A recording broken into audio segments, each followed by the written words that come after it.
Chapter 1965, Tier of the Azure Heavens. Chapter 1965, Tier of the Azure Heavens. After Yuan offered the Immortal Monarch's blood for the Tier of the Azure Heavens, Zhao Zhenhai began to seriously contemplate his offer. The Immortal Monarch's blood would not only help the Azure Dragon clan recover their weakened bloodline but might even strengthen it past their original purity. How many drops of the Immortal Monarch's blood do you possess? Zhao Zhenhai asked in a hesitant tone. Yuan smiled and said, enough for you and all of your children. That much? Zhao Zhenhai almost couldn't believe his ears. However, Zhao Zhenhai didn't immediately agree and pondered. The Tears of Azure Heavens has been with our family since ancient times, but if I'm being honest, we have no use for it. Hell, we don't even know what it does. However, if we have the Immortal Monarch's blood, it would solve our predicament and might even strengthen our bloodline. But for him to offer something as valuable as the Immortal Monarch's blood, the Tears of Azure Heavens must be as valuable, if not even more valuable, than the Immortal Monarch's blood. Damn it. Do I take his offer or not? Eventually, Zhao Zhenhai made up his mind and spoke. However, Zhao Zhenhai's voice abruptly stopped, and his eyes widened with shock and disbelief when Yuan suddenly coughed up a mouthful of blood. Both Zhao Zhenhai and Yuan simultaneously looked down, only to see a gleaming blue trident jutting clean through Yuan's chest, right where his heart was located. The next moment, Yuan collapsed to the ground. What? Zhao Zhenhai exclaimed in bewilderment, mostly because he recognized the trident. He subconsciously turned to look at the entrance and saw a lone figure standing there. Second Elder? How did you get in here? No, more important, what do you think you're doing? What does it look like I am doing? The Second Elder calmly responded. Don't tell me, you've betrayed the Azure Dragon clan too? Zhao Zhenhai's voice trembled with disbelief as shock flooded his face. After the First Elder and the Third Elder's sudden betrayal, they had tirelessly interrogated the Second Elder for the past 4 months to ensure that he wasn't working with them, since the three of them were like peas in a pod. And after many hours of questioning, the Second Elder had been cleared of any suspicion. But alas, why did the three of you betray the Azure Dragon clan? Zhao Zhenhai roared as his cultivation erupted furiously. The Second Elder shrugged and said, it's quite simple. The Azure Dragon clan is no longer worth our protection and loyalty. There's no way you'd be stupid enough to betray us over such a reason. The Second Elder smiled and said, you're right. We found a place that's worth our loyalty. Who? Who are you working for? Zhao Zhenhai roared as he pounced at the Second Elder. Does it even matter? The Azure Dragon clan will soon cease to exist, anyway. The Second Elder calmly raised his hand and deflected Zhao Zhenhai's furious strike. The clash sent shockwaves rippling through the treasury, but with both of them being at the 4th level of the God Ascension realm, they stood locked in place, equally matched. I'll force everything out of you even if it's the last thing I do. Zhao Zhenhai roared. I'd like to see you try. Zhao Zhenhai and the Second Elder clashed fiercely, their battles shaking the very foundation of the dimension. Blades of energy tore through the air, waves of celestial chi collided, and spatial distortions cracked around them like glass. Yet, despite the overwhelming power of their techniques, not a single treasure in the room was disturbed. Every weapon, pill, and artifact remained untouched. After nearly 1,000 intense exchanges, the tide of battle began to shift, and the Second Elder's cultivation suddenly increased to the 5th level. The Second Elder, though evenly matched at first, immediately started to gain the upper hand. Ha ha ha. How do you like this? I, who have always been slightly behind you, am now stronger. This is the result of betraying the Azure Dragon clan. You despicable bastard. Eventually, the Second Elder overpowered Zhao Zhenhai and sent him flying across the treasury. Once I kill you, acquire the Tier of the Azure Heavens, and accomplish our goal, we'll receive even more benefit from the Mystic Sea Dragon clan. Zhao Zhenhai trembled after hearing the name Mystic Sea Dragon clan. You were colluding with the Mystic Sea Dragon clan this entire time? You low-life bastards. Zhao Zhenhai roared, his voice thunderous with fury. The Second Elder covered his mouth with a hand and spoke in a teasing tone, oops. I wasn't supposed to reveal that. Well, it doesn't really matter since you're going to die so. In the midst of his sentence, the second elder suddenly stiffened, a sharp jolt of pain lancing through his back, like a blade piercing straight through him. His eyes widened in disbelief as he slowly turned around, only to see Yuan standing mere inches behind him, a dagger firmly gripped in his hand. You! How are you still alive? The second elder gasped, staggering slightly as a burning pain rippled throughout his body.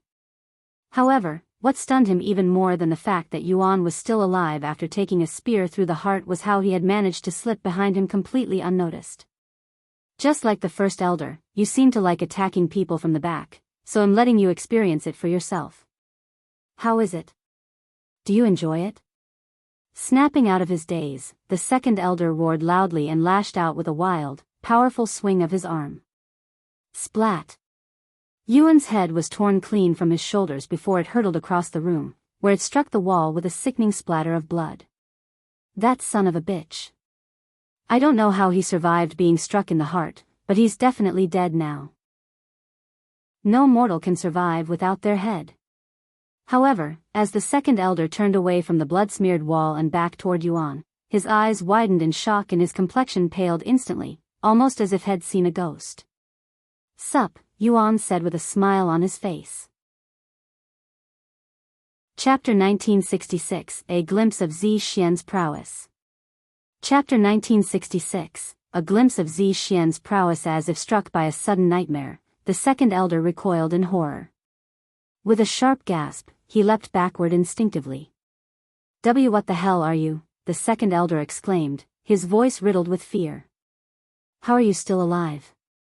Before Yuan could even respond, the second elder spoke again. It can't be. That regenerative ability. You're a demon. Ha ha ha. Yuan laughed at the second elder's assumptions. Are those your last words? The second elder clenched his fists and roared, so what if you're a demon? You're still a mere divine emperor. I can crush you with a finger. The second elder raised a trembling finger at Yuan, gathering celestial qi with murderous intent blazing in his eyes. But the moment the celestial qi began to surge through him, a searing pain erupted from deep within his body, far more intense than before. His expression twisted in agony as the burning sensation multiplied, coursing through his veins like wildfire, threatening to tear him apart from the inside. This is poison. You poisoned me? The second elder immediately retrieved a handful of pills and swallowed them simultaneously after realizing Yuan had poisoned him. Those pills won't save you, Yuan said coldly. Heaven's Bane is one of the most lethal poisons in the universe. Unless you have specifically prepared for it, you won't get rid of it. Moreover, Yuan had struck the second elder with Baneful Abyss, his sole weapon that not only amplified the potency of Heaven's Bane but also accelerated its effects to a terrifying degree. Despite having a much higher cultivation than the first elder, it took less time for the second elder to succumb to the poison. The second elder fell to his knees a moment later. However, despite his seemingly hopeless situation, he smiled and said, So you managed to kill my physical body, but as long as my soul is intact, I am not dead. I know, Yuan said. I also know that I don't have the power to destroy your soul. However, I know someone who can. Ha ha ha. The second elder laughed, even as pain twisted his features. If you're talking about the clan leader, not even he could destroy my soul. Don't underestimate a god Ascension realm cultivator. Yuan narrowed his eyes slightly, his tone calm and dismissive. God Ascension? He sneered. I've killed more of them than I can count. Yuan immediately put away Baneful Abyss and retrieved number 1 under heaven. Xian, I'll leave him to you. What happened to using my energy on something worth it? He's hardly worth my energy, Xian said. I know, but unfortunately, we cannot let him live. Suddenly, number 1 under heaven began to tremble, its entire form radiating an intense golden light. The brilliance grew blinding, until the light itself began to shift, condensing, reshaping. Moments later, standing where the weapon once hovered was the beautiful figure of an adult woman. Her presence was regal and imposing, her voluptuous form wrapped in flowing black and golden robes that shimmered like starlight. His sword transformed into a human. Xianxia watched the scene before him with a dumbfounded expression. Xian examined her body for a moment before turning to look at Yuan with a dissatisfied face and said, I am able to take this form since you've improved your cultivation to Divine Emperor, but it's not good enough. I can barely last a few minutes right now, and that won't be anywhere near enough to satisfy me. I will need to be able to remain in this form for at least a month to have a proper session with you. A whole month? Please spare me. Yuan said with a stiff smile. I refuse. This is non-negotiable, especially since you left me in that depressing place for so long. The second elder stood frozen, his eyes locked on Xian as she casually chatted with Yuan, but not out of infatuation. It wasn't her devastating beauty that left him dazed, but the overwhelming, unfathomable aura radiating from her presence. Anyway, let me take care of this trash first. Xian slowly turned her gaze toward the second elder.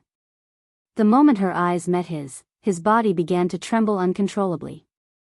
The sheer weight of her presence, conveyed through nothing more than a casual glance, was enough to crush his will. In that single moment, all hope drained from the second elder's eyes. He knew he wasn't facing a cultivator but something far beyond his comprehension. How dare a lowly rat lay its filthy paws on my beloved? Xian's voice rang out. She took a single step toward the second elder, graceful yet absolute. The moment her foot touched the ground, a ripple of overwhelming force erupted outward, infused with supreme sword qi. The entire dimension quaked in silent awe, as if bowing to the sheer majesty of Xian's presence. All around them, the display cases that had remained undamaged even through the cataclysmic battle between Xianxia and the second elder began to crack. As Xian took her second step, every display case within the treasury dissolved into countless fragments impossible to see with the naked eye. The second elder's body met the same fate. One moment he was there, and he was gone the next. No blood, no remains. Not even a speck of dust lingered. He had been erased, utterly and completely. Yet, the second elder was still alive, as his soul still existed. However, that wouldn't last long, lasting only until Xian took her third step. Realizing that he was a goner, the second elder spoke to Xianxia through voice transmission before he was erased from existence. Even if you kill me, the Mystic Sea Dragon clan is already on their way here. It'll only be a matter of time before the Azure Dragon clan falls to them. After the second elder was reduced to nothingness, Xian turned on her heel and began walking toward Yuan. Her steps, though silent, carried a presence that made the very air part before her. When she stood before him, her body glowing, she leaned in and gave him a passionate kiss with her soft lips. I'm going to take a nap. Work hard to improve your cultivation so we can have more fun later, she said to him before returning to her sword form and going silent. Chapter 1967, Consuming the Tear of the Azure Heavens. Chapter 1967, Consuming the Tear of the Azure Heavens. After putting away number 1 under heaven, Yuan turned to look at Xianxia, who was sitting on the floor with a dazed look on his face, and said, I apologize for the destruction of this place. Xianxia looked around with a dumbfounded look on his face before responding, it's fine. As long as the treasures themselves aren't damaged. Thank you. Now then, about what you were trying to tell me about our offer. Xianxia slowly stood up before speaking in a solemn tone. I am willing to give you the tear of the Azure Heavens for the immortal monarch's blood, but I want one more thing from you. What is it? Help me defend my Azure Dragon clan, said Xianxia with a serious frown on his face. Defend the Azure Dragon clan? What about you talking about? Yuan raised an eyebrow, unaware of what the second elder said to Xianxia through voice transmission. Xianxia immediately explained the situation. The Mystic Sea Dragon clan, whom the elders have been working with, are coming here as we speak. The second elder said this to me right before his death through voice transmission. Without the 3 elders, our chances of defeating the Mystic Sea Dragon clan are slim to none. However, with you, and your sword's assistance, we might be able to win. Yuan didn't immediately respond. Xian had expended most of her energy just now and would probably take several weeks, if not months, to fully recover. If the Mystic Sea Dragon clan showed up before she recovered, it might get a bit dangerous. Of course, he still had Dragon Goddess Yeo, but he wasn't sure how much she could actually do in her current state. After contemplating for some time, Yuan nodded and said, "All right, it'll help the Azure Dragon clan. However, I will need the tear of the Azure Heavens now. My sword is exhausted after killing the second elder and needs to recover." Zhao Zhenhai nodded, "Okay." Some time later, Zhao Zhenhai handed the tear of the Azure Heavens to Yuan. "I'm going to use this right now. You should alert the rest of your family. I know this isn't the proper time to ask this, but what does it do?" Zhao Zhenhai couldn't contain his curiosity. However, Yuan shrugged and responded in a genuine voice, "I don't know." "What? Then why do you want it?" "My instincts," he said. Zhao Zhenhai fell silent.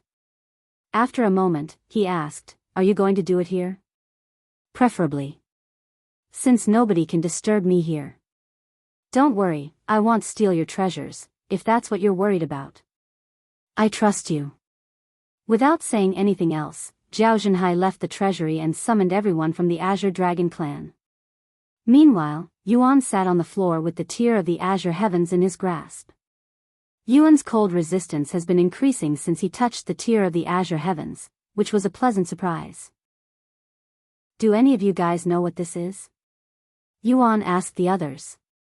"No." Lan Yingying quickly responded. "I have also never seen or heard of this treasure before," said Yuning.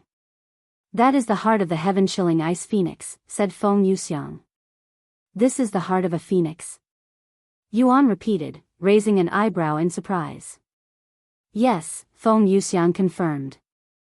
"The heaven-chilling ice phoenix is a rare and powerful species whose flames don't burn, but freeze everything they touch. Their hearts contain immense Yin energy and are considered priceless among Yin attribute cultivators. Honestly, I'm surprised one managed to be preserved for this long," Feng Liuxiang remarked. "The heaven-chilling ice phoenix has been extinct for ages, after all." "So, what kind of effect does it have?" Yuan asked. "It's quite extraordinary," Feng Liuxiang explained. "For cultivators, it grants the ability to cultivate and wield Yin-attributed energy, even if they had no prior affinity for it. As for beasts, consuming it can transform their bloodline into one aligned with Yin. And if they already possess a Yin-attributed bloodline, it will elevate their lineage to an entirely new level. No wonder the Mystic Sea Dragon clan is trying to destroy the Azure Dragon clan just so they can get their hands on this treasure," Yuan mumbled. "Anyway, I am going to consume this now." Without a moment of hesitation, Yuan brought the heart of the heaven-chilling ice phoenix to his lips and took a bite. Though it had the hardness of crystals, his teeth sank into it effortlessly, as if biting into a piece of delicate cake. The moment it touched his tongue, the crystallized heart melted away like cotton candy, releasing an intense wave of chilling energy that spread through his body. Suddenly, Yuan's entire body erupted in a blaze of azure-colored flames, radiating an intense cold so profound it felt as though he were being burned and frozen simultaneously. The surrounding air trembled, and in the blink of an eye, the entire treasury was coated in a thick layer of glistening ice. Shelves, walls, even the very ground beneath him crystallized under the overwhelming Yin energy now pouring from his body. Yuan himself also turned into an ice statue. As for his cold resistance, it improved at a frightening rate. In just a few days, his progress skyrocketed to 99%. Meanwhile, the Azure Dragon clan began mobilizing for war against the Mystic Sea Dragon clan. With a population exceeding 100,000, including those residing in the city, their forces were vast. While not every member was suited for combat, the overwhelming majority had already reached at least the divine realm. The city, once bustling like any ordinary settlement, transformed into a fortress overnight. Barricades rose where markets once stood, defensive formations were activated across the seafloor, and patrols of armored warriors now roamed the area around the Azure Dragon clan's territory. Chapter 1968, Completed Harmonious Heaven Refining Immortal Physique. Chapter 1968, completed Harmonious Heaven refining Immortal Physique. Where's Senior Envoy? Jiao Xianbing asked Zhao Zhenhai a month after they began preparing for war. He's in seclusion. Are you sure he'll even be of any help? He's only at the peak of Divine Emperor. Zhao Binglan said, expressing her doubts. And for the record, I still don't believe he managed to defeat the first elder. Zhao Zhenhai looked at his foolish daughter and said, I didn't mention this, but it was he who killed the second elder. If it weren't for him, I wouldn't be standing here right now. What? He killed the second elder, who is the strongest amongst the three elders. The others from the Azure Dragon clan expressed shock and bewilderment after learning of this. Binglan, you need to start respecting him, or you'll come to regret it later, Zhao Xianbing said to her. Your hate is unreasonable in the first place. He didn't do anything to offend you, and he's helped our clan tremendously. If it weren't for him, the three elders would have continued to stab us in the back. That's... Zhao Binglan fell silent. Suddenly, someone rushed into the room and shouted, We've spotted the Mystic Sea Dragon clan. They'll arrive in our territory in 2 weeks. How many people do they have? Zhao Zhenhai questioned. Around 50,000. They only brought a fourth of their forces? These bastards are underestimating us a little too much. Zhao Zhenhai gritted his teeth in frustration. Yet, he didn't dare to underestimate their opponents. The Mystic Sea Dragon clan was a royal bloodline just like them, after all. At the same time, Yuan had just finished absorbing the tier of the Azure Heavens. Boom! The moment Yuan completed his Harmonious Heaven refining Immortal Physique, the bottleneck that kept him at the peak of Divine Emperor shattered, and his cultivation began soaring to the next level. In the blink of an eye, Yuan's cultivation surged to the peak of the Divine Ancestor realm, just a single step away from Immortal Ascension. However, entering the Immortal Ascension realm wasn't as simple as accumulating enough spiritual energy. A cultivator needed exceptional soul strength and, more importantly, profound insight into the nature of cultivation itself. This was the barrier that trapped countless experts at the Divine Ancestor level. Of course, Yuan was no ordinary cultivator. His soul strength already rivaled, if not surpassed, that of immortals, and with the vast experience and insight had accumulated from his past lives, he only needed to attempt entering it. No, he could enter Immortal Ascension even in his sleep. After taking a deep breath, Yuan began his attempt to break through to Immortal Ascension, the first step on his path toward true immortality. Moments later, a surge of immortal qi erupted from Yuan's body, flooding the air with boundless pressure. To ascend to the next level, one must continually refine their soul strength and deepen their insights into the Tao. However, for someone like Yuan, it was merely a question of whether he chose to ascend. Mere seconds after stepping into the first level of Immortal Ascension, another surge of immortal qi burst forth from Yuan's body as his cultivation soared into the second level. From that moment on, Yuan advanced through each level as if it were mere child's play. In the blink of an eye, he reached the 9th level of Immortal Ascension, just one step away from becoming an immortal. Yet that final step was unimaginably vast, a chasm where countless cultivators had faltered and fallen.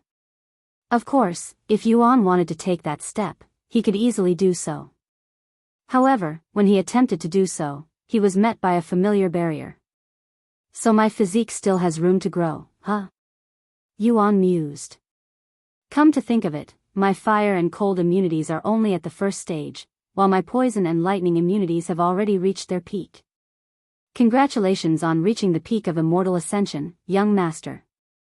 Feng Liuxiang cheered loudly. You're now only a step away from becoming a bronze immortal, said Lan Yingying. I have never seen or heard anyone going from the first level to the peak in one sitting. Yuning muttered in a dazed voice. It's not just my cultivation that benefited from the tier of the Azure Heavens. I also acquired new abilities. Yuan flipped his palms and summoned a blue flame. That's the heaven-chilling Ice Phoenix's unique flames, the heaven-freezing flame. Feng Liuxiang exclaimed. This is just one of the few abilities I acquired. I'll show you the rest later, Yuan said with a smile. Anyway, how long have I been cultivating? He then asked. A little over a month. Since nobody disturbed me, I guess the Mystic Sea Dragon clan has yet to arrive. Alright, let's go check out the situation. Yuan left the treasury shortly after. The moment Yuan exited the treasury, Zhao Zhenhai sensed it and immediately stopped everything he was doing to meet with Yuan. Senior Envoy. Are you done with your seclusion? Zhao Zhenhai asked him. Yuan nodded and said, yes. He released some of his cultivation. 9th level Immortal Ascension? Did you really reach that level from the peak of Divine Emperor in just a month? Zhao Zhenhai cried out loud, not daring to believe his eyes. It's mostly thanks to the Tier of the Azure Heavens. What? Tier of the Azure Heavens. What is he talking about, father? Zhao Binglan inquired with a dazed look on her face. Zhao Zhenhai, who kept their deal a secret this entire time, finally explained the full situation to everyone there. Chapter 1969, The Mystic Sea Dragon Clan's Invasion. Chapter 1969, The Mystic Sea Dragon Clan's Invasion. What? You gave our family heirloom to him? Binglan exclaimed with a horrified expression after hearing Zhao Zhenhai's explanation. It wasn't just Zhao Binglan. Zhao Xianbing and the others were also just as shocked. None of them could have expected Zhao Zhenhai would be willing to part with their family heirloom. I understand your feelings, but what use is our family heirloom if our clan is destroyed in the process of trying to protect it? Moreover, we will receive the immortal monarch's blood. This is a blessing none of you can even begin to fathom. Zhao Zhenhai said. The immortal monarch's blood? Binglan and the others turned to look at Yuan with suspicious gazes. Yuan smiled back and said, thank you for letting me consume the Tier of the Azure Heavens. Here is the immortal monarch's blood, as promised. Before coming out of the treasury, Yuan collected several drops of his blood and stored them in small glass vials. He retrieved a wooden box and handed it over to Zhao Zhenhai, who accepted it with trembling hands. Zhao Zhenhai wasted no time opening the box the moment it was in his grasp, and sure enough, there were 6 vials resting inside, just enough for him and his children. The Mystic Sea Dragon clan will arrive in 2 weeks. We need to absorb this to strengthen ourselves before then. Zhao Zhenhai handed a drop of the immortal monarch's blood to each of his children. Thank you, Senior Envoy. Zhao Xianbing bowed to him. Yuan shook his head and said, no, you don't need to thank me. I didn't give it to you for free. It was an exchange. Zhao Zhenhai and the others wasted no time and went to absorb the immortal monarch's blood. Meanwhile, Yuan asked around about the Mystic Sea Dragon clan. Who are the Mystic Sea Dragon clan? Yuan asked the first person he came across.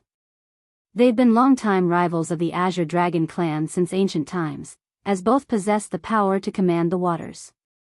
However, the Mystic Sea Dragon clan has been adapting more ice attribute techniques lately. The Azure Dragon clan and the Mystic Sea Dragon clan have clashed many times before, but never with stakes this high. Until now, their conflicts were little more than skirmishes. I see. What about the clan leader's wife? What about the rest of his family? Yuan then asked about the Azure Dragon clan situation. The mistress died trying to defeat the intruder who tried to take away our family heirloom many thousands of years ago. As for the others, while they're not dead, they all left the Azure Dragon clan long ago to look for a cure for the curse. However, the clan leaders should have already notified them of the situation, so they should be heading back here as we speak. I see. Yuan mumbled.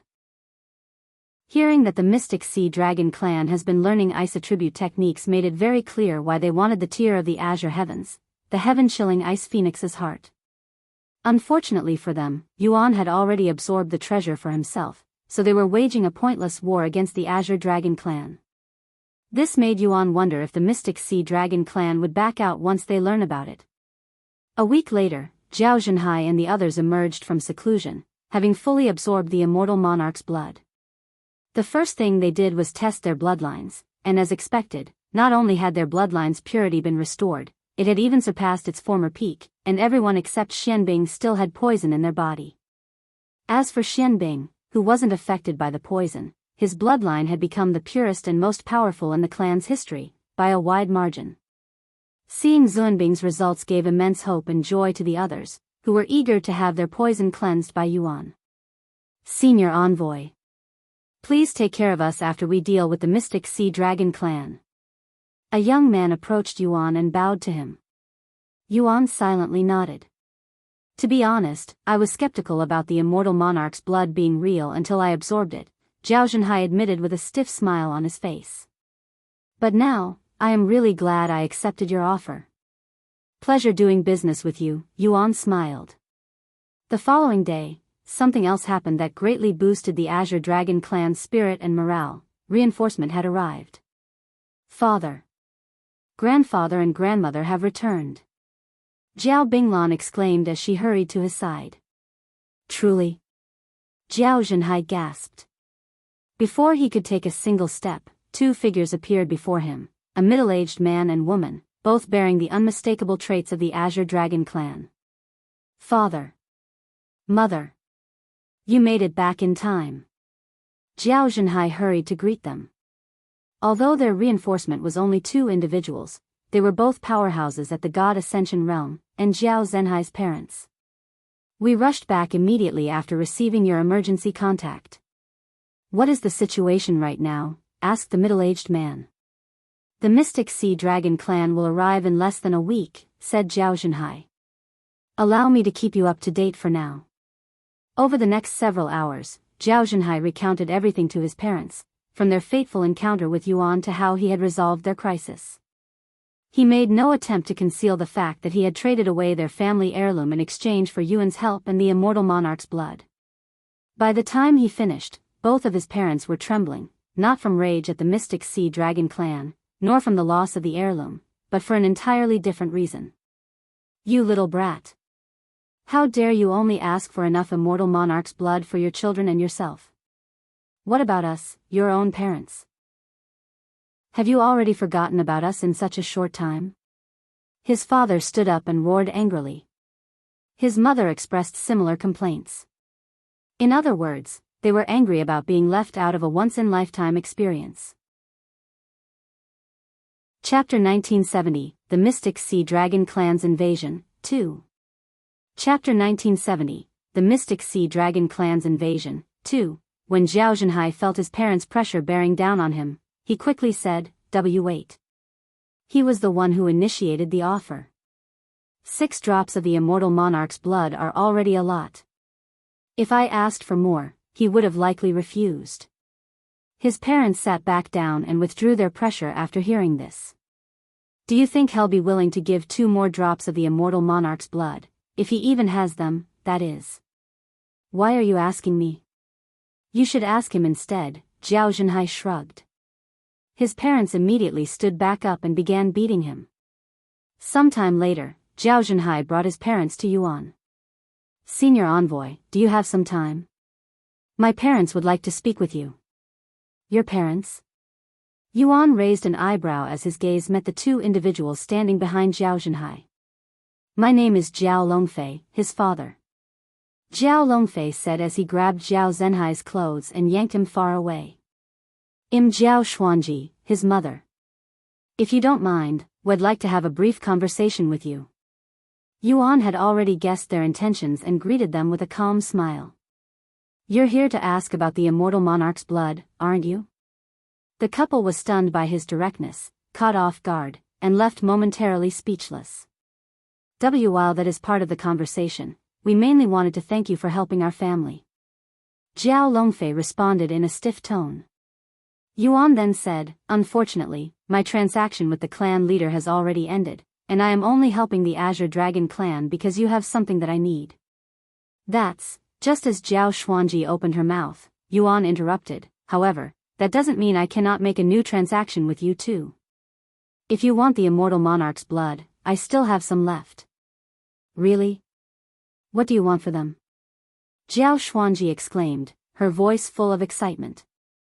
1, no, we'll give you 2 treasures from our treasury for each drop. Zhao Longfei said as he raised 2 fingers before him. Yuan responded by showing 3 fingers. Make it 3 and you'll have a deal, so 6 treasures in total. Deal. Although Jiao Xuanji hesitated for a split second, he quickly made up his mind and agreed to Yuan's offer. Thank you. Here you go. Yuan immediately retrieved 2 vials and handed each of them one.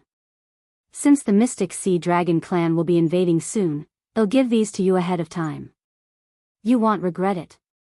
The couple immediately left to absorb the blood. 3 days later, the Mystic Sea Dragon clan arrived earlier than expected, before Jiao Zhenhai's parents could finish absorbing the blood.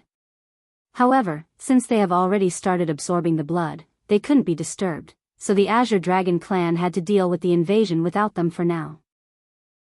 Meanwhile, the Mystic Sea Dragon clan came to a halt just outside the Azure Dragon clan's underwater city, their 50,000-strong army standing tall, exuding unwavering confidence. Amidst the sea of soldiers, a lone figure with a familiar face stepped forward and spoke in a voice so powerful it echoed through the city, reaching even the depths of the Azure Dragon clan's living quarters. Azure Dragon clan, the Mystic Sea Dragon clan will grant you 24 hours to hand over the tier of the Azure heavens. If you do not meet our demand within the time limit, don't blame us for whatever happens afterward. That's the third elder. So the rumors calling him a traitor were true. The people of the Azure Dragon clan were greatly shocked to see the third elder standing with the Mystic Sea Dragon clan. Jiao Zhenhai appeared before them and sneered coldly, so you'll turn around and leave if we give you the tier of the Azure heavens? The third elder laughed out loud before responding, of course not. If you hand over the treasure, the Mystic Sea Dragon clan will spare your lives. However, you'll have to come under our clan's name as servants. The Azure Dragon clan as servants? In your damn dreams. Suddenly, Yuan appeared beside Jiao Zhenhai and scanned the place with a composed expression. Where's the first elder? Did he still end up dying even after you saved him? Yuan asked calmly. In the very next instant, a surge of overwhelming bloodlust swept through the area as a new figure suddenly appeared. Yuan shifted his attention to this newcomer, a handsome young man he didn't recognize. The handsome young man then roared, I only lost that time because I had underestimated you and didn't use my full strength to avoid being exposed. It will not happen again. This time, I swear I will shred you to pieces. Oh. You managed to get a new body in such short time. I'm impressed, Yuan said with a faint smile.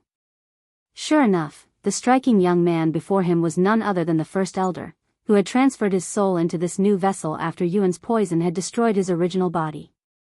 However, having transferred his soul to a new body in haste, the first elder suffered a severe backlash, and his cultivation plummeted by 2 full levels, diminishing him to a mere true immortal. Whether the Azure Dragon clan hands over the treasure or not, you're dead meat, human. Jiao Zhenhai then stepped forward and asked, where are the rest of the Mystic Sea Dragon clan? I highly doubt they'd entrust such a massive army to you and let you come here alone. The third elder smiled and said, wouldn't you like to know? Unfortunately, I cannot tell you. Jiao Zhenhai and the others frowned, feeling uneasy about the whole situation. What if there are more of them than the 50,000 in front of us right now? They all considered this possibility. After a moment of silence, Jiao Zhenhai spoke, is that so? Well, I have some unfortunate news for you, too. The tier of the Azure heavens you bastards so desperately want is no longer in our hands. We gave it away. You what?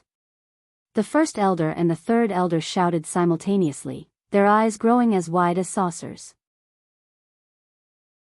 Chapter 1971, The Mystic Sea Dragon Clan's Invasion, 3. Chapter 1971, The Mystic Sea Dragon Clan's Invasion, 3, Why you're lying. There's no way the Azure Dragon clan gave away its family heirloom. The third elder pointed his trembling hand at them and shouted, his voice filled with doubt and disbelief. Who do you think you're fooling, Jiao Zhenhai? We know you better than anyone here. You wouldn't dare to part with that treasure even at your deathbed. The first elder laughed out loud, not believing it for a second. Jiao Zhenhai sneered and said, you don't have to believe me, but you'll end up fighting a pointless war at this rate. Pointless? Do you really think the tier of the Azure heavens is the only reason we're here? The third elder shook his head. The Azure Dragon Clan and the Mystic Sea Dragon Clan have been at odds with each other since ancient times. Don't you think it's finally time to end it once and for all? The first elder said. Don't you both possess royal bloodlines? Wouldn't it cause serious complications if the two of you were to clash? Yuan suddenly asked.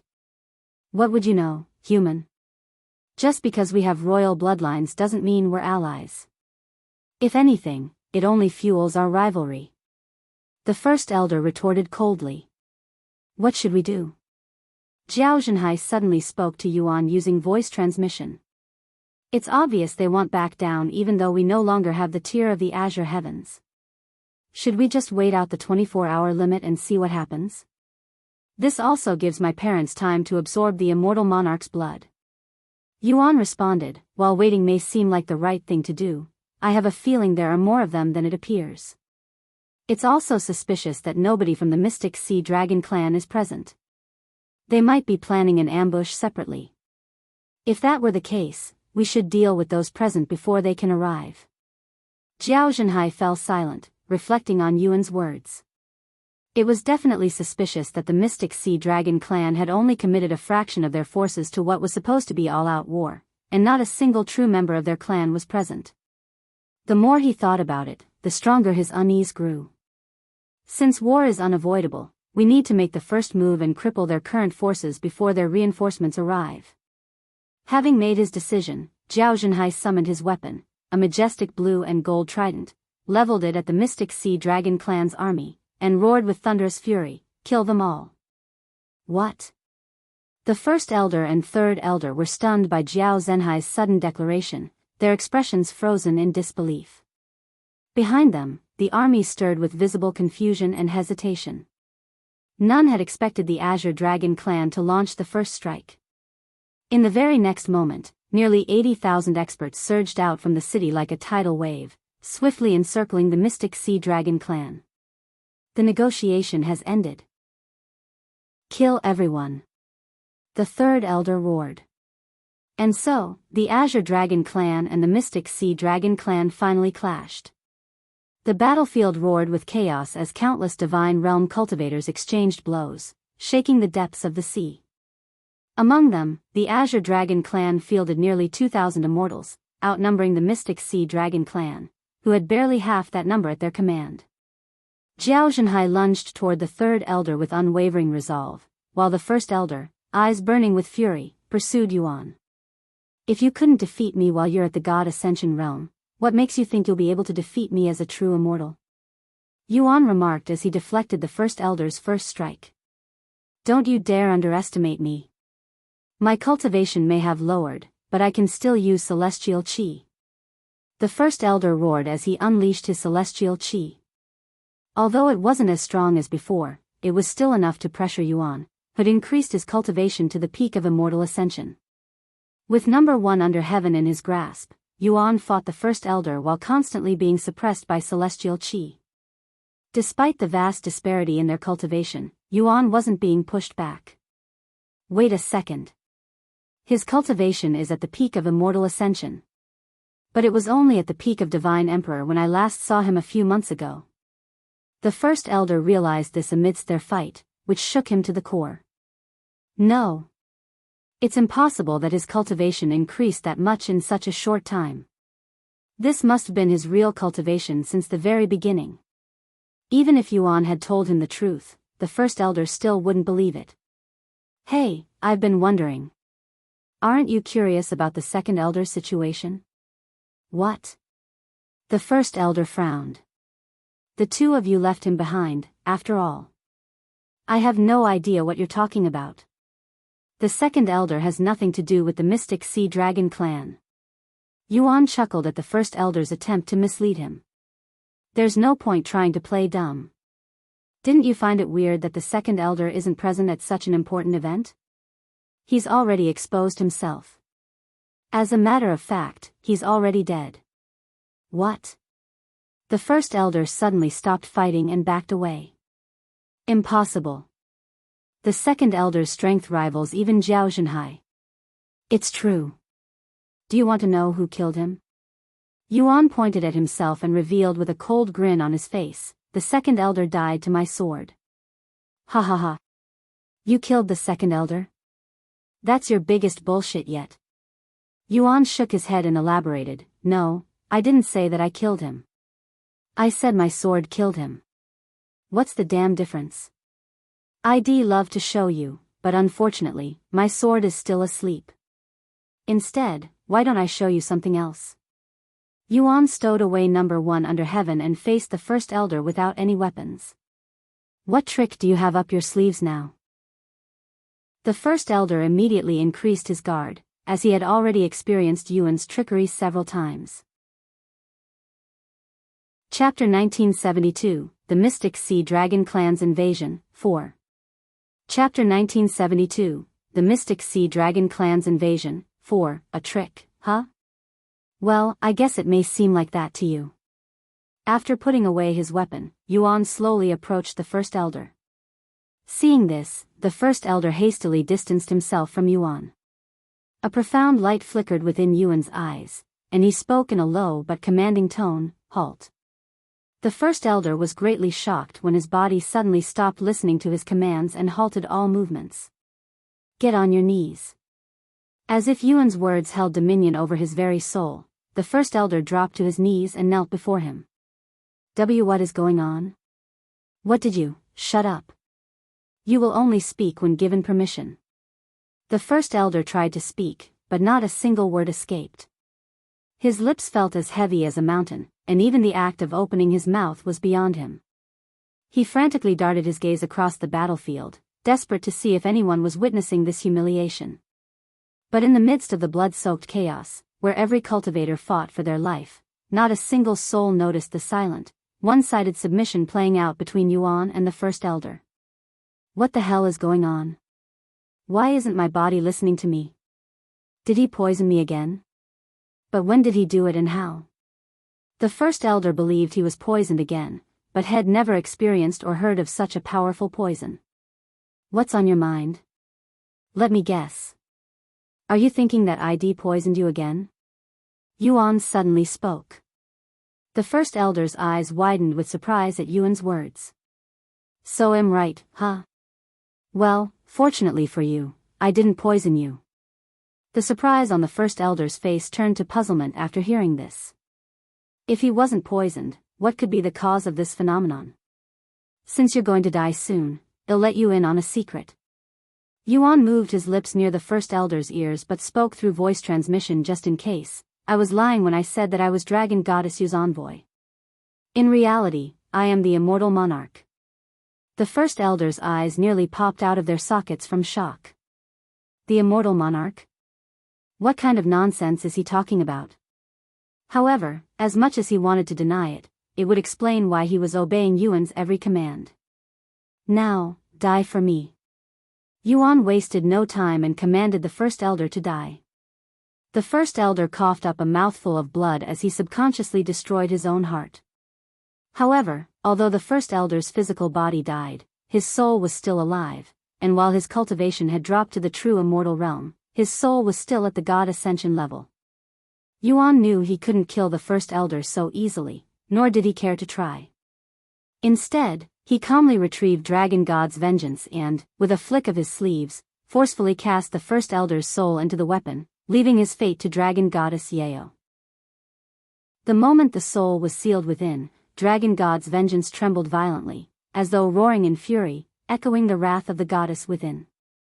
I'll probably have an earful later. Yuan swallowed nervously.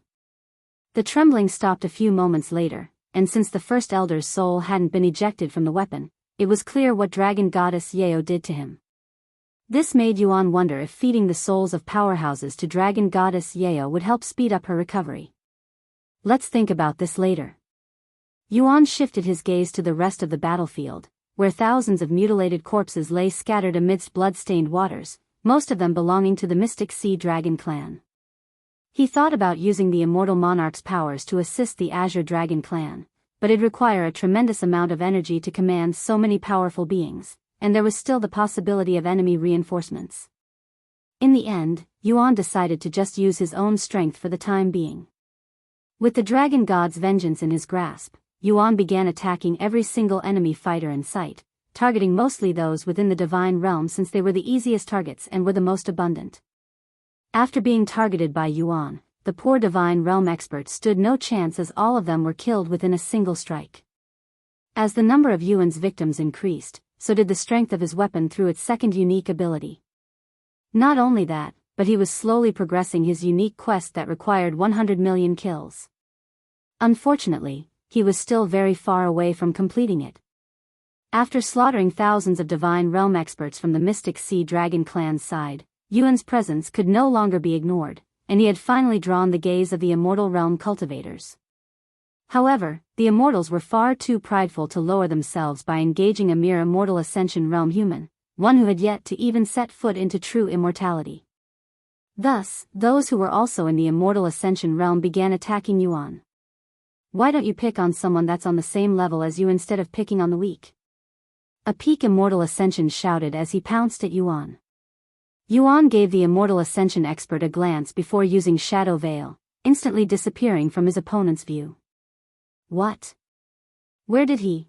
Before the man could even finish his sentence, Yuan had already arrived behind him like a shadow to land a critical strike.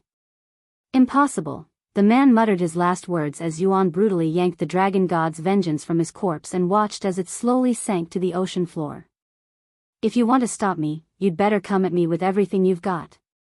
Yuan laughed out loud as he continued slaughtering the Mystic Sea Dragon clan's army. Somebody stop him.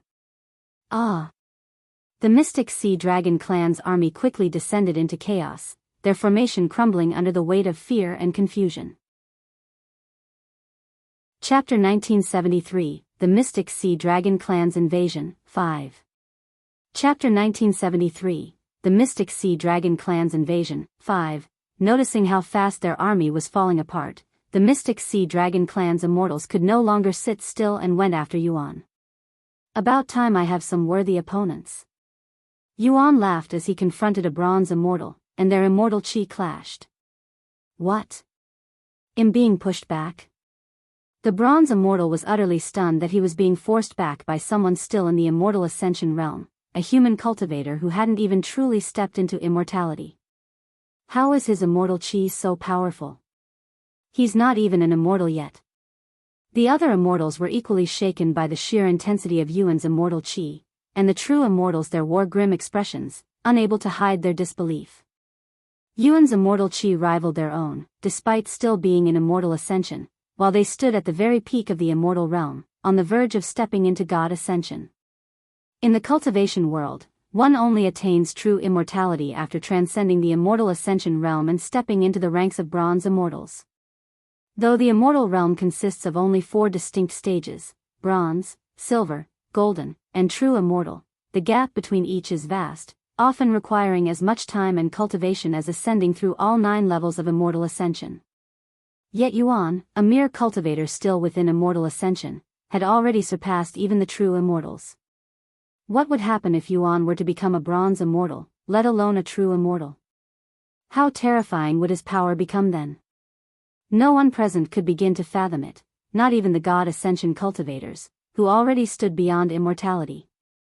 We must kill that human now or hell become a huge threat to the Mystic Sea Dragon clan and our plans. The immortals quickly exchanged voice transmissions in secret, and after a brief but heavy silence, reached a unanimous decision, to strike at Yuan together, even if it meant staining their pride and shattering their reputation. Suddenly, the battlefield shifted dramatically. Without warning, hundreds of immortals, even those already locked in fierce combat, abandoned their fights and turned their focus toward a single target, Yuan. Senior Envoy. Watch out. They're all targeting you. Members of the Azure Dragon clan hurriedly shouted warnings to Yuan as they pursued the forces of the Mystic Sea Dragon clan going after him. Oh. Despite the looming threat, Yuan showed not the slightest trace of panic. In fact, a faint smile tugged at his lips. To think so many mighty immortals would band together against a mere mortal like me. I'm truly honored. To show my gratitude, Yuan said calmly, his smile widening, allow me to face you all with my full strength. What? The bronze immortal fighting Yuan was shocked to hear he wasn't even fighting at his full potential. As the immortals closed in, a profound, chaotic, and overwhelming aura erupted from Yuan's body like a volcanic explosion, shaking the battlefield and halting even the boldest in their tracks. What is that ominous energy? It's making my soul tremble. The immortals cried out in alarm, their faces twisted with confusion and unease as they encountered chaos energy for the first time, its presence utterly foreign, yet instinctively terrifying. Although Yuan's main cultivation had already surpassed that of his chaotic heart, he intended to use it solely to enhance his own physique. And with the unparalleled destructive force of chaos energy, his combat prowess rose to an unfathomable degree while his cultivation remained the same. Why did you all stop? If you won't come to me, then they'll come to you. Yuan laughed, his voice echoing with battlelust as he lunged toward the bronze immortal before him, his speed and power now magnified many times over.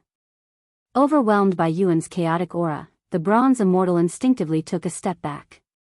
But the moment he turned to retreat, Yuan's eyes blazed with radiant gold. Where do you think you're going? Yuan roared, unleashing Dragon's Gaze at full power, his voice thundering like the heavens themselves. The bronze immortal instantly froze in place, his soul gripped by an overwhelming pressure that crashed down like a divine hammer.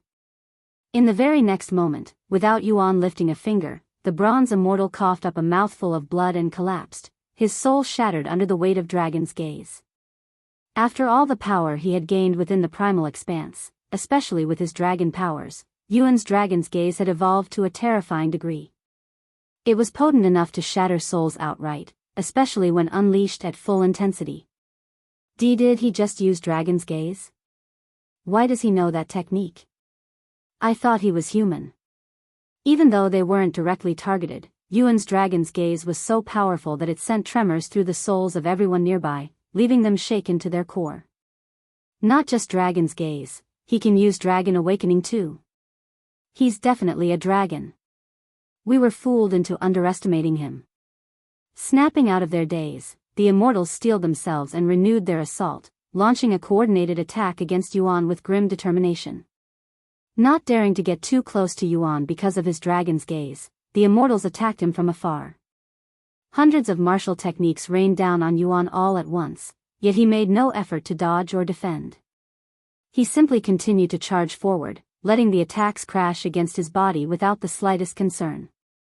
The combined assaults from the bronze and silver immortals couldn't even leave a scratch on Yuan's body, while strikes from the golden immortals merely allowed him to feel the sting of real pain.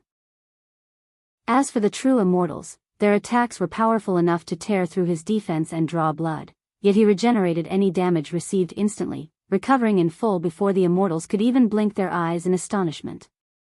What the fuck kind of physique does he have?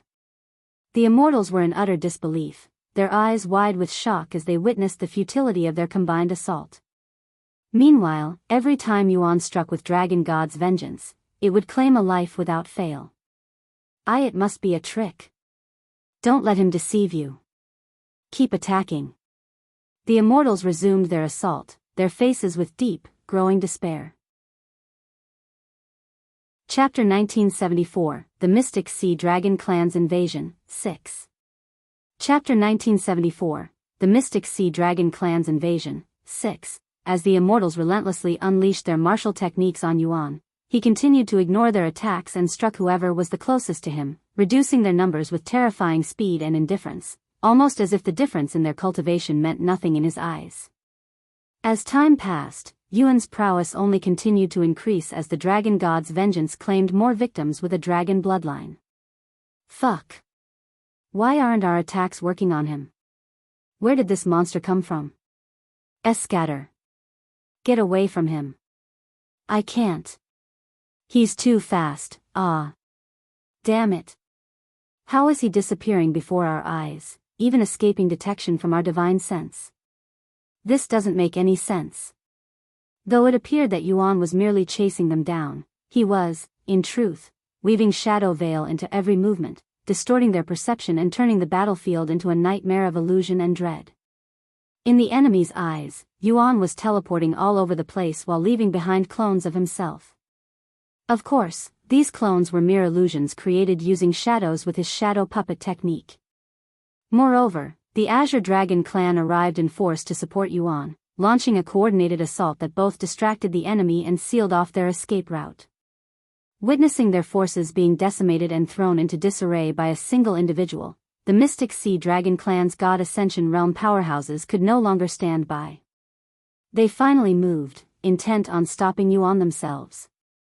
The Mystic Sea Dragon clan initially showed up with 4 God Ascension realm powerhouses, but with the first elder gone and the third elder occupied with Jianghu, only 2 of them were available to deal with Yuan. Meanwhile, the Azure Dragon clan originally had 7 God Ascension realm powerhouses, but with the 3 elders' betrayal, they were down to 4, Jianghu, his parents, and the commander of the Azure Dragon clan's army. The moment the commander of the Azure Dragon clan's army sensed the movements of the 2 God Ascension realm powerhouses, he rushed to intercept, but he was only able to hold off one, leaving the other free to advance toward Yuan. Because of their immense power and overwhelming influence, an unspoken rule existed in the cultivation world: God Ascension realm cultivators should not interfere in large-scale battles like the ongoing war between the Azure Dragon clan and the Mystic Sea Dragon clan unless they were the only ones standing or the situation had reached a critical point and left them no other choice. Of course, since this was merely an unspoken rule and not a real law, it couldn't be enforced, and there were always those who disregarded it entirely, acting as they pleased even if it damaged their reputation, just like the first elder and the third elder. Once the God Ascension realm cultivator entered the fray, Yuan was forced to halt his slaughter and turn his full attention to the approaching threat. His opponent stood at the second level of God Ascension, the same as the first elder. Yet, he radiated a pressure and presence that made him seem incomparably more formidable, as though they existed on entirely different tiers. Once a cultivator stepped into the God Ascension realm, advancing even a single level could take thousands, if not millions, of years. Because of this, it was common for cultivators in their realm to be at the same level yet differ vastly in strength, comprehension, and abilities. The first elder had only recently stepped into the second level of the God Ascension realm, and as a result, his strength fell far short of its true potential. In contrast, Yuan's current opponent had long since stabilized at that level, and from the aura he exuded, he seemed to be on the verge of breaking through to the third. "I don't know how you killed the first elder, but you won't get to experience such a miracle for a second time," said the man. "Well, see about that." Yuan suddenly used Dragon's Gaze without warning. Despite being hit by Yuan's Dragon's Gaze at full force, his opponent didn't so much as flinch, as if the technique had no effect on him whatsoever. "It's very impressive that you've reached that level with your cultivation. However, before a real powerhouse, it's nothing but cheap tricks," said the man. "I can see that you're a little stronger than that traitor, but so what?" Yuan spoke with a calm smile. "In the end, you'll still end up like him. When threatened, dogs bark in fear, which is exactly what you're doing. You can't even break through my celestial chi, much less touch a single hair on my body." Yuan didn't need to verify the man's words to know they were true.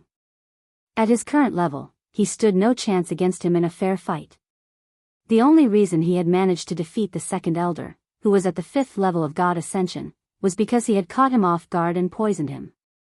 Even then, he would not have been able to kill the second elder without Xianxia's assistance. As for his current opponent, he was very wary of Yuan and also had no openings with his entire body covered in celestial chi. "You're right." Yuan suddenly spoke. "I do not have the capability to defeat you right now. However, I can definitely humiliate you." "What?" The man frowned. "Put away your celestial chi." Despite having his guard up, the man could not have anticipated Yuan using the Immortal Monarch's ability. "What is this?" The man was bewildered when his body listened to Yuan and began withdrawing his celestial chi. He hastily tried to resist the command, succeeded, and managed to stop himself from removing all of his celestial chi. However, had already removed some of his celestial chi by then, giving Yuan enough time to strike once. "Don't move." Yuan struck using the Dragon God's vengeance with all of his might, driving it directly into the man's chest. The man hastily retreated, but it was too late. By the time he managed to pull away, a gaping hole had already been torn through the center of his chest. "What's this?" Not only did I manage to penetrate your celestial qi, but I even managed to put a hole in your chest. Yuan acted surprised, even letting out a cheeky chuckle as the man stared at the hole in silence. Chapter 1975, Wielding Celestial Qi. Chapter 1975, Wielding Celestial Qi. How dare you, a mere mortal? Mock me? The god Ascension expert trembled in anger as he felt a sense of humiliation he hasn't experienced for a long, long time.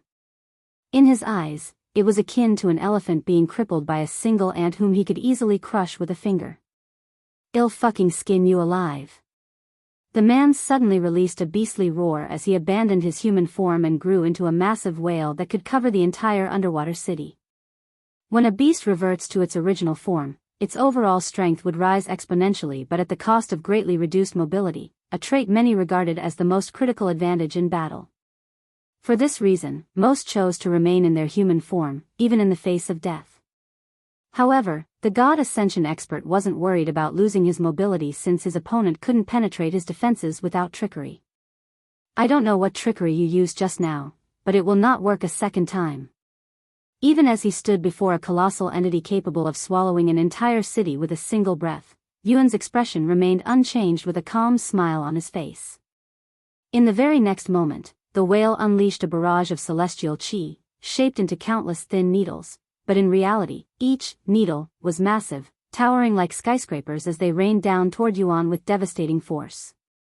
Though consumed by rage, the whale had not lost his reason and remained aware of his comrades battling nearby. As such, he restrained his power, opting for these compressed, controlled attacks to avoid causing collateral damage amidst the chaos.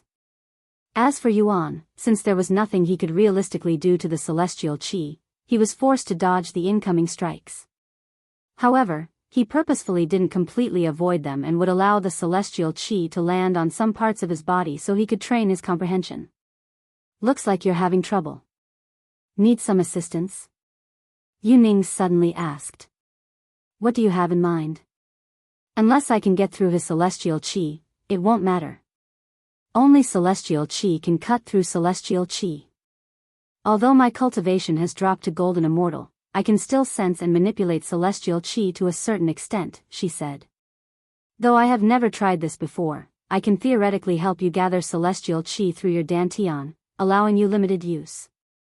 It's a very reckless thing to do, and I wouldn't have even brought this up if I weren't in your dantian, or I think your body couldn't handle celestial qi. However, it's clear that your body is beyond common sense.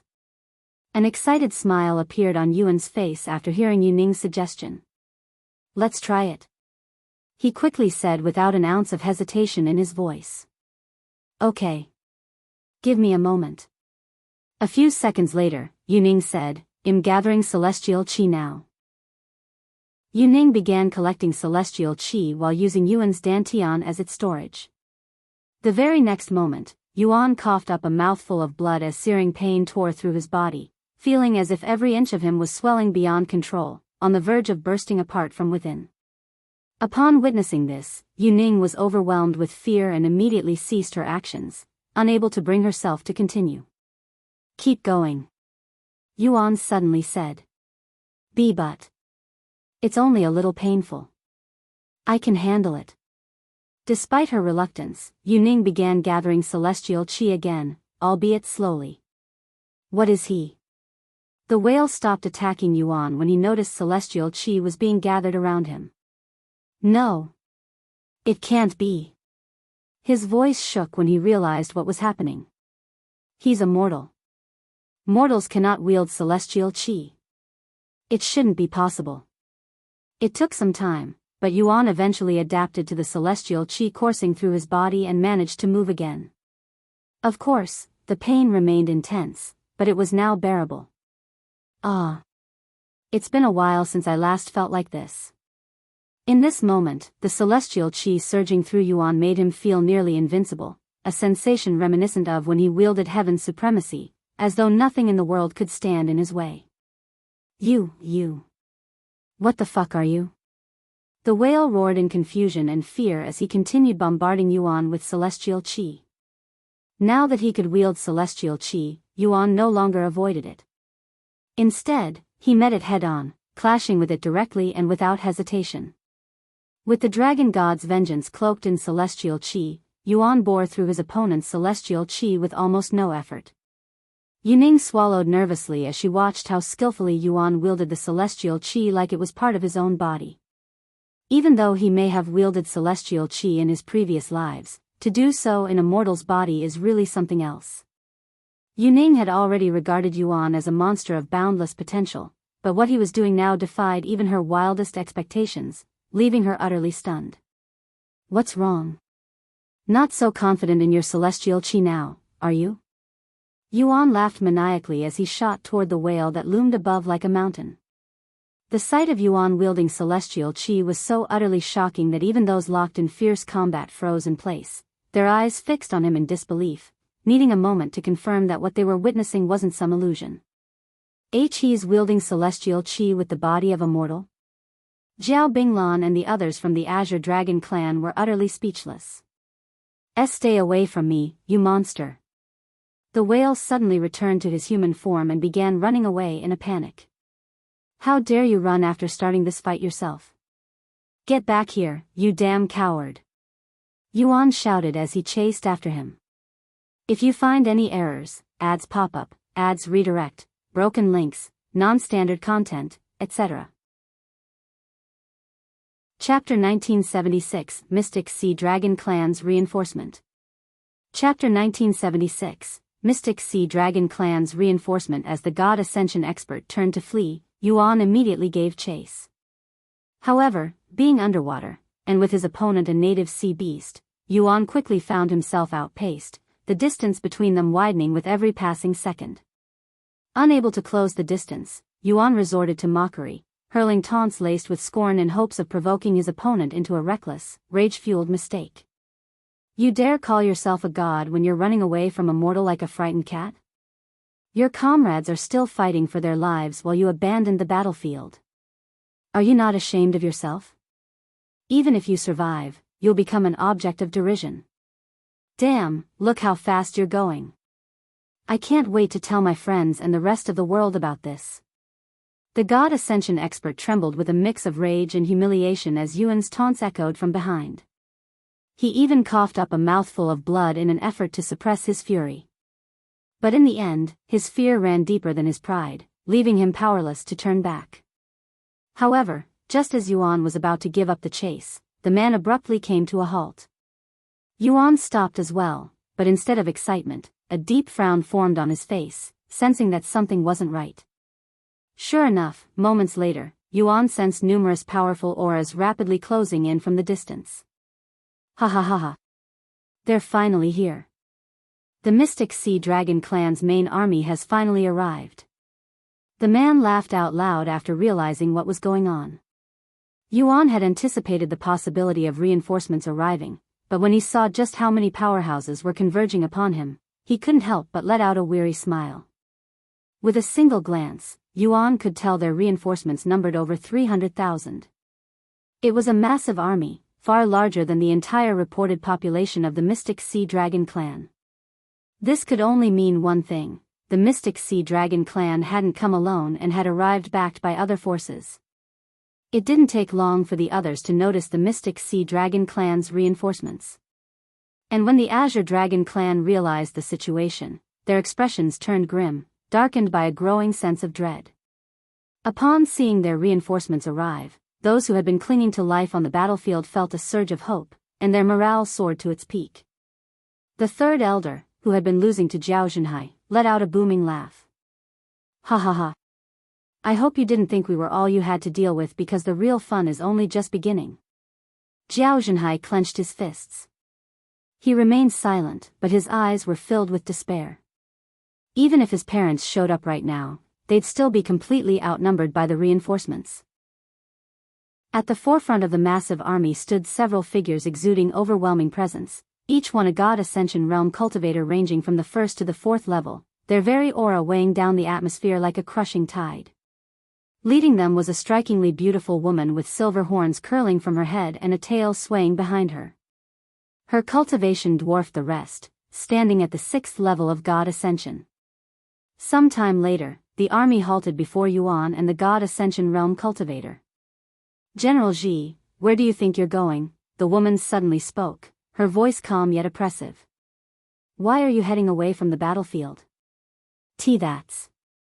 General Ji hesitated, shame flickering in his eyes. He couldn't possibly admit to fleeing from a mere mortal, not in front of so many watchful eyes. Even if he survived today, he would be reduced to nothing but a laughing stock. The woman spoke again. "Is something stuck in your throat, preventing you from speaking? Or are you just too ashamed to admit that you'd run away from the battlefield, from a mortal, no less?" General Ji's entire body trembled the moment he realized the woman had witnessed everything. "My actions are inexcusable, Mystic Empress," he stammered, dropping to his knees. "I am willing to accept whatever punishment you see fit." "Humph. I will deal with you once we return. Until then, stay there and watch how it's supposed to be done." "As you wish." The woman then turned her attention to Yuan with an amused smile tugging at her lips. After a moment of silence, she spoke, "I have lived a long time, but this is my first time seeing a mortal wield celestial chi. You have my admiration and respect." "Thank you. My name is Xuan, the head of the Mystic Sea Dragon Clan, and I have a proposition for you. Instead of fighting for the Azure Dragon Clan, who are destined to be destroyed soon, why don't you join my Mystic Sea Dragon Clan?" General Ji expressed shock when the Mystic Empress offered Yuan to join their ranks instead of killing him, but he didn't dare utter a sound. "If you serve my Mystic Sea Dragon Clan well," the Mystic Empress said with a faint, amused smile, "I might even consider accepting you into my family, as a concubine." Yuan couldn't help but chuckle at her random offer. "A concubine, huh? Did you offer the three elders the same thing?" he asked. "What is that bastard saying?"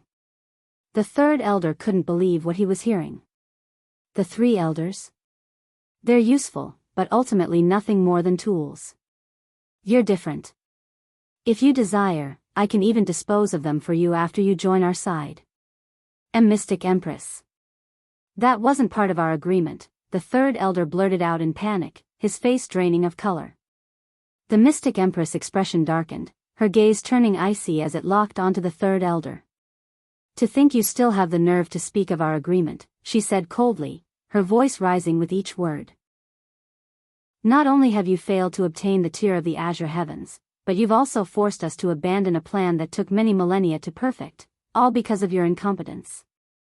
Trash." With that final word, the Mystic Empress' voice erupted like thunder, unleashing a powerful ripple that swept across the battlefield, shaking the hearts of all who heard it. Chapter 1977, The Mystic Empress Rampage. Chapter 1977, The Mystic Empress Rampage. After hearing the Mystic Empress' words, the third elder fell silent, no longer daring to utter another word. Instead, he glared at Yuan with a hateful gaze. It was all because of that bastard. If he hadn't shown up, we wouldn't be in this situation. The third elder blamed everything on Yuan, who showed up out of the blue and purified their poison. Unfortunately, the only thing he could do was complain about it.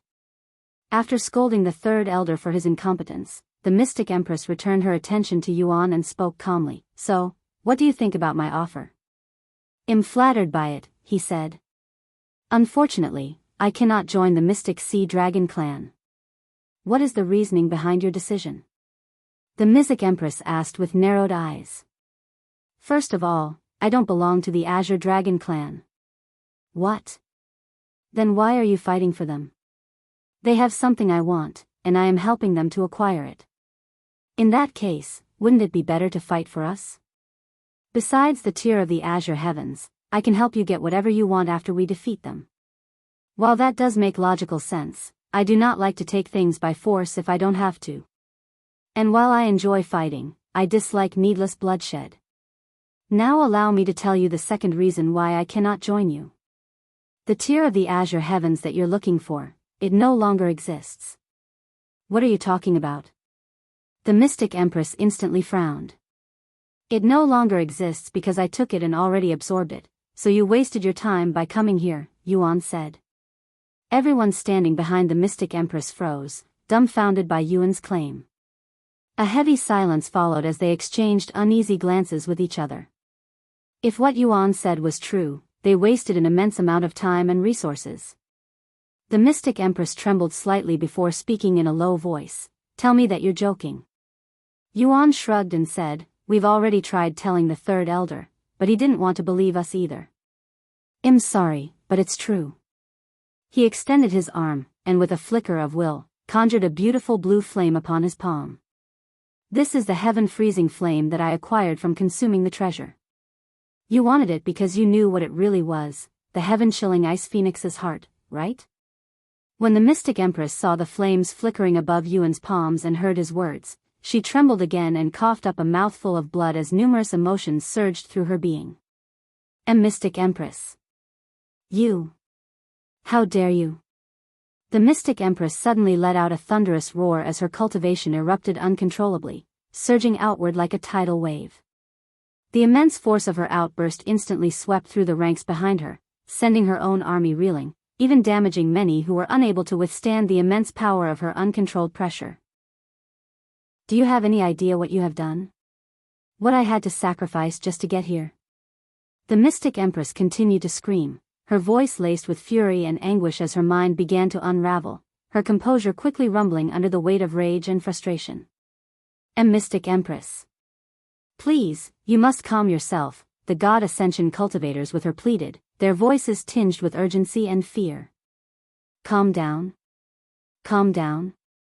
However, it only enraged her even further. Yuan swallowed nervously. He knew it would anger her, but he never anticipated such a drastic reaction from the mystic Empress. I am going to kill you. I'll kill you all. Suddenly, the mystic Empress shot toward Yuan with blinding speed, so fast that, though his eyes followed her movement, his body couldn't react in time. Her hand clamped around his neck like an iron vice, and in the next instant, she dragged him down in a streak of fury, slamming him violently into the ocean floor with a thunderous crash. I'll get the tear of the azure heavens even if I have to forcefully remove it from your body. Even as he was pinned to the ocean floor, Yuan tried to get the mystic Empress off him by striking her with the dragon god's vengeance. However, the difference in their celestial chi was simply too overwhelming for Yuan's attacks to have any effect. It was akin to trying to break down a metal door with a toothpick.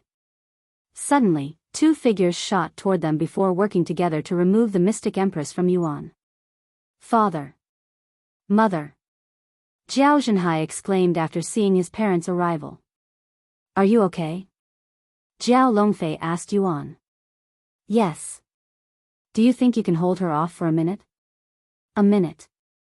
It'll be difficult, especially when she's like that, but well try, said Zhao Xuanji.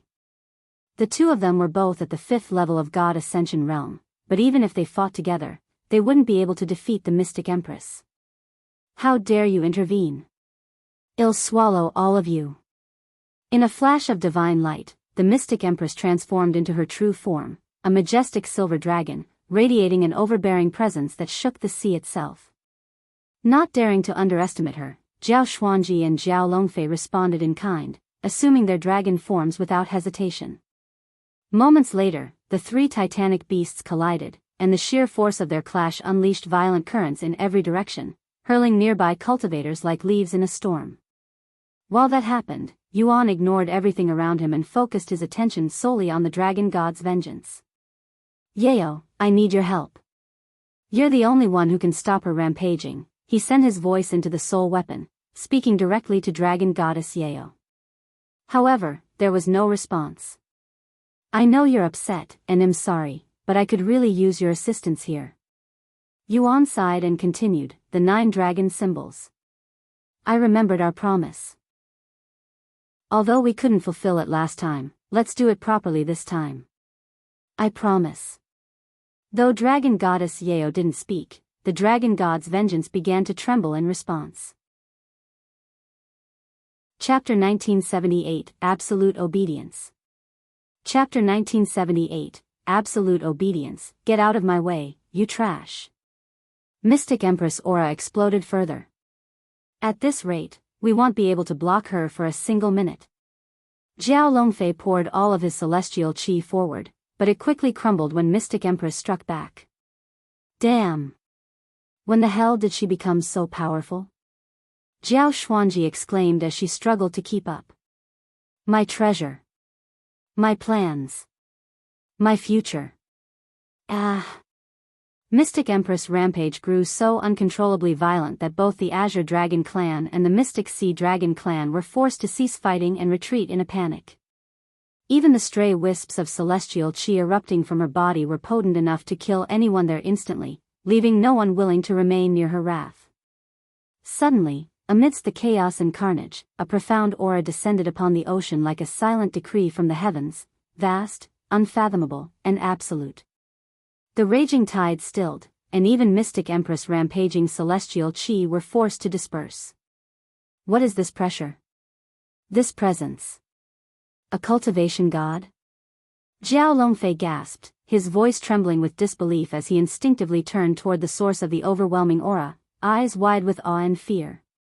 Everyone present turned to face the source of the aura, including the Mystic Empress. Though still burning with rage, she found herself unable to express it, as if her very body and instincts had seized control, suppressing her fury out of sheer, primal desperation in the presence of something far beyond her comprehension. Their gazes landed on Yuan, who was standing on the ocean floor with the dragon god's vengeance in his grasp. No, they were all staring at the dragon god's vengeance. In the very next moment, a faint light emerged from within dragon god's vengeance, swiftly expanding until it took the shape of a human figure, divine and ethereal, with a beauty so transcendent it instinctively commanded reverence from all who beheld it. Yet, despite her breathtaking beauty, it was her unfathomable presence that held everyone's attention. Merely standing in her presence compelled all those around her to instinctively seal their cultivation and loosen their stance, as though their bodies moved on their own to show submission and that they meant no harm. Mystic Empress was no exception. Though her heart seethed with reluctance and resistance, her body betrayed her will. Unable to defy the overwhelming pressure of the presence before her, she returned to her human form and lowered herself in submission to Dragon Goddess Yeo. After making an appearance, Dragon Goddess Yeo ignored everyone and calmly approached Mystic Empress. Hey, she called out in a nonchalant tone. Why yes. Mystic Empress trembled uncontrollably as she responded in a cracked, uneven voice strained by overwhelming fear, feeling like she had suddenly turned into a mortal. I'm in a good mood right now, so I'll spare you for your insolence. However, my patience is limited, so I'll give you and your minions 10 seconds to disappear from my sight. And don't even think about coming back in the future. Thank you for your mercy. Without daring to utter a word in defiance, Mystic Empress turned and swiftly swam away like her life depended on it, her once dominant aura now subdued and broken. As for the rest of the Mystic Sea Dragon Clan, they didn't need any instructions to fall back. The Azure Dragon Clan stood in stunned silence, watching their enemies retreat in haste. The scene felt surreal, like a dream too impossible to be real, leaving them to question whether their eyes were deceiving them. Dragon Goddess Yeo returned to Yuan's side and asked, "Are you satisfied? Or did you want me to kill everyone?" Yuan shook his head and said, "No, this is fine." He turned to look at Zhao Zhenhai and continued, "Though they may have plotted against the Azure Dragon Clan for the tier of the Azure Heavens, this is just the nature of the cultivation world. They were undoubtedly forceful, but so was your aggression toward the Holy Dragon Clan, regardless of your reasons. That said, it's not like they received no punishment. Because of their greed, they lost many powerful cultivators and immortals, greatly reducing their influence, and it's not likely they will return since you no longer have what they want." Yuan agreed to protect the Azure Dragon Clan from destruction, which had achieved. As for killing everyone from the Mystic Sea Dragon Clan, he never considered doing such a thing. If he, a mere human, were to erase one of the 10 royal dragon bloodlines from existence, it would undoubtedly draw even greater trouble upon him in the future than just offending the Mystic Sea Dragon Clan. After a moment of silence, Zhao Zhenhai let out a heavy sigh and said, "No, I completely understand. In the end, you're just an outsider who was dragged into our conflict. We have no right to expect you to shoulder such a tremendous burden. You helped us chase away the Mystic Sea Dragon Clan just like you promised, and that's more than enough. Even if they return in the future, it's a problem we must deal with ourselves." Zhao Zhenhai turned to look at the third elder, who had tried to escape with the others but was forced to stay behind and continued, "As for you, you'll pay for betraying our family for the rest of your miserable life. Please. I was wrong. Have mercy." Yuan stopped paying attention to them and looked at Dragon Goddess Yeo. "I'd love to fulfill that promise right now, but with your condition like that." Dragon Goddess Yeo interrupted, "I know, you don't have to say anything. Until I recover my body, well, put that promise on hold. However, this doesn't mean you can dilly-dally around it." Yuan nodded and said, "I'll restore your body as soon as possible." Dragon Goddess Yeo returned to the Dragon God's vengeance while the rest of the Azure Dragon clan began tending to the aftermath. Chapter 1979, Mystic Empress Obsession. Chapter 1979, Mystic Empress Obsession. While the Azure Dragon clan worked hard to rebuild their destroyed underwater city, much of which was left in ruins by the invasion, Yuan focused on cleansing the lingering poison from the clan's remaining children. Meanwhile, the Mystic Sea Dragon clan did not stop moving at their peak speed until they escaped the water and returned to the surface. Once outside the water, Mystic Empress halted her movements and stared at the empty space before her in silence. The army behind didn't dare to disturb her and patiently waited for her to snap out of it. After a few days of complete stillness, Mystic Empress finally moved again. She took a deep breath before releasing a profound sigh. The cultivation world is quite brutal. As the leader of one of the 10 dragon clans bearing a royal bloodline, the Mystic Empress had always believed herself to stand at the very pinnacle of the world. Never had she imagined a day would come when she'd be forced to bow her head and retreat so helplessly. Even now, she would tremble when recalling the presence she felt from Dragon Goddess Yeo. Just who was that woman? I have never felt such fear before, not even when I stood before the Great One. With her vast influence, the Mystic Empress had crossed paths with most, if not all, of the most powerful beings in the 9 heavens. Yet, not a single one had ever made her feel as utterly powerless as Dragon Goddess Yeo did, and she had done so effortlessly, merely by releasing a sliver of her aura. There's no way such a powerful entity isn't known across the 9 heavens. Somebody must know something about her. "Mystic Empress, what should we do now?" someone eventually asked, pulling her out of her thoughts. The Mystic Empress turned to look at them and said, "The tier of the Azure heavens is no more, so the rest of our plan no longer matters. It's unfortunate, but this is the end of our cooperation. If you want to blame the Mystic Sea Dragon clan, me for our incompetence, you're free to do so, but I will not tolerate anyone thinking of coming after my family for this incident. We won't blame you, Mystic Empress. That entity's appearance was completely out of our control. Hell, even if we knew about her existence beforehand, we still wouldn't be able to do anything about it." Some time later, the Mystic Sea Dragon clan and the others went their own way. Time flowed like a fleeting stream, and in the blink of an eye, a year had passed since the failed invasion of the Mystic Sea Dragon clan. While everyone tried to move on and forget the incident, one individual had been living a waking nightmare ever since. No matter how desperately she tried to bury the memory, the Mystic Empress could not escape the looming shadow of Dragon Goddess Yeo.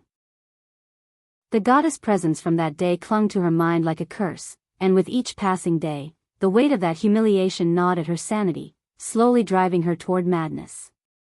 Boom! A thunderous explosion echoed from the Mystic Empress quarters, followed by a tremor that rippled through the surrounding area. Yet, none of those nearby so much as flinched, as such disturbances had become routine ever since her return.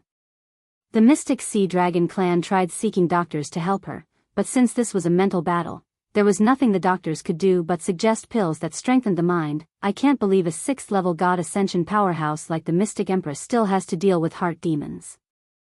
Heart demons are cruel and merciless. They can bring down even a cultivation god if it gets bad enough. What should we do? We cannot let her get to such a point. No matter how many pills we feed her, her condition hasn't improved. If anything, it has only gotten worse. I'll contact the other clans to see if they have any ideas. Time continued to pass. Half a year later, several individuals from the other 10 royal dragon clans arrived at the Mystic Sea Dragon clan after hearing about the Mystic Empress' unique situation. How is the Mystic Empress? Asked a handsome man who had the cultivation at the 7th level of God Ascension. The members of the Mystic Sea Dragon clan explained the situation and their incident with the Azure Dragon clan. The Mystic Empress with a heart demon. This news left them stunned, as they were all aware of how strong she was mentally. When they went to speak with the Mystic Empress, they could hear her yelling inside her room from the halls. Who is she? I need to know. The guests exchanged glances with each other. Someone from the Mystic Sea Dragon clan explained, her fear has turned into some sort of obsession with that entity. Sometime later, they knocked on the door. Mystic Empress, can we speak to you for a second? Bang! The doors burst open with a deafening crash, and the Mystic Empress emerged, her once elegant appearance now disheveled, her eyes wild and unfocused, resembling more a madwoman than the regal figure she once was. Before any of the guests could open their mouths, the Mystic Empress suddenly grabbed one of their collars and shouted, "Do you know her? Do you know who she is? Mystic Empress. Snap out of it." "It's fine," said the handsome man she grabbed. "That woman. You want to know her identity, right? Well, I think I have an idea." "Who? Who is she?" "This is merely a guess," he said slowly, his tone laced with reverence and awe, "but judging by the details of her appearance, I believe she was none other than Dragon Goddess Yeo, one of the 3 dragons of origin." "What? Dragon Goddess Yeo? But I thought she died long ago." The others expressed shock after hearing this. He shook his head and said, "Her death was never confirmed. She'd only gone missing." Dragon Goddess Yeo. Mystic Empress mumbled with a dazed look on her face. Chapter 1980, 2 years later. Chapter 1980, 2 years later. The Mystic Empress became silent after learning of the identity of the entity who humiliated her. Everything finally made sense to her. If it was one of the dragons of origin, it was only natural that she was hopeless before such an entity. "If Dragon Goddess Yeo has truly returned, this is huge news," said one of the guests. The others nodded in agreement. Who knows how everyone will react, especially the Great One. The Great One will probably be shaking in excitement once he hears of her return. He's always fancied Dragon Goddess Yeo but never had any success because of the Immortal Monarch. Now with the Immortal Monarch gone, he'll definitely try again. The 9 heavens will probably get rowdy for some time. "Mystic Empress, are you okay?" The handsome man asked her a moment later. "Yes. Thank you for telling me her identity, or I would have been consumed by it," she said. "Please, you don't need to thank me. It's not guaranteed that she's really Dragon Goddess Yeo, either."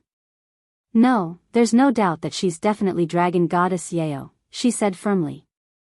"Aside from the Great One, I've never experienced such instinctive fear, not even close. If the legends are true, that Dragon Goddess Yeo is stronger than even the Great One, then it would make sense." She turned to look at the others and said, "I need to rest. Sorry for worrying you guys, even making you waste your time by coming here." "Since we got to see your face, it wasn't a waste," laughed the handsome man. The Mystic Empress smiled and said, "Once I recover, I'll invite you guys again." Her guests left shortly after, and the Mystic Empress entered seclusion. As time passed, rumors of Dragon Goddess Yu's return began making their way across the 9 heavens. However, this rumor was so far-fetched that almost nobody believed it. After all, Dragon Goddess Yeo has been missing since the Immortal Monarch's era, which ended hundreds of millions of years ago. Eventually, this rumor reached a certain pair of ears. "What did you just say? I demand you repeat that." The individual's voice trembled with disbelief, and his sharp golden eyes flickered with a barely contained excitement. "There's been a rumor going around claiming that Dragon Goddess Yeo has returned." The man suddenly extended his arm to grasp the messenger around the neck and threatened, "If you dare mess with me, I'll shatter your soul." It's true. I wouldn't dare to lie to you, Great One. Tell me everything you know." The Great One roared, his body trembling in excitement. Meanwhile, 2 years had quietly passed since Xuan took residence within the Azure Dragon clan's territory, dedicating himself to purging the remnants of the poison from their bloodline. Done. Yuan said as he lowered his arms. Thank you. Zhao Binglan, who was the last to be treated, quietly thanked him. Yuan met with Zhao Zhenhai and the others shortly afterward. I have fulfilled our agreement. I don't even know how to thank you. Zhao Zhenhai sighed. No need. Yuan shook his head before continuing, now then, it's your turn. Of course. Zhao Zhenhai retrieved a silver key from his spatial ring and offered it to Yuan. This is the key we received from the Holy Dragon clan. Yuan accepted the key and tossed it into his spatial ring. Then I'll take my leave now. Are you sure you don't want to stay here a little longer? Zhao Binglan asked him. You should at least rest before you go. Zhao Binglan's attitude toward Yuan had undergone a profound transformation over the past 2 years. Once, she had wished for nothing more than his departure, but now, the mere thought of him leaving was unbearable, stirring a quiet ache that was hard to ignore. Unfortunately, she knew they were not fated to be together. Sorry, but I need to return to the Holy Dragon clan as soon as possible. Then, at least let me escort you back, she said. If that's what you want. Some time later, after bidding farewell to Zhao Zhenhai and the rest of the Azure Dragon clan, Yuan began his journey back to the Holy Dragon clan escorted by Zhao Binglan and Zhao Xianbing. As they made their way back, they passed through the underwater city. 2 years ago, it had lain in ruins, destroyed by the invasion. Yet, in just 2 short years, not only had the Azure Dragon clan rebuilt it, they had refined and improved it, crafting a city even grander than before. Yuan gazed at the underwater city and smiled inwardly. Although this journey took over 2 years, ID gained a lot. Not only did he acquire the heaven-chilling Ice Phoenix's heart, which helped him complete his physique and obtain new abilities, but had even acquired 6 powerful treasures from the Azure Dragon clan. A month later, Yuan returned to the Dragon Spiral Mountain. Do you think we'll see each other again? Zhao Binglan asked him as they arrived at their destination. I'm sure we'll cross paths again in the future, he said. She silently nodded. Welcome back, Senior Envoy. The Holy Dragon Emperor greeted him at the entrance a moment later. I'm back. Zhao Binglan and Zhao Xianbing returned to the Azure Dragon clan after confirming that Yuan had safely entered the Dragon Spiral Mountain. I'm sorry. The Dragon Emperor suddenly apologized. What for? For not being there with you when the Mystic Sea Dragon clan invaded, he sighed. The Azure Dragon clan had notified the Holy Dragon clan of the incident after the invasion had ended, so they were aware of the situation. Yuan smiled and said, Look at me. Do I look dead to you? No. Then there's nothing else to talk about, especially when it happened 2 years ago. I understand. The Dragon Emperor nodded and changed the topic. Some time later, the Dragon Emperor brought Yuan to the training grounds to meet with Shimeli. Chapter 1981, Activating Dragon Spiral Mountain's Teleportation Device. Chapter 1981, Activating Dragon Spiral Mountain's Teleportation Device. When Yuan arrived at the training ground, Shimeli was engaged in a fierce spar with one of the young dragons. What happened to her? She's improved a lot since I last saw her. Even her cultivation has soared, Yuan remarked as they watched from a distance. Shimeli's cultivation had somehow soared to the peak of divine ancestor in 2 short years, and her aura had grown so exponentially that Yuan almost didn't recognize her at first. She's trained with our most experienced instructors nearly every single day for the last 2 years. It was already apparent from the very beginning that she had tremendous potential and talent, but we've underestimated how much talent was dwelling within her. After training for a year, her training progress suddenly skyrocketed toward the heavens, as if something within her bloodline awakened, said the Dragon Emperor. Honestly, I was quite surprised when it happened, he added. Her bloodline is more powerful than ID initially anticipated. I'm really intrigued by its origins. She's closely related to the Dragon Ancestor, Yuan said. Dragon Ancestor. I wonder where he is right now. Eventually, Shimeli defeated her opponent. Damn it. I lost again. The young dragon complained out loud. It was a good fight. She merely extended her arm toward her opponent. The young dragon grabbed it and spoke with a defeated smile. "You're a monster, senior sister. You only say that because you've never seen a real monster before," she merely chuckled. It was at this moment that she merely noticed Yuan. Speaking of the devil. She leaped from the stage and landed before Yuan. "I didn't realize you'd be back today." "Welcome back, Yuan." "I'm back," he smiled. "I've been so focused on training that it doesn't even feel that long since you left," she said. "I can tell. You've worked hard. I know you just came back, but how about a spar?" "Why not? I might as well stretch my body before I activate the teleportation device." Yuan jumped onto the stage with Shi Meili, and the two of them began sparring immediately. However, neither was going all out in the beginning, and they chatted as they fought. "I heard you had to protect the Azure Dragon clan from an invasion. How was it?" "It was a good experience since I got to fight with immortals and even a few god Ascension experts." Wait. You're already at the peak of Immortal Ascension? I was going to brag about my cultivation progress, too. Shi Meili exclaimed after noticing his cultivation. Though she was happy for him, Shi Meili couldn't help but feel a little dejected since she thought she'd closed the distance between them, even if it was just slightly. However, she quickly shook off those negative thoughts and declared, "I'm going to train even harder." "That's the spirit." Yuan laughed. Their spar quickly increased in intensity, with both of them using Dragon Awakening at the end. The spar lasted for 30 minutes until Shi Meili ran out of energy and forfeited. "I've defeated you before, and I won't stop training until I can do it again," she said afterward. "I like your enthusiasm. Here, let me give you a little push." Yuan suddenly retrieved a spatial ring and offered it to her. "What's this?" Shi Meili asked as she accepted it. "A little something I acquired from the Azure Dragon clan. Take a look inside." When Shi Meili peeked inside the spatial ring, she nearly dropped it from shock. Are you sure I can have this?" she stuttered. "Of course. I got it specifically for you." "Thank you." Shi Meili was at a loss for words. There were several Empyrean-grade treasures inside the spatial ring. When Shi Meili looked inside the spatial ring again, she realized there was actually a celestial-grade treasure in there. "You didn't rob the Azure Dragon clan, did you?" she asked in a joking tone.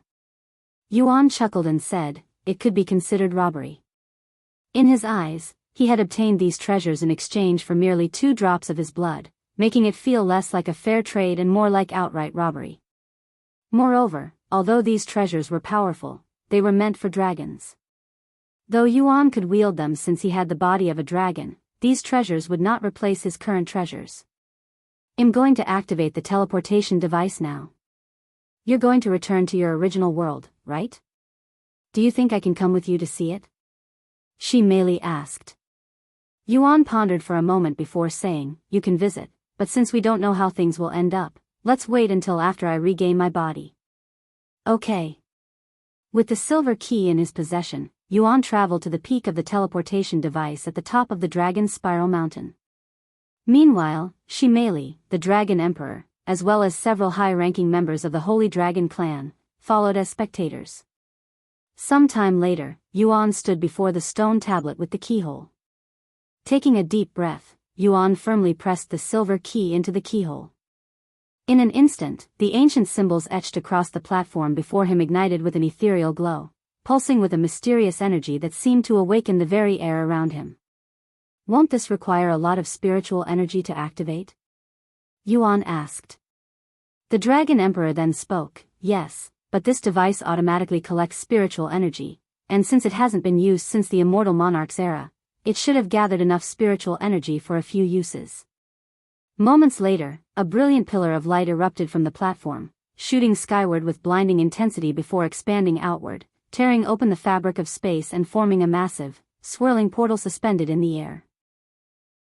At the same time on Earth, the Lord, who had been cultivating in silence, suddenly opened his eyes and rose to his feet, his gaze lifting sharply toward the sky, as if sensing a distant ripple that transcended worlds. He did it. He's finally activated the teleportation device from the other side, he exclaimed in excitement. Chapter 1982, The Celestial Emperor's Interference. Chapter 1982, The Celestial Emperor's Interference. Though it was faint, the Lord could sense something trying to connect with the dragon's spiral mountain on Earth. He did it. He activated the device from the other side. Not daring to waste another moment, the Lord swiftly turned and rushed into the depths of his cave. There, waiting in solemn silence, stood a circular platform and an ancient stone tablet. Without hesitation, he drew forth a golden key and inserted it into the keyhole, its surface trembling faintly in response. However, unlike the teleportation device in the seventh heaven, the one on Earth barely emitted any glow due to a lack of spiritual energy. Seeing this, the Lord gritted his teeth and roared, "Not enough spiritual energy? In that case, take my cultivation." Without a hint of hesitation, the Lord channeled all of his spiritual energy into the teleportation device, even drawing directly from his dantian to fuel its activation. Empowered by the immense surge of energy, the device responded instantly, its symbols blazing to life as a radiant glow engulfed the chamber, humming with ancient power. The Lord's cultivation plummeted at a rapid rate, but he didn't care and continued as if his life depended on it. Eventually, the teleportation device erupted with a golden pillar of light, its brilliance so intense it pierced through the stone ceiling of the cave and shot into the heavens, tearing through clouds as if announcing its activation to the entire world. This phenomenon shocked everyone on Earth, with some wondering if it was the beginning of an apocalypse. "Look at the sky. It got split apart. What's happening? Is this the end of the world?" The Lord looked at the sky with a relieved smile. "It's done," he muttered as his body collapsed onto the ground. "Lord." Leah rushed over after seeing this. Meanwhile, at the seventh heaven's dragon spiral mountain. "I'm going to enter the portal now," Xuan said to them. "Before you go into the portal, you know that the other device must also be activated for the connection to work, right?" Dragon Emperor said. "Yes, I am aware. I have someone on the other side. If you say so. Good luck." Xuan nodded and flew toward the sky, disappearing into the portal. At the same time, somewhere in the ninth heaven, Your Majesty, somebody activated the dragon spiral mountain's teleportation device.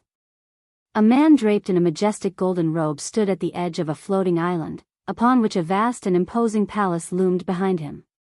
His gaze was fixed downward, piercing through clouds and distance, as if observing the world far below with eyes that saw more than mere mortals ever could. "I am aware. Send the heavens mandate to investigate and shut it down," said the Celestial Emperor. "As Your Majesty commands." Dragon Spiral Mountain. Is it just a coincidence? No, there's no such thing as a coincidence when it comes to him, the Celestial Emperor muttered. After stepping into the portal, Xuan was instantly consumed by a rushing torrent of distorted space. He hurtled through the rift at incredible speed, his body suspended in a void where time and direction lost all meaning, and he had no control over his movements. Normally, teleportation occurred in the blink of an eye. However, the distance between the nine heavens and Earth was so unfathomably vast that even space-bending travel required time to traverse. A few minutes after Xuan vanished into the portal, the skies above Dragon Spiral Mountain trembled, and a second, even larger portal tore open the heavens. From its swirling depths, an overwhelming army descended, immortals and god ascension experts alike, their presence shaking the land with divine pressure. Noticing this, everyone at the Dragon Spiral Mountain halted their movements and looked toward the sky. "I am General Wang of Heaven's Mandate. Under His Majesty, the Celestial Emperor's command, we have come here to investigate your reason for activating the Dragon Spiral Mountain's teleportation device." The man leading the army, a 9th-level god Ascension powerhouse, demanded an answer. The Holy Dragon Emperor fearlessly approached the army and spoke. "Since when did the Celestial Emperor take interest in the affairs of our royal dragon clan?" "Since now." "Is that so?" "In that case, our reason is simple. We activated the teleportation device simply because we can. As far as I'm aware, it's not against the law to do so." "It's not, but the Celestial Emperor wants you to shut it down, and his words are the law in the 9 heavens. Perhaps that may be the case for you humans, but we're the Holy Dragon Clan. We only follow the command of Dragon Goddess Yeo. The Celestial Emperor should know better than to send a bunch of dogs to bark at us. Leave if you don't want any trouble. Insolence, the general roared, laced with fury and disdain. Even as the Dragon Emperor, you do not have the right to speak so brazenly. Shut down the teleportation device immediately. In the next instant, the Dragon Emperor released his aura without restraint. A wave of immense pressure swept across the land, shaking the air itself, so heavy and oppressive that even the clouds above trembled, as if bowing to his might. You dare encroach on my territory and issue commands as though you rule it, the Dragon Emperor thundered, his voice sending ripples in every direction. The teleportation device will remain active, and that is final. If you wish to shut it down, you must do it yourself. But know this, the moment you set foot on Dragon Spiral Mountain, we will treat it as an act of invasion and we will retaliate. Upon hearing the Holy Dragon Emperor's declaration, the members of the Holy Dragon Clan unleashed their auras in unison, each one erupting like a dragon's roar through the heavens, a clear and unified signal to Heaven's mandate that they were not bluffing. How fucking troublesome. General Wang clenched his fists in frustration. He retrieved a medallion and activated it with his spiritual energy. Your Majesty, we have a situation here. Chapter 1983, Heaven's Will. Chapter 1983, Heaven's Will. Following the Holy Dragon Emperor's firm refusal to comply, General Wang was left with no choice but to contact the Celestial Emperor for further instructions. The situation had grown too delicate, and any misstep could ignite a conflict that would affect not just the Celestial Emperor but the entire 9 heavens. The Heavens' mandates certainly possessed the manpower to annihilate the Holy Dragon Clan if they so wished, but doing so would be no different than striking down a foreign diplomat protected by immunity, and they'd have to answer to the other royal dragon clans. While the Celestial Emperor stood as the single most powerful and authoritative figure in the 9 heavens, his reach was not absolute. There existed powers beyond even his command. Most notably, the 10 royal dragon clans. As dragons, they stood at the very pinnacle of the beast world, alongside the Phoenix bloodline and a handful of other ancient bloodlines. And as royals among dragons, they possessed the ability to command all lesser dragons beneath them. If the 10 royal dragon clans were ever to clash against the Celestial Emperor, it wouldn't be a battle against 10 clans alone, it would mean facing the united might of nearly all the dragons in existence, along with countless powerful beings loyal to their cause. Even for the Celestial Emperor, such a conflict would be a calamity of unimaginable scale. Even if the 10 royal dragon clans were not allies of each other and often clashed among themselves, they would never allow an outsider, especially a human, to trample upon one of their own bloodlines. In other words, internal strife was acceptable, even natural, but any external aggression was seen as an unforgivable affront to the dragon race itself. What should we do, Your Majesty? The Holy Dragon Emperor refuses to cooperate and declared war if we tried to stop the teleportation device.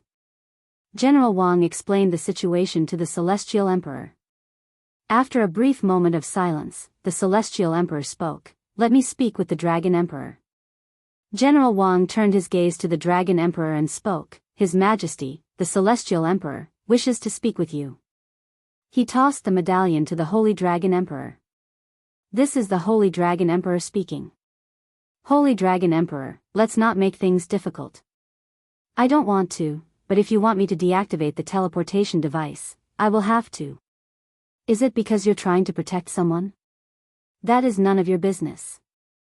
No, it is my business, the Celestial Emperor said coldly. The one you're so eager to protect, if left unchecked, he will become the very catalyst for the 9 heavens' collapse, and as the Celestial Emperor, it is my duty to protect this world. The Holy Dragon Emperor smiled at the Celestial Emperor's words and calmly responded, you have your duties just as I have my own. I'm sorry, Celestial Emperor, but you will not change my mind. After a moment of silence, the Celestial Emperor released a faint sigh before speaking again. I always thought you were one of the wiser dragon emperors, but it appears I have been mistaken this entire time. I really don't want to do this, but you've forced my hands. The other royal dragon clans will be upset for a while, but they won't do anything hasty while I have the Royal Phoenix clans on my side. In the next moment, an invisible ripple spread across the skies above Dragon's Spiral Mountain, distorting space itself. It exuded a profound and unfathomable pressure, one so deep and divine that it felt as though heaven itself were trying to make an appearance. Then, the word execute blazed into existence across the heavens, etched in radiant light, vast and commanding, as if carved directly into the fabric of the sky itself, and it hung there like a divine decree. Seeing this, General Wang smiled and declared loudly, "Heaven has spoken. Follow the Celestial Emperor's command and destroy the teleportation device. Execute anyone who dares to try and stop us." He pointed his sword toward the Dragon's Spiral Mountain and roared, "Execute heaven's will." Rhea. Behind him, the army erupted with a deafening war cry that shook the very heavens. With weapons drawn and killing intent surging, they descended upon Dragon's Spiral Mountain like a merciless storm. In response, the Holy Dragon Emperor unleashed a thunderous roar, his voice reverberating through every corner of Dragon's Spiral Mountain like a divine command. "Teach these intruders the price of defiling our sacred land. Slay all who dare to stain our home with their presence. For Dragon Goddess Yeo." Thousands of dragon roars erupted at once, shaking the heavens and the sea below. In a breathtaking surge, every member of the Holy Dragon clan, young dragons, elders, even the humble servants, took to the skies with unwavering resolve. What should I do?" Xianxia cried out, her voice trembling with panic as the skies erupted into chaos around her. The sudden descent into all-out war left her completely overwhelmed and frozen in place. "This is not your fight. Find a safe place to hide until Yuan returns." The Holy Dragon Emperor's voice suddenly resounded in her head through voice transmission. But. Xianxia hesitated following this instruction. How could she run and hide while everyone else fought? Moreover, they were fighting for Yuan. "No. There's no way I can cower in a corner while everyone else fights for him." Xianxia wore all of the treasures Yuan had recently given her and joined the battle shortly later. As for the Dragon Emperor, he also entered the battle after sending his message to Xianxia, clashing with General Wang. Although the Holy Dragon clan vastly outnumbered the soldiers of Heaven's mandate, sheer numbers meant little in the face of overwhelming cultivation. Every member of Heaven's mandate was at least a bronze immortal, and with that power, they effortlessly suppressed the Holy Dragon clan, pushing them back with ease despite being outnumbered. Yet, even while being overwhelmed, the Holy Dragon clan showed no signs of yielding and continued their relentless retaliation until their last breath. Chapter 1984, Defend the Dragon's Spiral Mountain. Chapter 1984, Defend the Dragon's Spiral Mountain. How long have I been in here? Yuan mumbled to himself as his body continued to travel through the space rift, feeling like it'd been ages since he entered the portal. However, in reality, it'd only been a few minutes since he entered. Wait a second, this might be an opportunity to train my power of the void. Realizing this, Yuan stopped thinking about the passage of time and focused solely on the void around him. With nothing to do but train his power of the void, Yuan focused entirely on it, eventually forgetting that he was in a space rift and traveling back to Earth. Only an hour had passed since Heaven's mandate began their invasion, yet more than half of the Holy Dragon clan had already fallen. The majority were young dragons and servants, those without the cultivation to survive such a brutal onslaught. Look around you. This is the result of your foolish defiance, Holy Dragon Emperor. General Wang exclaimed with a vicious smile on his face. Did you really think the Holy Dragon clan could stop Heaven's mandate, the strongest army in the 9 heavens? Of course not, the Dragon Emperor calmly replied. Then you must have believed your royal bloodline would make the Celestial Emperor hesitate. Unfortunately for you, that didn't work out either. You won't understand it even if I were to break it down for you. I don't need to understand it, nor do I want to. The clash between the Dragon Emperor and General Wang, 2 peak god Ascension powerhouses, was so catastrophic that even the ripples from their blows carried enough force to instantly obliterate an immortal upon contact. To prevent their battle from decimating allies and enemies alike, they erected a barrier of celestial chi around themselves. As for Xianxia, she had managed to survive, though just barely, thanks to the protective treasures Xuan had given her. But mere survival was all she could manage. Against immortals, her attacks were like droplets against stone, ineffective and easily brushed aside. Damn it all, they're too powerful. She muttered through clenched teeth, frustration burning in her chest like fire. Her hands trembled, not from fear, but from the unbearable weight of her own powerlessness. If only I were a little stronger. She merely cried out inwardly, frustration and helplessness twisting in her chest. But before the thought could fade, a wave of killing intent crashed over her like a cold tide. Die!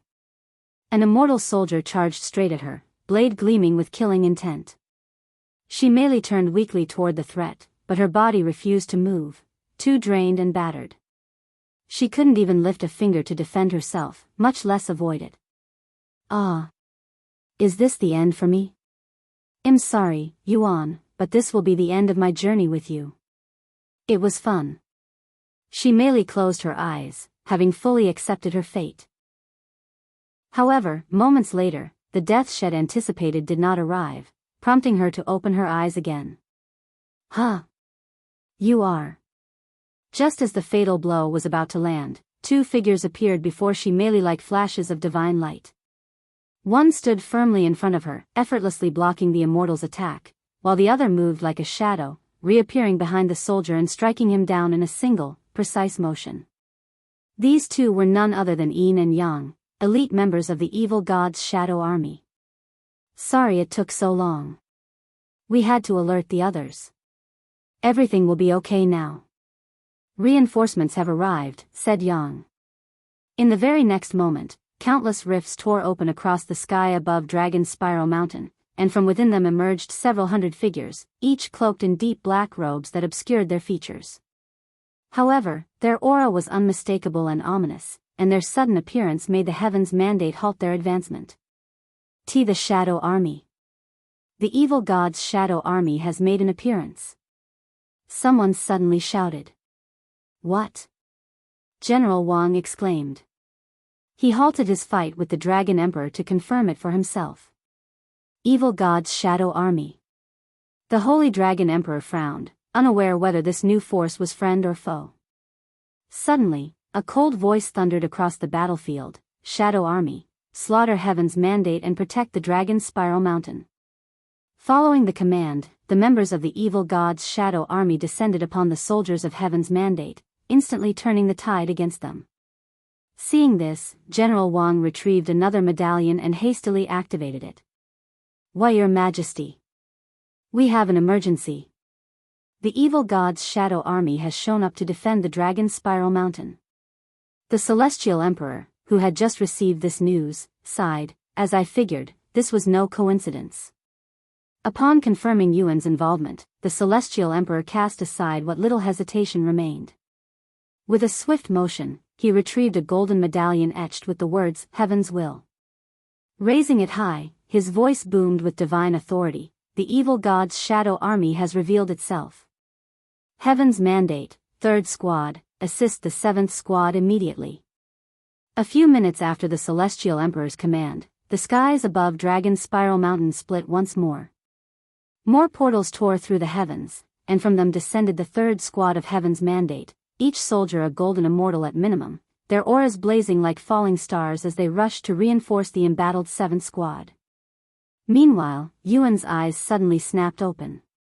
In the vast expanse of the void ahead, a flicker of white light shimmered into view.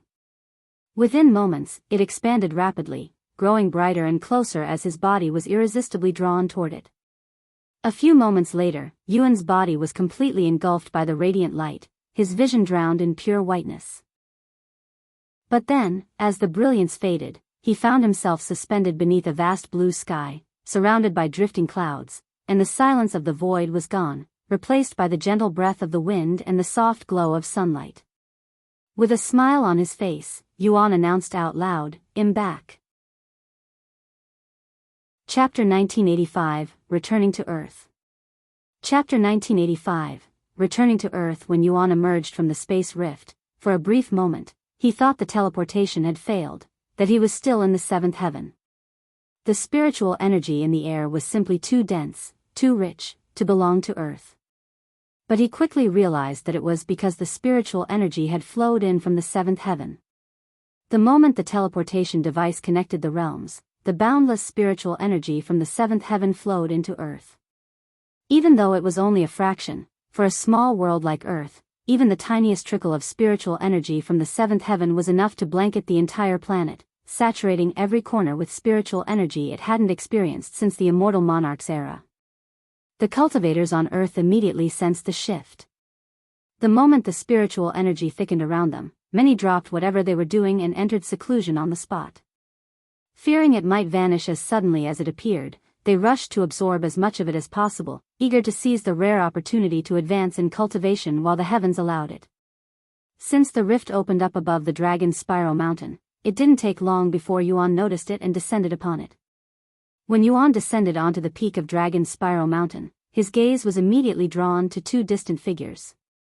It was the Lord and Leah. But something was wrong. The Lord lay motionless on the ground, seemingly unconscious, his aura faint and unstable. Beside him, Leah was transferring her spiritual energy into him. Seeing this, Xuan rushed over and asked, "What happened?"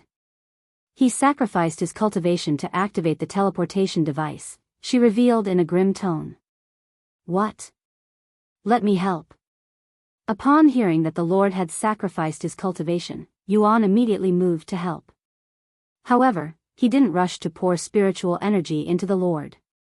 With his cultivation reduced to the second level of Spirit Apprentice, the Lord could only absorb what his current realm could withstand. Anything beyond that would do more harm than good. Instead, Xuan retrieved some of his blood and fed it to the Lord. Almost instantly, the Lord's complexion improved significantly.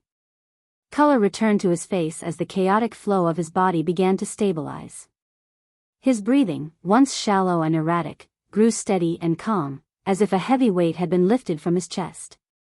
Seeing that the Lord's condition had stabilized, Leah slowly turned her gaze toward Xuan. The moment her eyes met his, they widened in astonishment. He looked completely different, taller, sharper, more refined. But it wasn't just his appearance. His aura, it was vast, boundless, and utterly unfathomable to her. It was as if she were staring at a stranger wearing the face of someone she once knew, someone who had soared far beyond her reach. "Are you really Xuan?" she couldn't help but mutter. "I know it's been a few years since we last saw each other, but I can't have changed that much, right? Your face hasn't changed much. I was talking about everything else. Your scent, aura, everything." Xuan smiled and said, "Where are the others?" "Probably still training in the 9 heavens. They rarely return to Earth these days," she said. "Then I'll leave for now. I'll come back once I get back into my real body." Then, he soared through the sky and returned straight to his home, landing softly on the familiar balcony just moments later. Stepping inside, a wave of warmth washed over him. There, in the quiet of the room, lay his physical body, resting peacefully beside Liuxiang. But to his surprise, Meixiu was there as well, resting on the same bed, her expression gentle and serene. "So, how does this work? Do I jump inside my own body or something?"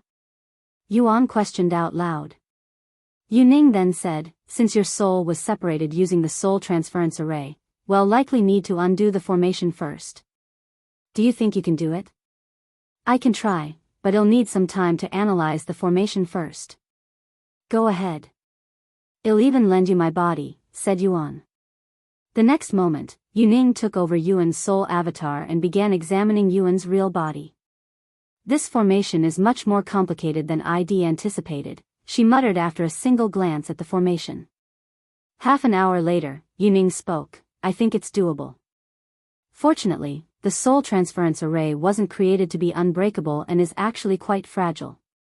Once I remove the formation from your real body, your soul will likely automatically return to its body. I'll begin on your command." "I'm ready." "You can begin whenever you're ready." "Okay, then I will begin now." Yuning, using Yuan's avatar, began making array symbols in the air. About 10 minutes later, she combined the array symbols into a single array and sent it directly inside Yuan's body. It's broken, she said. The very next moment, Yuan's vision went completely blank. Yet, despite the absence of sight, he could still feel. A strange, irresistible force had gripped him, pulling at his very essence. He felt his body being pulled, as though something unseen was trying to consume his very existence. This sensation lasted for a few seconds before everything went still. Eventually, Yuan opened his eyes and could see the ceiling right above him. He sat up on the bed and looked down at his body. It worked. Head finally returned to his true body. How do you feel? Yuning asked. Weak, he replied. After examining his body more closely, he realized that his cultivation was no longer at the peak of immortal ascension but his true Bodhis cultivation, which was still in the spirit realm. However, he could sense his cultivation slowly improving.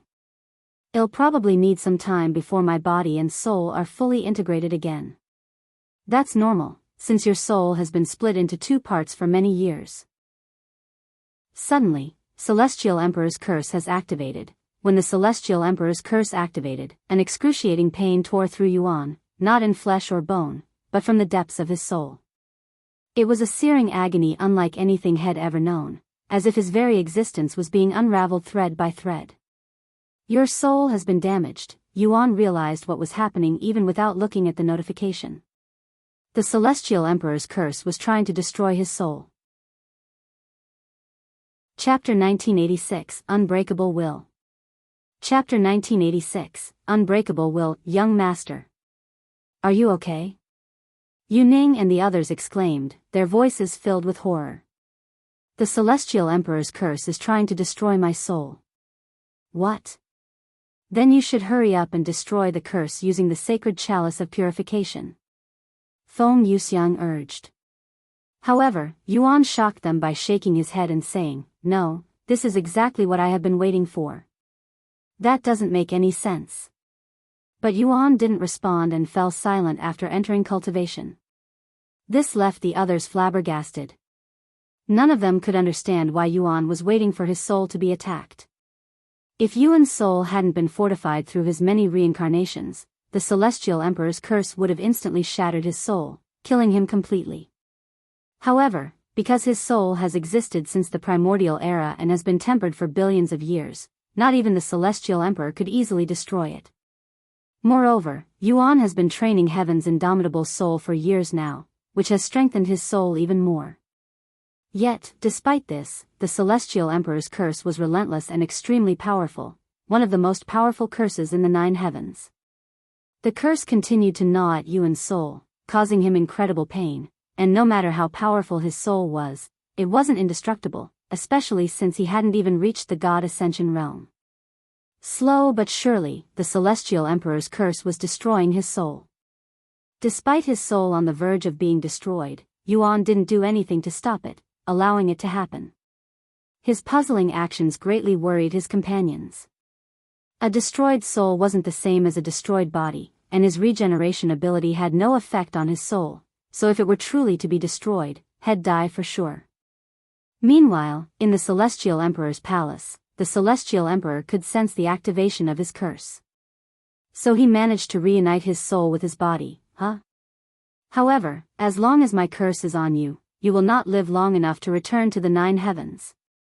Almost half an hour has passed since Yuan began resisting the Celestial Emperor's curse. It's time, he muttered in a low voice.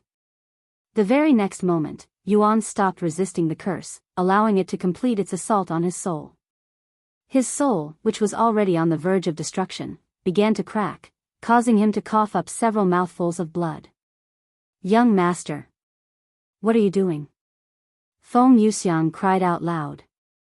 However, Yuan was too focused to even hear her voice.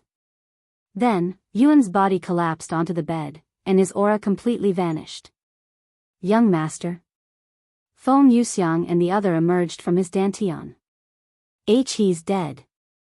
Liuxiang couldn't believe it. Lan Yingying clenched her fists, unsure of what to say. Calm down, you dumb pigeon. A calm voice suddenly resounded. This voice. Dragon Goddess Yeo?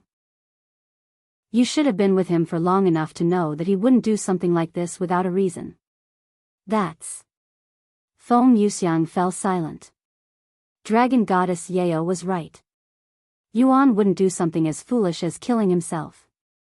Just as they began to calm down, Yuan's body suddenly became enveloped by a golden shimmer. It was faint at first, but it eventually became so intense that it illuminated the entire room. A few minutes later, Yuan slowly opened his eyes. Young master. Liuxiang cried tears of happiness after seeing head returned. He showed them an apologetic smile and said, "Sorry for not warning you ahead of time.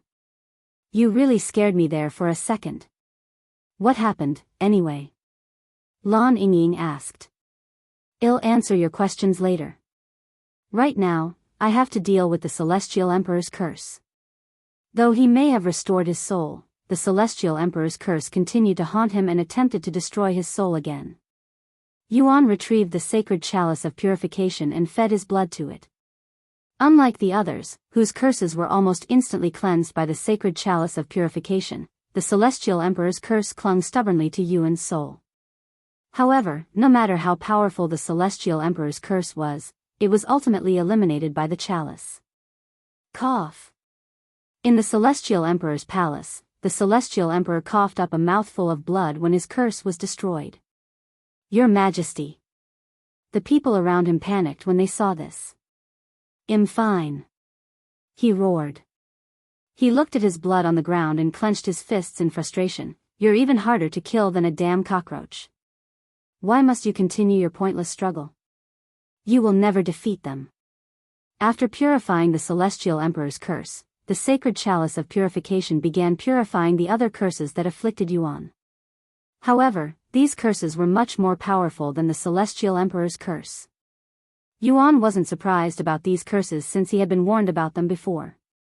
In essence, most of them were natural curses that had followed him from his previous lives. Shortly after Yuan purified the Celestial Emperor's curse, the surrounding spiritual energy surged toward him like a flood, consumed by his body at a terrifying rate, even though he wasn't actively cultivating.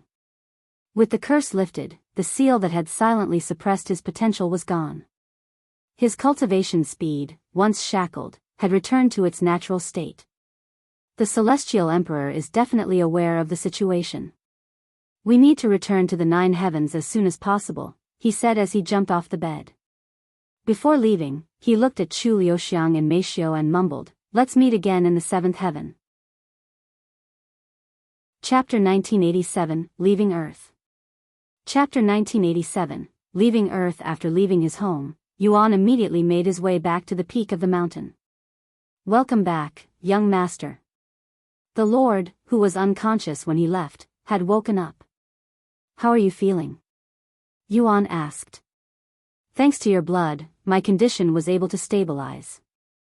However, with my cultivation like this, I am no longer able to control the formation that protects this world. Fortunately, the spiritual energy from the 9 heavens has temporarily solved this situation." "Temporarily, so we're not completely out of trouble yet?" "No, not yet. Since the gateway between our worlds won't remain open forever, we'll stop receiving more spiritual energy once it closes. The spiritual energy won't last forever either. I don't know how long the spiritual energy we received will last, but it should last a good while," said the Lord. "That said, as long as both Dragon Spiral Mountains remain standing, we'll be able to activate the teleportation device again in the future." "Who will be able to activate the teleportation device now that your cultivation is gone?" Yuan asked. Even if the Lord were to raise his cultivation again, it'd take far too long for him to return to his original cultivation. Yuan glanced at Leah, who quickly said, "Don't look at me. My cultivation won't be enough. I'm sure we'll think of something. Anyway, young master, you shouldn't linger here for too long.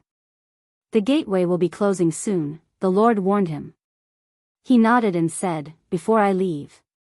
He retrieved a bunch of vials, each filled to the brim with a crimson liquid. "This is my blood.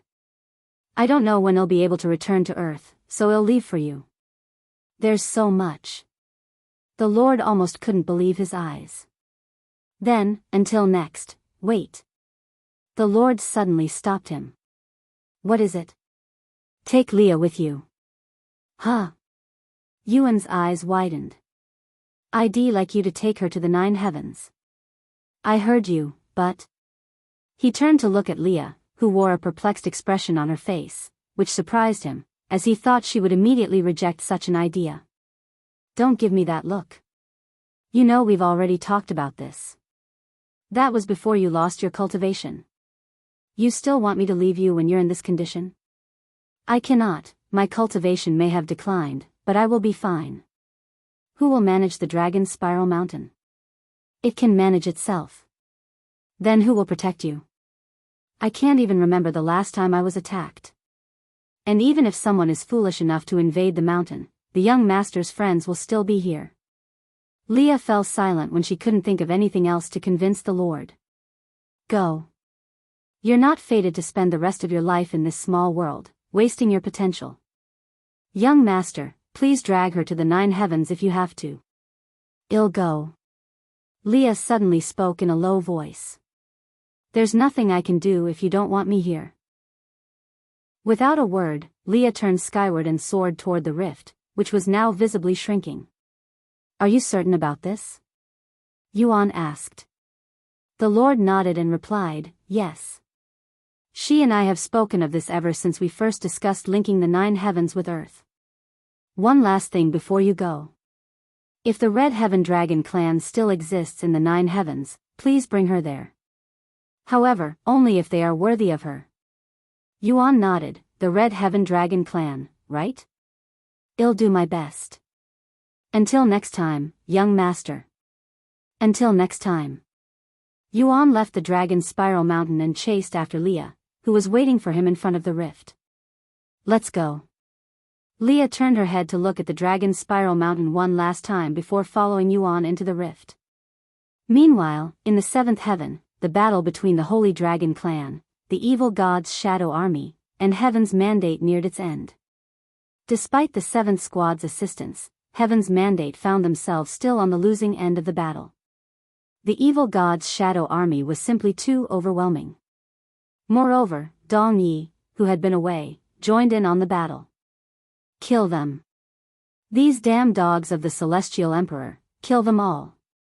Dong Yi roared as he teleported from Immortal to Immortal with a powerful movement technique, killing them with a single strike. Fucking evil god's army. You should have remained in the shadows where you've lurked for eras. But now that you've revealed yourselves, we will come for you with the full might of our wrath. General Wang roared. Ha ha ha. I'd love to see you try. Dong Yi laughed. Suddenly, as if responding to Dong Yi's provocation, the heavens above Dragon's Spiral Mountain quaked, and an unfathomable pressure descended, sweeping across the battlefield like the will of an ancient god, halting everyone's movements. This feeling, don't tell me. As though he realized something, Dong Yi immediately warned the others, the Celestial Emperor is making a move. Withdraw. Without hesitation, the evil god's shadow army stopped fighting and began scattering in every direction. In the very next moment, a colossal rift tore through the sky, and from its depths emerged the tip of an immense sword, as if the heavens themselves were being pierced. Realizing the situation, the Holy Dragon Emperor gritted his teeth in anger. That technique. Are you really going that far, Celestial Emperor? Holy Dragon Clan, you should also withdraw if you don't want to die to it. This isn't something any of us can handle. Dong Yi warned them. Yet, they remained on the battlefield, unwilling to leave. The Dragon's Spiral Mountain is our home. We will never abandon it, even if it means we die with it, the Dragon Emperor declared. For Dragon Goddess Yeo. The others shouted. These stubborn fools. Dong Yi turned his attention to Shimeli before teleporting to her. We're leaving, he said to her. What? We can't leave the Holy Dragon Clan alone. Shimeli exclaimed. They have decided to stay even if it means they'll die, and I have no authority to stop them. However, you're my liege's comrade. I cannot let you die. Sorry, but I'll take you away even if I have to use force. Before she melee could contest, Dong Yi grabbed her arm and teleported them away from the battlefield, leaving the Holy Dragon clan and Heaven's Mandate alone. Chapter 1988, The Celestial Emperor's Unstoppable Attack.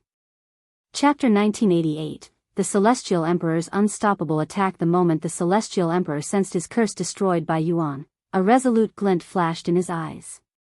Without hesitation, he raised his hand, drawing forth his celestial qi. Your Majesty. What are you doing? You can't use such a powerful technique without any warning. A man bearing a unique white and gold robe hastily approached the Celestial Emperor and exclaimed after seeing this. The results will be catastrophic, and the Celestial Council will be all over this. I am well aware, he calmly responded. However, I cannot let him return to the 9 heavens. Even if I receive backlash for this, I am willing to bear the responsibility. The man fell silent upon hearing the unwavering composure and clear finality in the Celestial Emperor's tone. He was certain that unless someone forcefully stopped him, the Celestial Emperor had no intention of backing out. However, the technique the Celestial Emperor was about to unleash would not just destroy the entire Dragon Spiral Mountain, it would cause irreversible damage in the 7th heaven. Once I reduce Dragon Spiral Mountain to nothingness, his path to the 9 heavens will be severed. And if he is already making his return, then he will be cast adrift in the boundless void of the universe, no different from death itself, the Celestial Emperor mused inwardly. Meanwhile, in the 7th heaven, the Heaven's Mandate began backing away from the Dragon Spiral Mountain when they saw the slit in the sky. The Celestial Emperor is going to personally intervene. Fall back. General Wang shouted before hastily creating a portal for them to escape to. Witnessing this, the Holy Dragon Emperor paid them no further heed and turned back toward Dragon Spiral Mountain, where the lifeless bodies of thousands of his fallen clansmen lay. The members of the Holy Dragon clan who were still alive gathered around him. I never imagined that our Holy Dragon clan would perish in such a situation, sighed the Dragon Emperor. He turned to look at the others and continued, I won't blame you if you wish to leave. There's no way we will abandon you and the Dragon Spiral Mountain. That's right. We have spent our entire lives here, and we will spend our last moments here. The members of the clan voiced their refusal to leave. The Holy Dragon Emperor smiled and said, in that case, we might as well spend our last moments trying to protect our home. He turned his gaze to the colossal sword in the sky, now descended more than halfway through the rift, its presence looming like a divine judgment. That is the Celestial Emperor's divine judgment, right? Despite being in this world for over 1,000,000 years, this is actually my first time seeing it, one of the elders remarked. The ultimate execution technique, powerful enough to kill even a 9th-level God Ascension cultivator with ease. This will sound weird, but it feels like an honor to die to such a magnificent technique.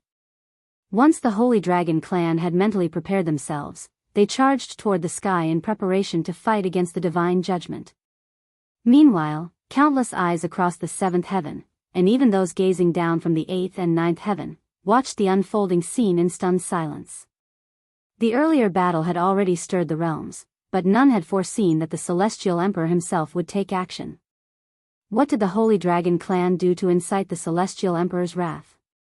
Who were those individuals in black? They appeared out of the blue and nearly defeated the invincible Heaven's Mandate. These people were full of questions and speculations.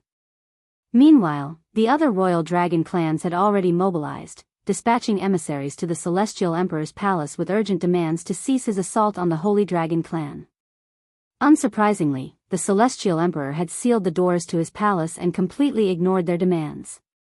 This enraged the royal dragon clans, yet they were powerless to prevent the Celestial Emperor from obliterating Dragon Spiral Mountain. All they could do was bide their time and prepare to seek retribution once the deed was done. At last, the Celestial Emperor completed the technique and, with unwavering authority, swept his arm downward. In that instant, the sword hanging in the heavens surged with power and plunged forth, its descent no longer gradual but swift and absolute. The sheer pressure radiating from the sword was so overwhelming that all cultivators below the God Ascension realm from the Holy Dragon clan plummeted from the sky like helpless flies.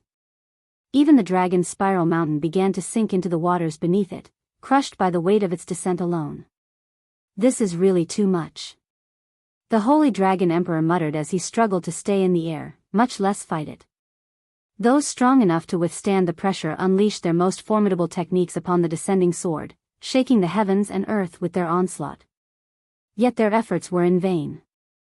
The blade remained unscathed, as if they were hurling raw eggs against an immovable mountain. The Holy Dragon Emperor suddenly charged toward it, his form erupting into that of a colossal silver dragon. With a thunderous roar, he lunged at the descending sword and sank his fangs into it, desperate to halt, or at least slow, its relentless fall. The others followed suit, but alas, their efforts were futile against the Celestial Emperor's overwhelming prowess. Just as the sword was about to bring ruin upon Dragon's Spiral Mountain, a faint sigh echoed through the heavens, soft yet boundless.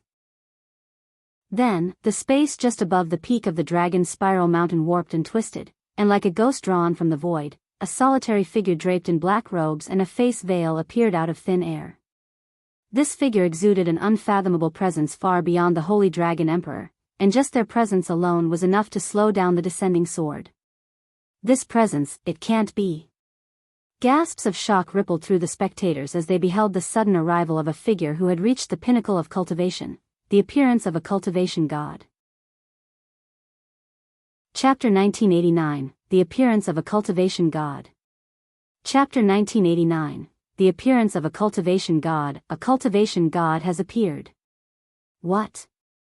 Impossible. Why would a cultivation god intervene, especially when the Celestial Emperor is involved? Are we sure they are a cultivation god? There are only a handful of them in the entire 9 heavens, and I recognize everyone but this individual. That presence, that aura. There's no doubt about it. This individual is a cultivation god. Are you saying this is not just the appearance of a cultivation god but the appearance of a new one? The spectators' astonishment deepened as realization struck. This was an unfamiliar cultivation god, one whose presence had never graced the public eye. Cultivation gods were figures of renown, their names etched into the annals of history.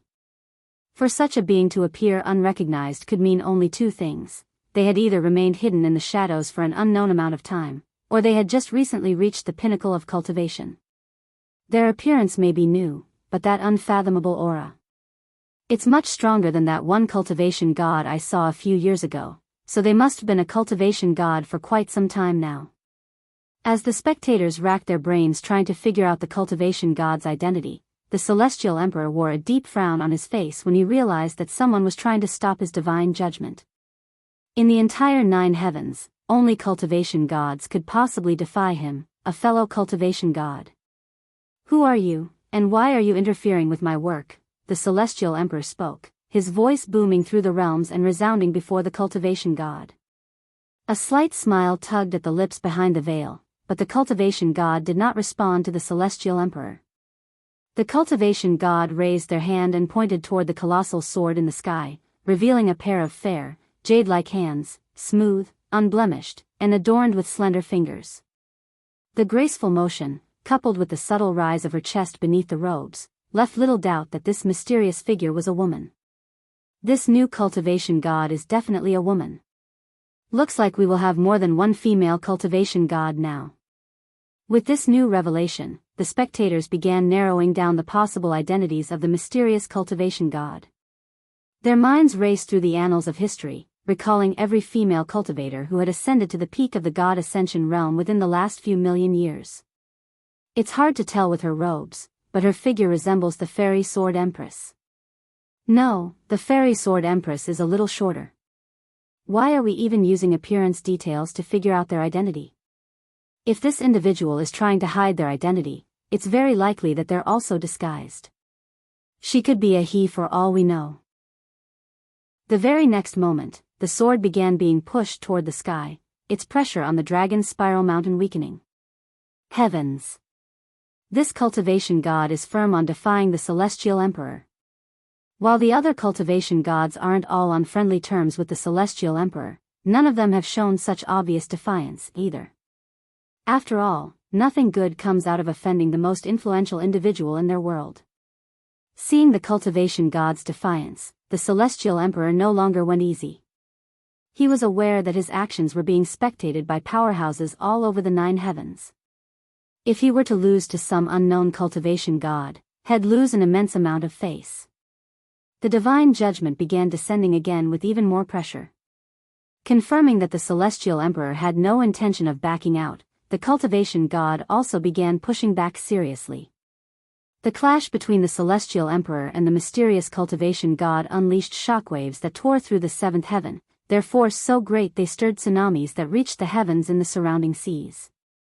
As for Dragon's Spiral Mountain, positioned directly beneath their titanic clash, it continued to sink beneath the mounting pressure, with more than half of its once majestic peak now swallowed by the surrounding waters. Though countless eyes bore witness to the unfolding battle, none dared to intervene, not even those from heaven's mandate. When cultivation gods clashed, the heavens themselves held their breath. No one below their realm could hope to endure such a storm, only another cultivation god could survive, let alone stand a chance of interfering. Of course, among the spectators were other cultivation gods. Yet their attention was not on the battle itself, but on the newcomer, an unknown deity whose sudden emergence stirred more curiosity. Your Majesty. The Celestial Council has arrived outside the palace, and they are demanding that you halt your actions, someone suddenly said. Yet, rather than relent, the Celestial Emperor surged with even greater power.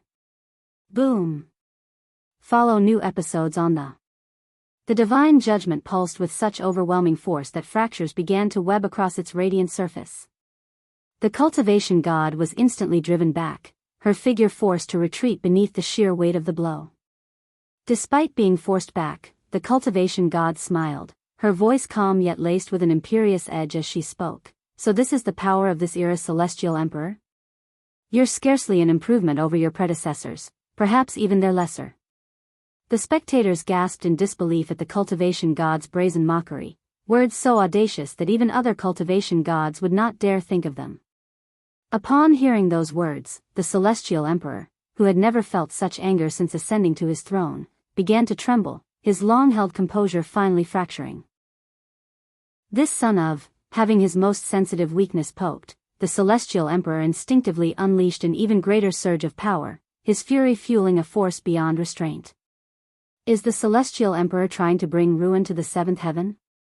The spectators, once watching with idle fascination, now found their amusement replaced by growing unease and fear. Humph. Your temper is as feeble as your strength. The cultivation god sneered coldly, flicking her sleeve with effortless disdain. In the very next instant, the colossal sword, its surface already veined with fractures, shattered into countless shards, cascading down upon the sea of dragons like a merciless rain of divine blades. Chapter 1990, Returning to the 9 Heavens. Chapter 1990, Returning to the 9 Heavens, the cultivation god did it. She stopped the celestial emperor's attack. A collective gasp swept through the spectators as they drew in a sharp breath, stunned by the unforeseen turn of events. The moment the divine judgment shattered, the celestial emperor recoiled as if struck across the face, a searing pain radiating from it. He staggered, blood spilling from his lips, marking the second time in a single day that he had been wounded, a humiliation nearly as deep as the injury itself. However, the celestial emperor swiftly regained his footing and began summoning his celestial chi once more, this time with even greater ferocity, his aura surging like a rising tempest that swept throughout the palace. Your Majesty! His subordinates cried out in alarm, their voices trembling with fear. Yet not one of them dared to intervene, paralyzed by the consequences of doing so. Once again, the skies above Dragon's Spiral Mountain quaked, and multiple rifts tore open in unison, splitting the heavens like wounds in the firmament. The cultivation god looked toward the heavens and smiled. At least your stubbornness rivals your predecessors. The celestial emperor is really going to destroy the 7th heaven at this rate. The spectators cried out loud, and some of them began preparing to escape to the other realms. At this moment, several figures appeared around the celestial emperor like ghosts, and their voices rang out in unison, sharp and resolute. Your Majesty, that is enough of your farce. If you refuse to stand down, do not blame us for taking action. Farce? The celestial emperor turned to face them, his gaze icy and sharp. Do you truly believe I am acting out of amusement? Yet, despite the weight of his glare, the members of the Celestial Council stood firm, their expressions calm and unshaken. Not only did you unleash overwhelming force without warning, but you even struck at the Holy Dragon Clan. The Royal Dragon clans have been raising hell at our gates since the moment this began. Are you truly trying to provoke war with one of the most powerful beast bloodlines in all the 9 heavens? They exclaimed. War. The Celestial Emperor suddenly burst into laughter, his voice echoing with scorn and fury. Because of your meddling and that cultivation god's interference, the 9 heavens are now on the brink of a war far greater than anything you can possibly imagine. The Celestial Council fell into silence, though none among them seemed particularly alarmed. If such a war truly comes, we will face it then, one of them said calmly. For now, our priority lies with the rising tensions with the Royal Dragon clans. A conference has already been arranged. You must attend and make every effort to ease the storm before it breaks. Rumor has it the Great One just emerged from his seclusion, too. Now, it was the Celestial Emperor's turn to fall silent. The 10 Royal Dragon clans were of little concern to him, but the Great One was another matter entirely. That being alone could unleash more devastation than all 10 clans combined. In time, the Celestial Emperor withdrew his aura, and the rifts torn across the skies above Dragon Spiral Mountain slowly began to mend. As the heavens healed, a hush fell over the land, and the turbulent waters gradually returned to calm. However, the Celestial Emperor had not forgotten the cultivation god. Fixing his gaze upon her that pierced through the realms, he spoke with cold menace. I do not know who you are, but now that you've revealed yourself and declared your opposition, I will hunt you down like a rabbit in the wild.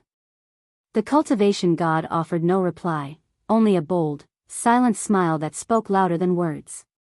Before departing, she cast a final glance toward the closing portal linking the 7th heaven and earth, her gaze unreadable yet profound.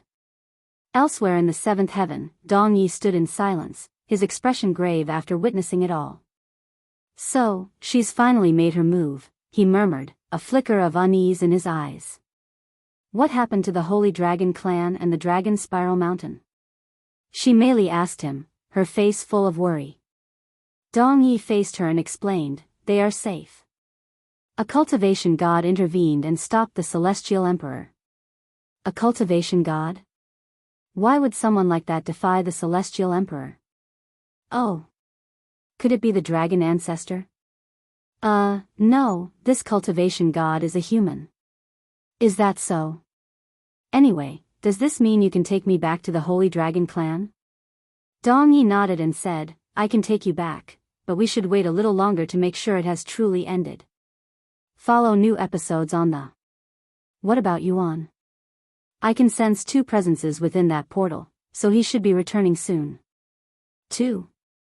She merely raised an eyebrow and wondered who that other individual could be. Sure enough, just a few hours after the battle had ended, Yuan and Leah stepped through the portal, arriving moments before it sealed shut behind them. Leah's eyes widened in awe as she took in her surroundings. The spiritual energy in the air was so dense, so pure, that even her ordinary breaths caused her cultivation to surge. It was unlike anything she had ever encountered. Welcome to the 9 heavens, Yuan said with a gentle smile, watching her wide-eyed wonder, reminiscent of a child discovering the existence of sweets for the very first time. Noticing his looks, Leah frowned, her tone sharp with indignation. Don't you dare treat me like some country bumpkin. However, Yuan remained silent, his smile fading as his expression hardened into a deep, solemn frown. What's wrong? She asked. I knew activating the teleportation device would invite trouble, Yuan murmured, his gaze heavy as it fell upon Dragon Spiral Mountain. But never did I imagine it would escalate to this extent. Though the mountain still stood, its once majestic form bore the scars of devastation, broken, battered, yet barely enduring. Let's go. Without another word, Yuan descended toward the mountain, his figure cutting silently through the air. Leah followed close behind. Chapter 1991, Mysterious Cultivation God. Chapter 1991, Mysterious Cultivation God. As Yuan landed upon Dragon Spiral Mountain, a wave of shock and sorrow washed over him. The mountain was littered with thousands of corpses, many of whom were from the Holy Dragon clan. The rest belonged to human cultivators wearing full armor. Heaven's mandate. Despite this being his first time encountering them, he instantly recognized them purely from their armor and its unique patterns. After all, Head had plenty of encounters with them in his previous lives. Did a war happen here or something? These corpses look fresh, so it happened only recently. Leah remarked as she hovered slightly above the ground, not wanting to touch the corpses. It was likely the Celestial Emperor's doing. He attacked this place in an attempt to prevent me from returning to the 9 heavens. Clearly, it didn't work out for him. The Celestial Emperor? Isn't that the guy who sits above everyone in the 9 heavens? The ruler of the 9 heavens. Though she was born on Earth, the Lord occasionally taught her about the 9 heavens. That's right, he confirmed. I'm impressed. How did you end up having beef with the most powerful individual in the 9 heavens? That's akin to offending the Lord on Earth, she remarked. A bittersweet smile appeared on Yuan's face as he said, "It's complicated. Although I have never seen or met this Celestial Emperor, he clearly has a problem with me. Or should I say the past me? Is that so?" Leah muttered. Yuan used his divine sense to find the Dragon Emperor and went to find him. Some time later, Yuan found the Dragon Emperor amidst the wreckage, quietly assisting in the search for fallen members of the clan. Dragon Emperor. The Dragon Emperor, so absorbed in his search that he hadn't even noticed Yuan's return, looked at him with relief in his tired gaze. "You made it back safely, Senior." Though he maintained a calm exterior, the Dragon Emperor's appearance told another story. His once majestic robes were torn and stained with blood, and his breath was also somewhat weak. While he had sustained minor injuries during his clash with General Wang, it was his attempt to block the divine judgment that had exacted the greatest toll, wounding not just his body, but his very soul. "Can you tell me what happened while I was gone? I know the heavens' mandate showed up from their corpses." The Dragon Emperor gave a solemn nod before recounting everything to Yuan, from the moment of his departure to the unexpected arrival of an unknown cultivation god who had descended to defy the Celestial Emperor and save the Dragon Spiral Mountain. While Yuan wasn't particularly surprised to learn that the evil god's army had appeared, he was surprised to hear that the Celestial Emperor had personally intervened and that a mysterious cultivation god had descended to protect them. Who was this cultivation god? He asked. The Holy Dragon Emperor shook his head. I don't know. They were wearing a face veil that blocked their face. However, she had the figure of a woman. Of course, I cannot tell you if that's their real appearance or just a disguise. A woman wearing a face veil. Yuan wondered if he had known any cultivation gods in the past, at least among the memories he had recovered so far. Yet, none came to mind. After all, cultivation gods were virtually non-existent in those ancient days, and his memories were still returning piece by piece with each passing day. The only cultivation god Yuan knew was Dragon Goddess Yao, the Dragon Ancestor, and the Great One. Even Xian had only reached the 9th level of God Ascension. However, Dragon Goddess Yao was with him during the invasion, and the Great One wouldn't do something like hide his identity. Could it be the Dragon Ancestor? No, he wouldn't show up disguised as a woman either. Maybe it was one of the 9 Divine Supremes? But they wouldn't disappear immediately afterward. Maybe Dong Yi knows something. I'll ask him later.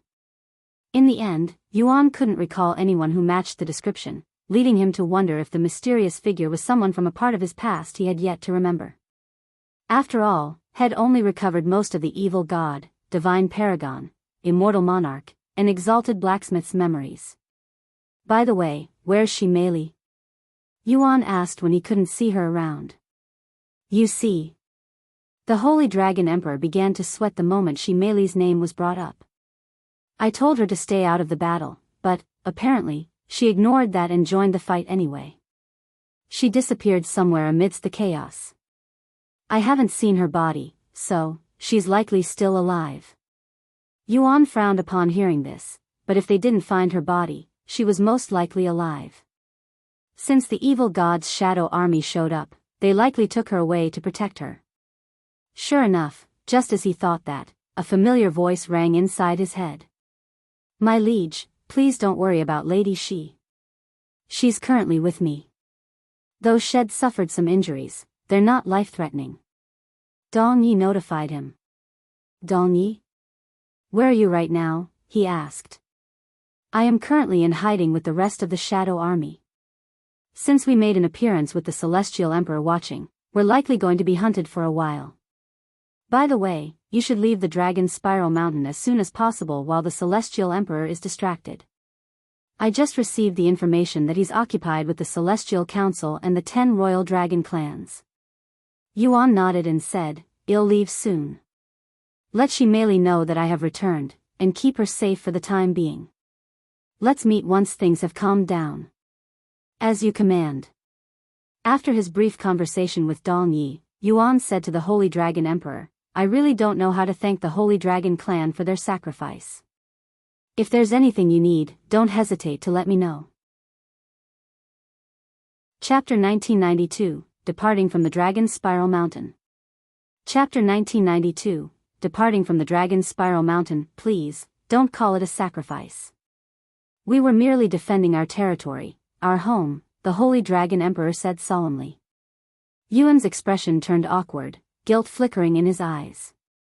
Even so, it's a fact that the Celestial Emperor attacked because I activated the teleportation device.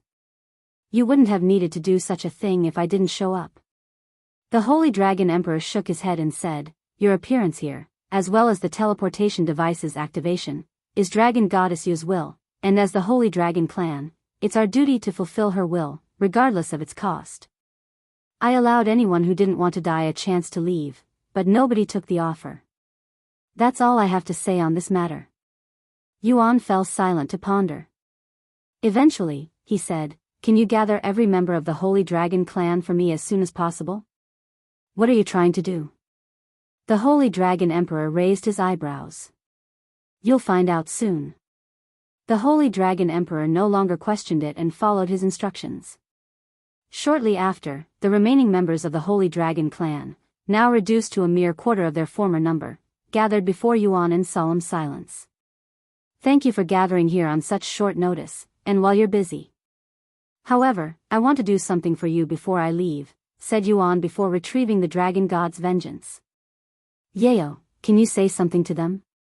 If it weren't for their efforts, I wouldn't have been able to return to the 9 heavens peacefully, he said to it. Did he just? Yeah. I heard it. Besides the Holy Dragon Emperor and some of their top members, nobody knew about Yuan being the immortal monarch or that Dragon Goddess Yeo was resting inside the Dragon God's vengeance. A soft sigh resounded from the spear before it emitted a profound glow. In the very next moment, Dragon Goddess Yeo appeared before them in her human form. That's. Even without needing her to introduce herself, the members of the Holy Dragon clan immediately knew her identity. Realizing that they were before the one and only Dragon Goddess Yeo, everyone there kowtowed before her. Our God, Dragon Goddess Yeo. They all chanted in unison. Ahem.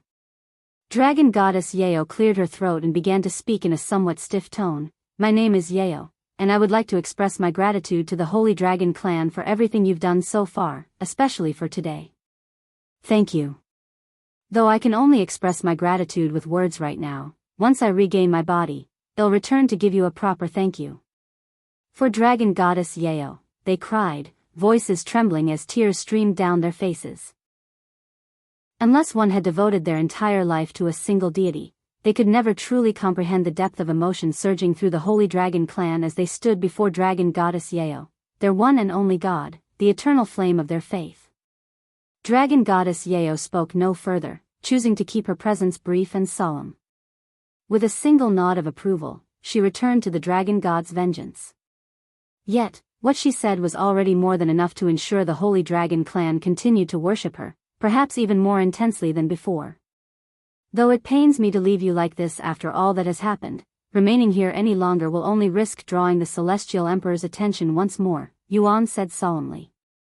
So, I'll be taking my leave for now. But if fate permits, I promise I'll return to this place again. Of course, I'll bring Dragon Goddess Yeo with me. We'll await your return no matter how long it takes, Senior Envoy. Yuan smiled, then turned to meet the gaze of the Holy Dragon Emperor, who responded with a silent nod of acknowledgement. Until next time, Yuan said quietly. And with that, he departed from Dragon Spiral Mountain with Leah quietly following behind. Where are you going to go, young master? Feng Liuxiang asked shortly after Yuan left. After a moment of silence, Yuan responded, I'm going to meet the others. Meanwhile, in a grand hall deep within the ninth heaven, the Celestial Emperor and the Celestial Council sat in solemn audience before representatives of 8 of the 10 royal dragon clans. The only ones who weren't present were the Holy Dragon Clan and the Azure Dragon Clan. Despite the recent incident, the Mystic Sea Dragon Clan still made an appearance. You'd best have a damn good explanation, Celestial Emperor, one of the representatives snapped, slamming the table with a force that echoed through the hall. You didn't just trespass into the territory of one of the 10 royal dragon clans, you launched a full assault, one that claimed thousands of lives, another representative roared, his voice laced with outrage. And not only that, a third representative added sharply, you attempted to annihilate their entire bloodline with divine judgment, a power reserved solely for condemning the most heinous of criminals on death row. The Celestial Emperor sat beneath a storm of accusations and complaints, the voices of the 10 royal dragon clans rising in fury around him, while the Celestial Council observed in heavy silence, neither defending nor intervening. I did what had to be done. I hope for your understanding, the Celestial Emperor finally said, his voice calm and measured, as if the barrage of accusations had done little more than stir the air around him. Don't give us that nonsense. There were countless ways to handle the situation without endangering the Holy Dragon Clan, yet you chose the most brutal and direct path. One of them refuted. Perhaps so, he replied calmly, but I was racing against time and did not have the luxury to do things gently. I gave the Holy Dragon Clan fair warning, yet they refused to yield. I was left with no other choice. It is regrettable, but I acted as I must to protect the 9 heavens, which is my top priority as the Celestial Emperor. I understand your anger, but if I could rewind time and redo it, I wouldn't have done it any differently. Chapter 1993, 10 Royal Dragon Clans. Chapter 1993, 10 Royal Dragon Clans, the audacity, one of the representatives shouted, his voice trembling with fury. Do you truly wish to wage war against the 10 royal dragon clans, Celestial Emperor? The Celestial Council, frowning at the escalating tension, finally stepped in. Let us all take a moment to calm ourselves, one of the council members said firmly.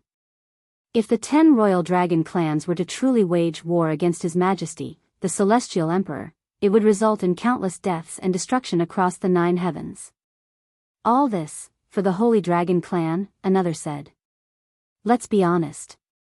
While they may hold a seat among the 10 royal dragon clans, they spend most of their existence secluded within Dragon Spiral Mountain, and they've done little to justify that title. Moreover, their bloodline only rose to the top 3 because of the blessing from Dragon Goddess Yeo, one of the 3 dragons of origin. Your clans, on the other hand, were born with that level of purity. Can their so-called royal bloodline truly be considered authentic? An uneasy silence fell over the royal dragon clans as the Celestial Council cast doubt on the authenticity of the Holy Dragon Clan's bloodline, a heavily debated subject in the past. Since the Holy Dragon Clan had not been born with an imperial-grade bloodline, but rather received it through the blessing of Dragon Goddess Yeo, the royal dragon clans of the time fiercely debated whether they should be granted a seat among their ranks. In the end, they chose to accept the Holy Dragon Clan, not out of consensus, but out of caution. To reject the clan would have been tantamount to rejecting Dragon Goddess Yeo herself, a risk none were willing to take. However, since their acceptance into the ranks of the royal dragon clans, the Holy Dragon Clan had contributed little, if anything, to the collective.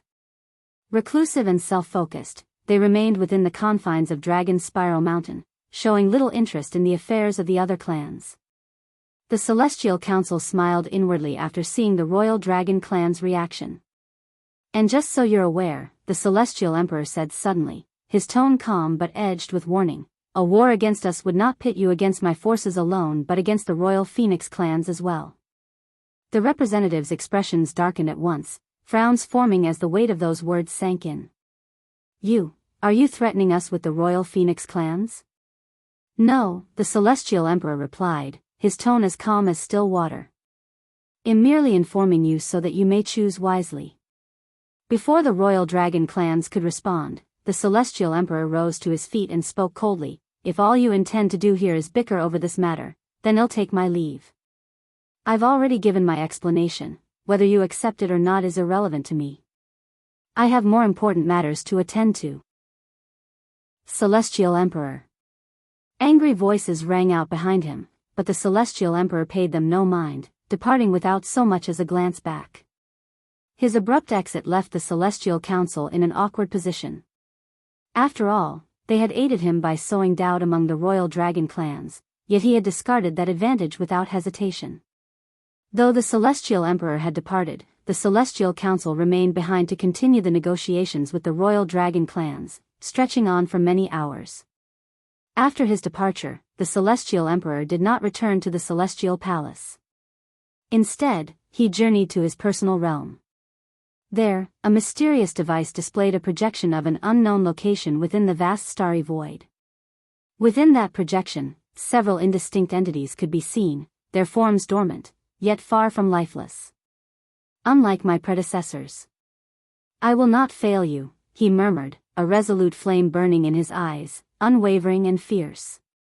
Meanwhile, somewhere in the seventh heaven, Kelan gathered Meixiu and the others after learning about what happened at the Dragon's Spiral Mountain.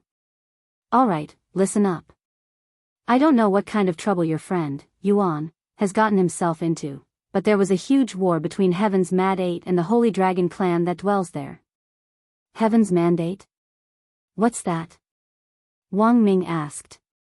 They're the Celestial Emperor's private army. The Celestial Emperor? That's right. If I recall correctly, Xuan said something about heading to the Dragon's Spiral Mountain, right? Though he was not present, there's no way this is a coincidence. Let me log off real quick and see if Xuan has returned to Earth. Liuxiang suddenly said. I'm going too, said Meixiu. They logged off at the same time. After logging off, Meixiu and Liuxiang removed the device and turned to look beside them. However, Yuan's body, which should have been there, was gone. He's gone. Liuxiang exclaimed. I'm going to speak with the Lord. You go back and inform the others, Meixiu said as she swiftly rose from the bed. Without another word, she stepped onto the balcony and took flight, soaring straight toward the mountain's peak. Liuxiang immediately returned to Cultivation Online and explained the situation to the others. What? Yuan's body is gone? So he's back on Earth? Lang said. Most likely, but I couldn't sense his presence anywhere, Liuxiang responded. Surely, he didn't leave Earth without a word, right? Wang Ming said. Maybe he was tight on time and had to leave immediately, Wang Bingbing commented. That's probably what happened. While the group speculated on the situation, Meixiu met with the Lord. Yes, he came back. The Lord spoke before Meixiu even got the chance to open her mouth. Where is he now? He's already returned to the 9 heavens. The gateway would only stay open for so long, so he had to leave as soon as possible. I see. It's a pity that we missed him, but at least we'll see him soon in the 7th heaven. By the way, your cultivation, I sacrificed it to open the portal. Meixiu was speechless. You don't have to worry about me. It'll be fine. However, things might get rowdy here soon. What do you mean? Meixiu raised an eyebrow. Join privilege for 50 ADV chapters. Only available in the app. Chapter 1994, Super Perfect Physique Tempering Sect. Chapter 1994, Super Perfect Physique Tempering Sect. You weren't there to see it, but it was quite the spectacle. I'm sure governments worldwide are making their way to the Dragon's Spiral Mountain as we speak to investigate, the Lord explained. I see, where's Miss Leah?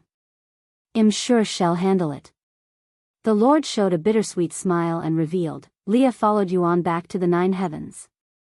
She's no longer with us. What? Meixiu's eyes widened after learning this. Then what should we do? She then asked. Nothing, the Lord calmly responded. The Dragon Spiral Mountain is a unique place. They cannot enter it without my permission. Even if they do, the mountain has multiple powerful formations that can kill even immortals. That said, I lack the spiritual energy to activate them, so I'll be needing your help when that time comes. Meixiu nodded. Some time later, she returned to and relayed what the Lord told her. What? The manager followed Yuan to the 9 heavens? The others were greatly shocked by this news since it was the last thing they expected to hear. No, they didn't even think Leo was capable of leaving Earth and the Lord. Did the Lord say anything about Yuan's next plans? Liuxiang asked. Meixiu shook her head. Is that so? I highly doubt he'll be coming here anytime soon, despite already reaching the 7th heaven, especially when he's got the Celestial Emperor's attention, remarked Kelan. I'm fine just knowing that he's reunited with his body and has returned to the 9 heavens. We'll meet eventually, said Liuxiang. That's right. It's not like he's forgotten about us or anything. Let's continue our training so we can surprise him the next time we meet. Wang Ming said. Just under a year later, Yuan and Leah finally left the vast sea of dragons and set foot on land once more. I can't believe how massive this world is. How do normal people travel? Leah asked, feeling slightly overwhelmed by the sheer size of the 9 heavens. Teleportation formations, said Yuan. I'm talking about ordinary people, mortals. I doubt they can afford to use them. Oh, if you're talking about mortals, the majority of them tend to stay within their birthplace and rarely travel. The 9 heavens was simply too vast for ordinary people, most of whom couldn't afford the thousands of spirit stones required to use teleportation devices. As a result, they only traveled short distances, while long journeys were a luxury reserved for wealthy families and influential merchants. After arriving at the teleportation device, Yuan gave his destination to the operator. I'd like to travel to the super perfect physique tempering sect or whatever is closest. Leah raised her eyebrows at such a terrible name for a sect. Since they have a teleportation device right in front of their sect, I can bring you to their entrance. That will cost 50,000 spirit stones per person. If you want a cheaper option, there's a city. Without hesitation, Yuan handed 100,000 spirit stones to the operator before he could even finish his sentence. I'll prepare the teleportation device right now. A few moments later, Yuan and Leah stepped through the teleportation device, disappearing from the city and emerging several million miles away. Upon exiting the portal, they found themselves a few dozen meters from a colossal steel gate, nestled between 2 towering mountains. Yet, these were no ordinary peaks. Their surfaces were not carved from stone, but forged from solid metal. And if one looked closely, the contours and ridges suggested they had been shaped not by nature, but by the force of bare hands.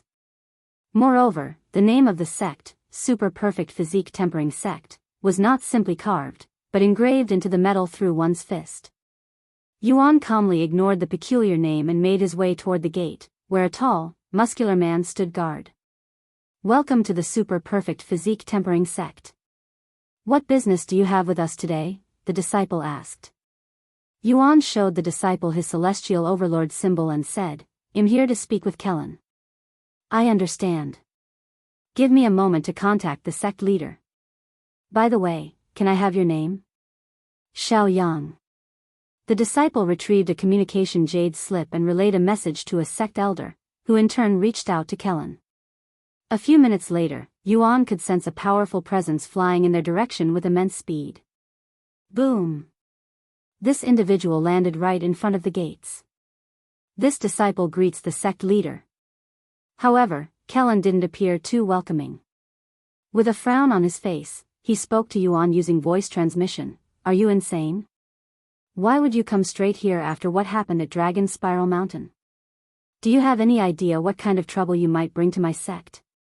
Yuan smiled and responded, relax, the Celestial Emperor isn't aware of my identity yet. If he knew my identity, he would have come straight to me. Even if he is aware of my identity, he won't be stupid enough to attack everyone I interact with. I hope. Kelan rubbed his eyes and took a deep breath before speaking. Come with me. I'll bring you to the others. Yuan and Leah followed Kelan into the sect. As they traveled, Yuan said, by the way, did you come up with the sect's name? Yes. It's very unique, isn't it? It's definitely unique in its own way. Yuan smiled. How are the others? Kelan touched his nose in a prideful manner and said, I've personally trained them for the last several years. You'll be surprised by how much they've. Wait. You've already reached the peak of Immortal Ascension? How is that even possible? Kelan nearly fell out of the sky from shock when he finally noticed Yuan's cultivation. After recovering from his shock, Kelan spoke with an excited smile. I cannot wait to have a serious spar with you later. Yuan chuckled and said, don't be too upset if you lose. Join privilege for 50 ADV chapters. Only available in the app. Chapter 1995, Sparring with Kelan. Chapter 1995, Sparring with Kelan. By the way, who's that pretty lady? Wait. Let me guess, she's another lover. No, she's a friend. I brought her here from my world, Yuan hastily interrupted when he sensed Leah's cold glare from behind. What? She's from the Forgotten World? Kelan looked at Leah with interest. Whyd you bring her to the Nine Heavens? It's a bit complicated, and it wasn't my decision. Is that so? Some time later, they arrived at the heart of the sect, a domain reserved only for core disciples and sect elders. Kelan continued a little further until they reached a restricted area accessible only to the sect leader, meaning only he could enter. However, when they arrived, Yuan could see several figures already waiting for their arrival. I notified them on our way here, Kelan said as he descended to the ground. Yuan. Manager. Liuxiang and the others greeted them with bright expressions. Hey, everyone, Yuan tried to greet back, but he was interrupted when Liuxiang pounced at him, giving him a tight embrace. I've missed you. I missed you, too. Liuxiang didn't hog Yuan all to herself and released him a few seconds later so Meixiu could do the same. Yuan. Meixiu wasted no time and entered his embrace. Sorry, I couldn't see any of you when I returned to Earth, Yuan said to the others a few moments later. I had to rush back as soon as possible. We figured that was the case, Wang Ming said. How long has it been since then? 5 years? Around that, I guess. I haven't kept track. Yuan admitted. I doubt any of us kept track either. We're always so busy. Yuan looked at their cultivation and smiled. I see you've all reached the divine realm. Congratulations. In just a few years, everyone increased their cultivation to divine king, with Li Jinsi even reaching divine ancestor. What cultivation have you reached? I cannot sense it. Shi Lang asked. 9th level Immortal Ascension, he calmly replied. So you're already half a step into becoming an immortal? At this rate, you'll be a true immortal by the next time we see you, Wang Bingbing remarked. Let's chat inside, Kelan said as he opened the doors to his pavilion. Once everyone was seated inside, Yuan recalled his experience over the last several years, from meeting the Holy Dragon clan to visiting the Azure Dragon clan. To think you'd met with not 1, 2, but 3 of the 10 royal dragon clans in such a short time. You know most people go their entire lives without even meeting one of them, right? Kelan remarked. I guess my fate is quite strong when it comes to dragons, he shrugged. What are your plans now? Liuxiang asked. Yuan didn't immediately respond. After some pondering, he spoke. There are so many things to do that I don't know where to begin. Since it's been a while, I'm thinking about staying here to spend some time with the rest of you while I figure out my next plan. That sounds like a great plan. Liuxiang immediately said. You don't mind, right? Yuan looked at Kelan. I don't mind, as long as you don't cause any trouble. Yuan smiled and said, the others won't even know I'm here. Wang Xiuying suddenly asked, hey, where's she Meili? I thought she was with you.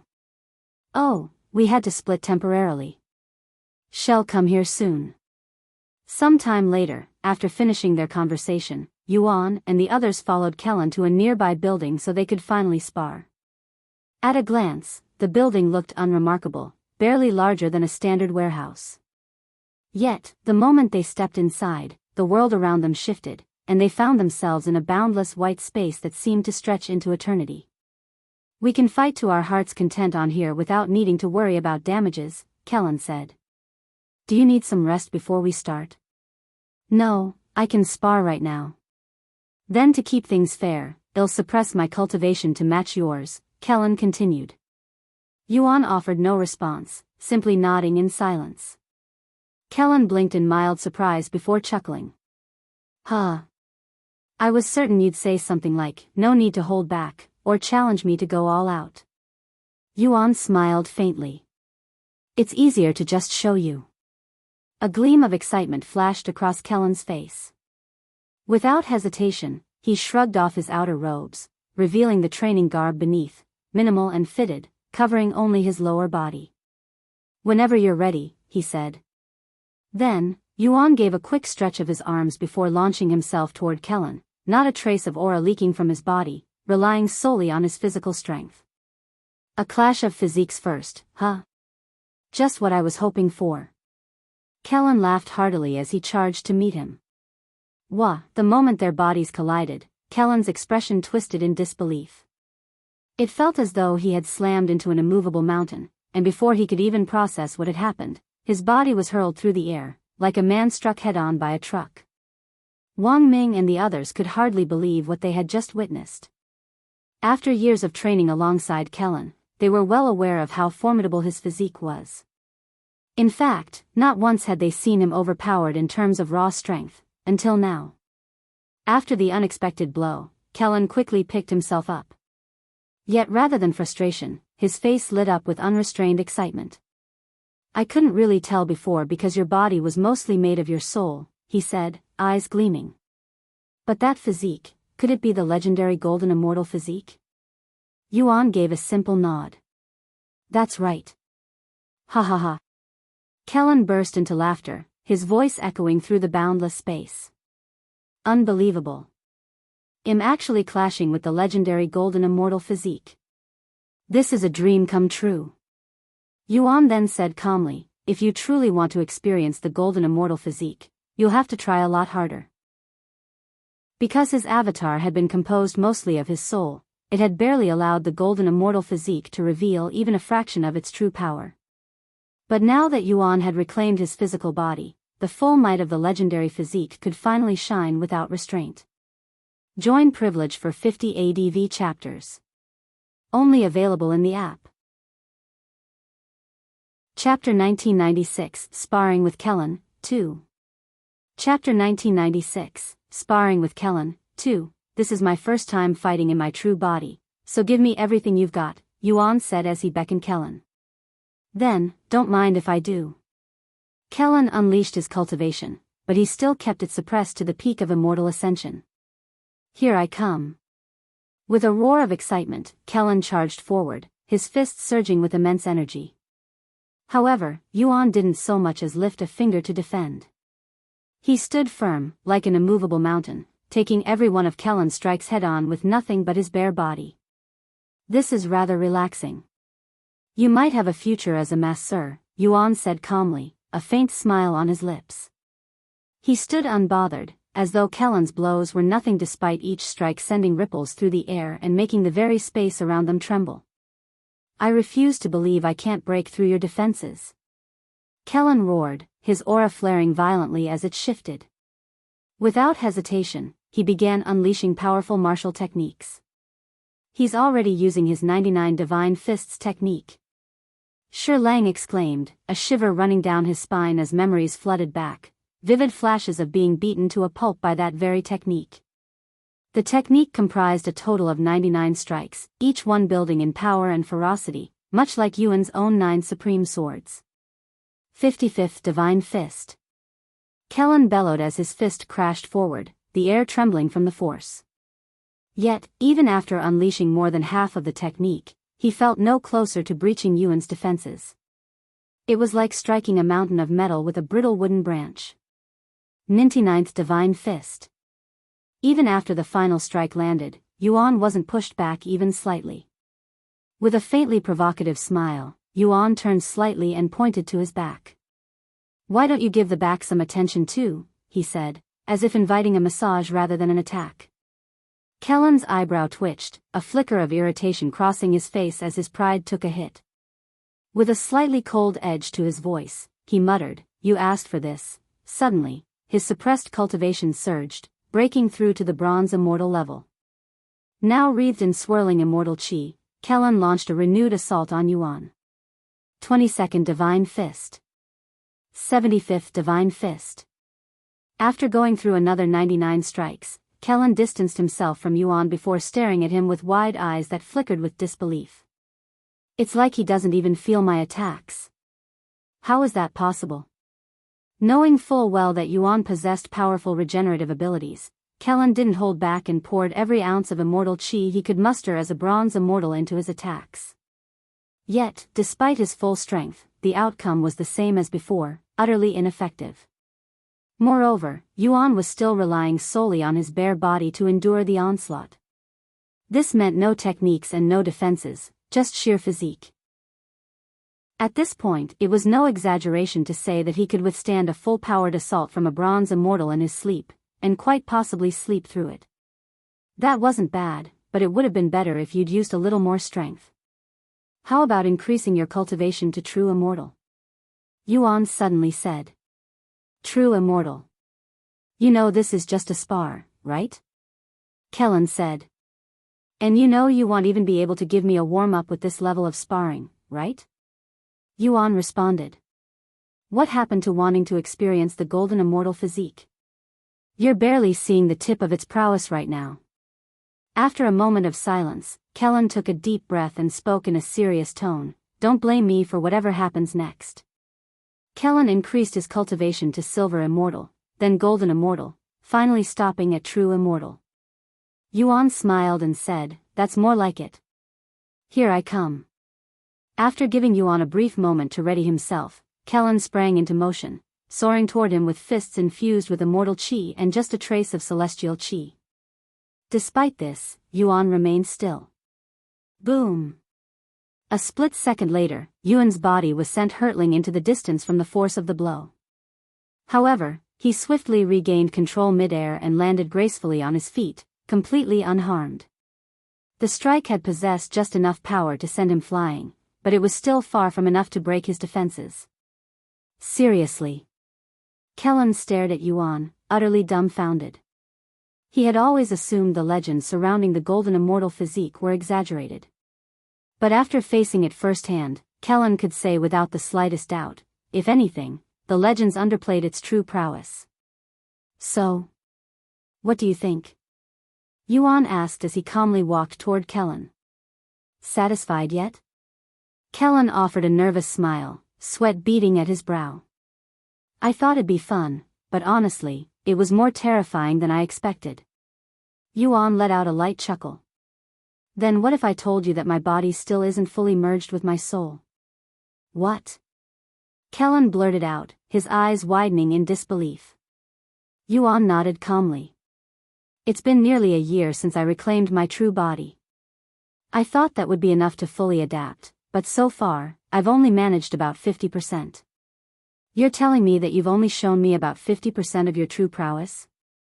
Kelan exclaimed. No, I haven't even begun to show you anything yet. I'm strictly talking about my physique. If we're talking about my prowess," Yuan abruptly stopped speaking, and in the next moment, unleashed his cultivation and immortal chi in a sudden surge, its sheer force nearly knocking Kelan off his feet. Heavens! What is that amount of immortal chi? I have met many true immortals, but none of them can come close to having that much immortal chi. Kelan exclaimed. While my cultivation has fully merged and my physique is about halfway there, my bloodline and the rest of my talents have only just begun to merge. Honestly, I have no clue how powerful I will become once my true body and soul fully merge. Yuan calmly shrugged, leaving Kelan and the others speechless. Join privilege for 50 ADV chapters. Only available in the app. Chapter 1997, Sparring with Kelan, 3. Chapter 1997, Sparring with Kelan, 3. Fuck, I have never met or heard of anyone that's even close to being as monstrous as you, Kelan muttered after learning that Xuan was barely showing all of his potential but was still able to make a true immortal feel helpless while only being immortal.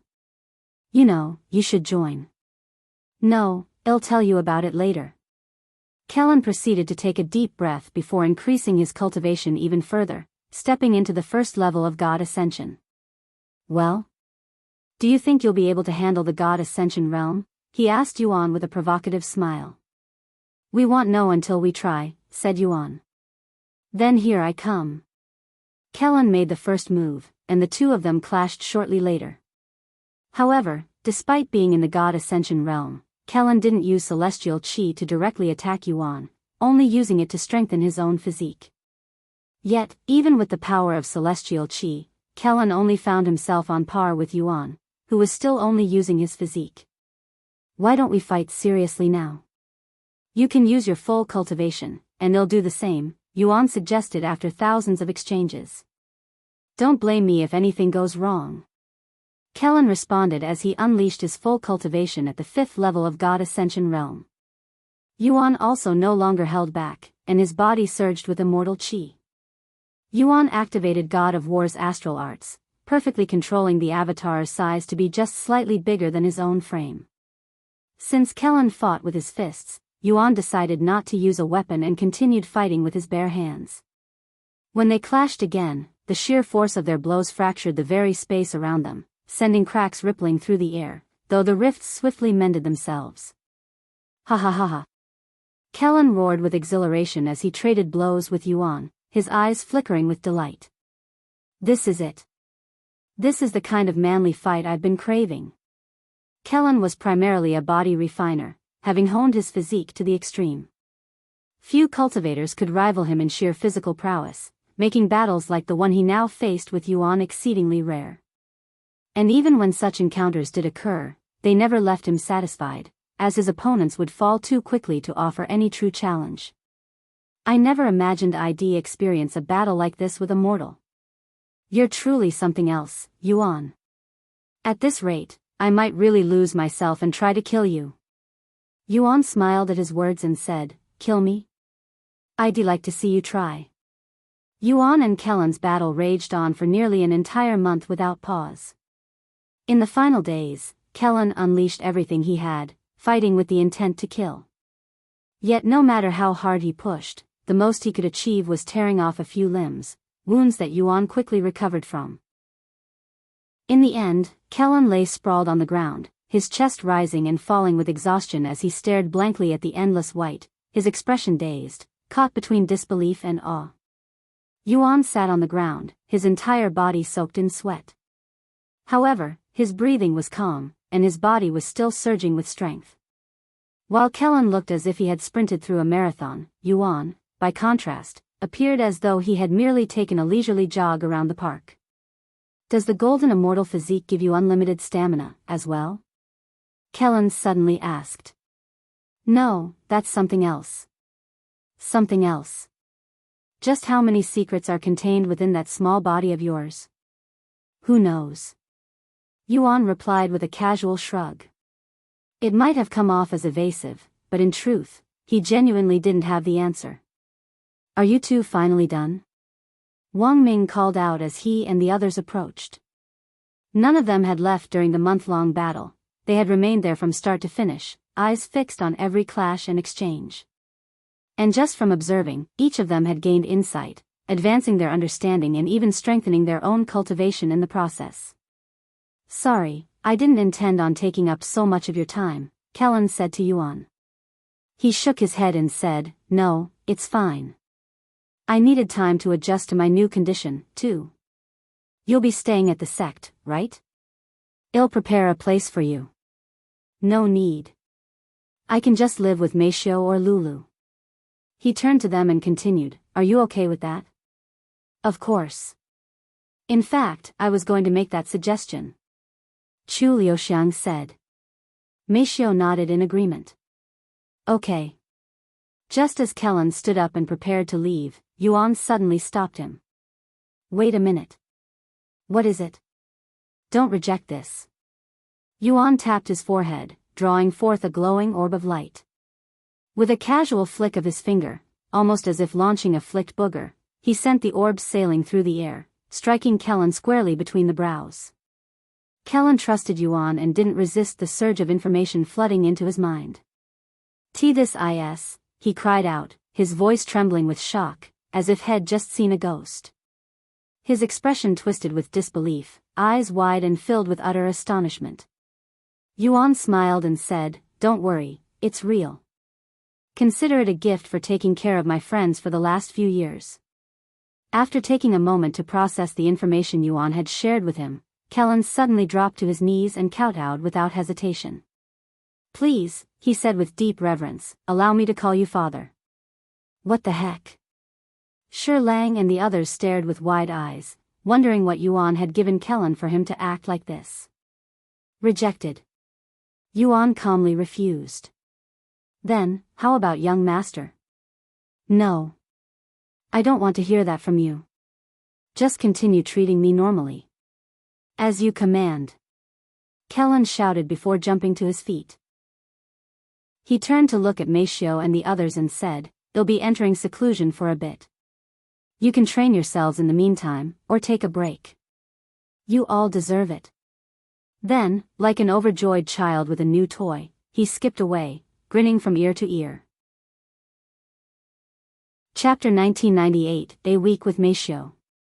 Chapter 1998, A Week with Meixiu. Once Kelan left the sparring grounds, Yuan said, "We will have plenty of time to catch up, so I'm going to take some time to rest for now." "Who are you going to stay with?" Liuxiang asked. "Me or Meixiu?" He quickly replied, "I was going to take turns, so I would stay with one of you for a week, then switch, and repeat." "That sounds good." Liuxiang nodded. She turned to look at Meixiu and continued, "To make things fair, let's rock paper scissors with our eyes closed." "No divine sense, either." Meixiu nodded and closed her eyes. Rock, paper, scissors.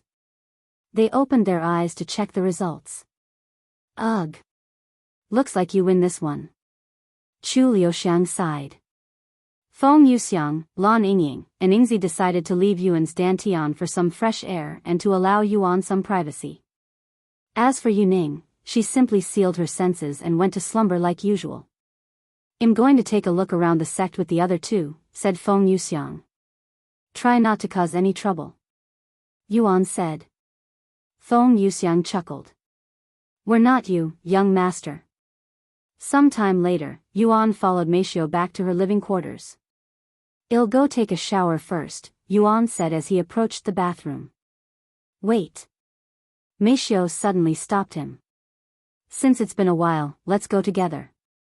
In response, Yuan silently nodded with a smile on his face, and the two of them entered the bathroom together. Inside, Meixiu helped Yuan wash his body like in the old times, but instead of just using her hands, she used her entire body. Over the past few years, she had devoted herself not only to cultivation but also to tempering her physique, refining it until it neared perfection. Her body, though strong enough to deflect ordinary weapons with ease, retained a softness that was almost unreal. Her skin was also as smooth as silk, gliding effortlessly across Yuan's body with a delicate, irresistible grace. A few minutes later, Meixiu washed the soap off their body. Yuan. Unable to restrain herself any longer, Meixiu closed the distance between them and pressed her lips to his in a passionate, heartfelt kiss. Though she had planned to wait until they returned to the bedroom, the longing that had simmered in her heart for years could no longer be contained, overflowing with unrestrained desire. Yuan also didn't realize how much he missed her presence and touch until they were alone. Soon, their bodies intertwined in an intense cultivation session, and Meixiu's blissful voice filled the bathroom. Several hours later, they emerged from the bathroom, still unclothed, and made their way to the bedroom, where they continued to make up for the time they had long been apart, their bond deepening with every passing moment. After nearly a week of uninterrupted intimacy, the two of them lay side by side in silence, their eyes fixed on the ceiling. "How's your mother, Mei Feng, doing nowadays?" Yuan eventually asked. "She's spending more time in the Nine Heavens since there's not much for her to do on Earth nowadays. She even started a business as a merchant." "A merchant?" Yuan raised an eyebrow at this unexpected news. "Yes," Meixiu said. "She started in the lower heavens, gradually building her influence as she ascended through each realm. Now, she's in the fourth heaven, and from what I've heard, she's become quite renowned." "I see, hopefully she's not mad at me for not being around lately." "Of course not.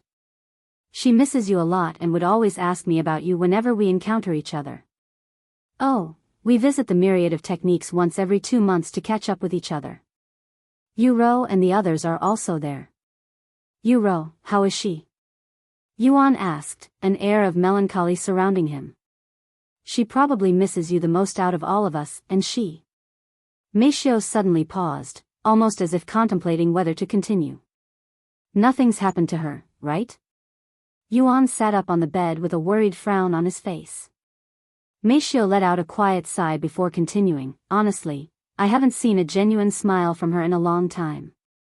Whenever she does smile, it always feels forced. At first, we thought someone might be causing her trouble. But according to her close friends, Xia Jingyi and Bai Lianhua, there's no such person. The real reason she's been acting that way is because she misses you." Upon hearing those words, Yuan suddenly realized just how much he had been neglecting Yuro, something that had quietly begun the moment he first stepped into Cultivation Online and had only deepened with time. Yuan let out a heavy sigh as he covered his face with his arm. "To have caused Yuro so much pain. I've failed her as a brother. But this is mostly because of the Celestial Emperors." "No," Yuan interrupted firmly. "I can't blame the Celestial Emperor. While he may be the reason I haven't been able to return to Earth these past few years, I started neglecting Yuro long before that. This is on me, entirely." Meixiu became silent, and an awkward silence filled the room. "When's the next meeting?" Yuan then asked. "Our last meeting was a month and 2 weeks ago, so we'll be meeting again in 2 weeks." "All right. In the meantime, I need to think of a way to make it up to her." Early on the next day, Yuan washed up before leaving Meixiu's living quarters to head to Liuxiang's place, which was only a few steps away. When he arrived at her doorstep, Yuan gave a gentle knock. Almost instantly, the door swung open. "Welcome, darling." Liuxiang greeted him with a playful smile, dressed in a strikingly provocative outfit that left little to the imagination. Before Yuan could even utter a word, Liuxiang seized his arm and pulled him inside, pressing her lips to his in a deep, eager kiss the moment the door closed behind them. Chapter 1999, A Week with Liuxiang. Chapter 1999, A Week with Liuxiang. "Relax, I won't be going anywhere for the next week," Yuan said with a smile after their kiss. Liuxiang then dragged him to the bedroom. "I've been preparing for this moment," she said. "Prepare?" Yuan asked with raised eyebrows. Liuxiang nodded and retrieved several manuals from her spatial ring and proudly displayed them to him. "Those are..." Yuan's eyes widened with surprise when he read the titles on these techniques manuals. Liuxiang chuckled when she saw Yuan's expression. "That's right. Dual cultivation techniques," she proudly declared. During her spare time, she'd study these dual cultivation techniques to prepare for Yuan's return. "I haven't had the opportunity to test it out yet, so it might not be as good. However, I'll use this time to perfect them." Without waiting any time, Liuxiang began testing out her newly acquired techniques on Yuan, letting him experience a new world that even his incarnations had never experienced. A week later, Yuan and Liuxiang lay beside each other on the bed, their bodies soaked in sweat and other wet substances. "So, what do you think?" she asked. Yuan smiled and said, "It's hard to explain, but if I had to describe it with one word, it'd be otherworldly." Liuxiang chuckled and said, "It was a little awkward and embarrassing at first, but I'm glad I didn't stop and continued. I was worried that I might have wasted my time learning these techniques, too." Yuan then said, "Dual cultivation techniques, huh? I should learn a few. Did you get them from the myriad of techniques? Yes, there's a whole section just for them. Their conversation eventually drifted to family. Have you visited your family since what happened? Yuan asked. Yes, I visit them once a year now to have dinner. Liuxiang said. After a brief pause, she continued, have you heard about Yu Rou from Meixiu yet? She told me. I am still trying to think of a way to make amends for being a bad brother, he sighed. You're not a bad brother. Sometime later, Liuxiang asked, what are you going to do now? I'll spend the next week with the others, then meet up with Yu Rou at the myriad of techniques. All right. The following day, Yuan went to seek out the others, starting with Wang Ming. Hey, want to have a spar? I want your opinion on my current standing, Wang Ming said after catching up on some things. Yuan agreed, and the two of them sparred for the next 3 hours. Naturally, Wang Ming lost. So, how much have I improved? Compared to when we first fought? It's incomparable, said Yuan. You've worked hard. Thanks, Wang Ming said with a somewhat bashful reaction. Take this. Yuan repeated what he did to Kelan, transferring some information directly inside Wang Ming's mind. These are, Wang Ming's eyes widened after realizing what Yuan had just given him. 9 supreme swords and the limitless sword domain. They're ancient sword techniques from the primordial era. Yuan explained after giving him the sword techniques had acquired at Han Zexian's tomb. I don't know what to say, Wang Ming muttered in a dazed voice. You don't need to say anything. Thank you. Wang Ming bowed, feeling overwhelming with joy. Yuan left Wang Ming to meet with Lang next. Just like Wang Ming, Lang asked Yuan for a spar after catching up, and Yuan obliged. After their spar, Yuan shared some of the evil god spear techniques with Lang. Though they were not as powerful as the sword techniques had given Wang Ming, they were powerful in their own right. After Lang, Yuan continued to visit the members of the Demon Sealing faction, and he would give them all martial techniques that suited their fighting style. How's Dr. Wang these days? Yuan asked Wang Xiuying. He's getting old, but because he started cultivating, his health and energy have never been better, she chuckled. You know, he asks me about you often. Yuan smiled and said, it's a pity I haven't been able to see him for a long time now. The next time I visit Earth, I'll definitely give him a visit.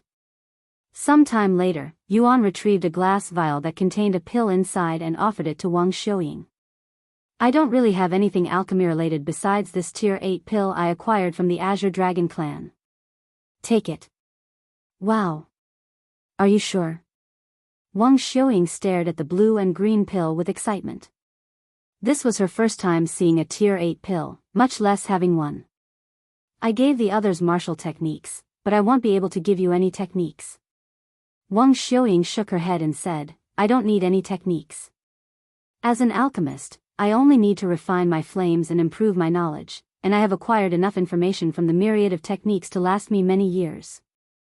By the time Yuan visited almost everyone in the Demon Sealing faction, a week had passed, and it was time to visit Yu Rou and the others at the myriad of techniques.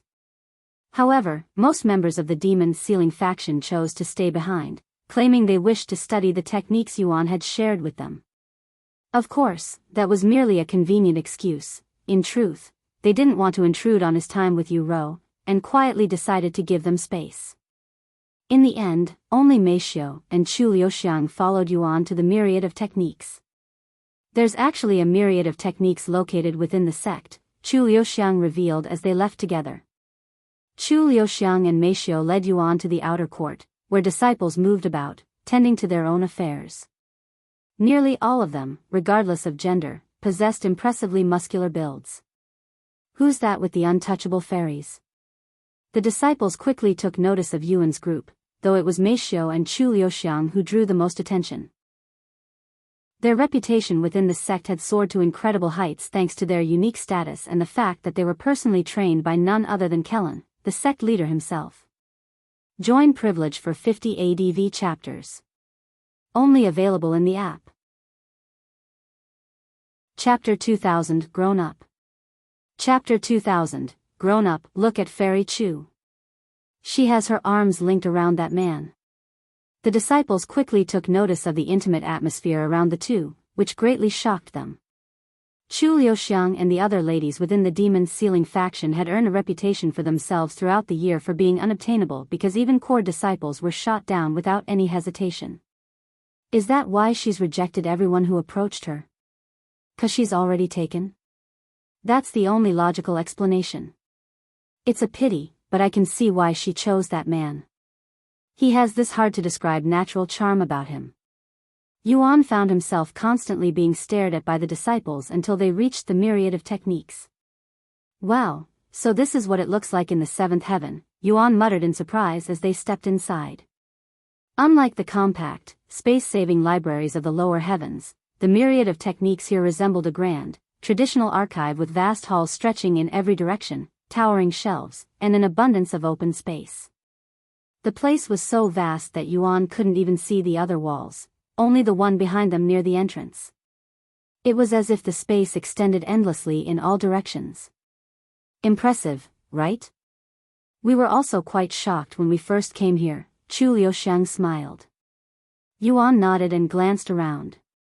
The first thing he noticed was that most of the people present weren't disciples of the super-perfect physique tempering sect. Some wore the robes of other sects, while others had no uniform at all, suggesting they were independent cultivators or unaffiliated visitors. This suggested that regardless of which myriad of techniques one entered in the seventh heaven, they all led to the same vast, interconnected space. Despite being filled with thousands of cultivators, the place was incredibly silent, with the only noise being the sound of pages being flipped. Since most of the cultivators there flew around when they traveled, the place lacked even the sound of footsteps. Some time later, they arrived before a guarded teleportation device. Welcome back, Lady Meixiu and Lady Chu. The guard greeted them with respect before turning to look at Yuan and asking, will he be accompanying you today? Meixiu nodded and said, he doesn't have a medallion, but he's very close friends with Senior Bai.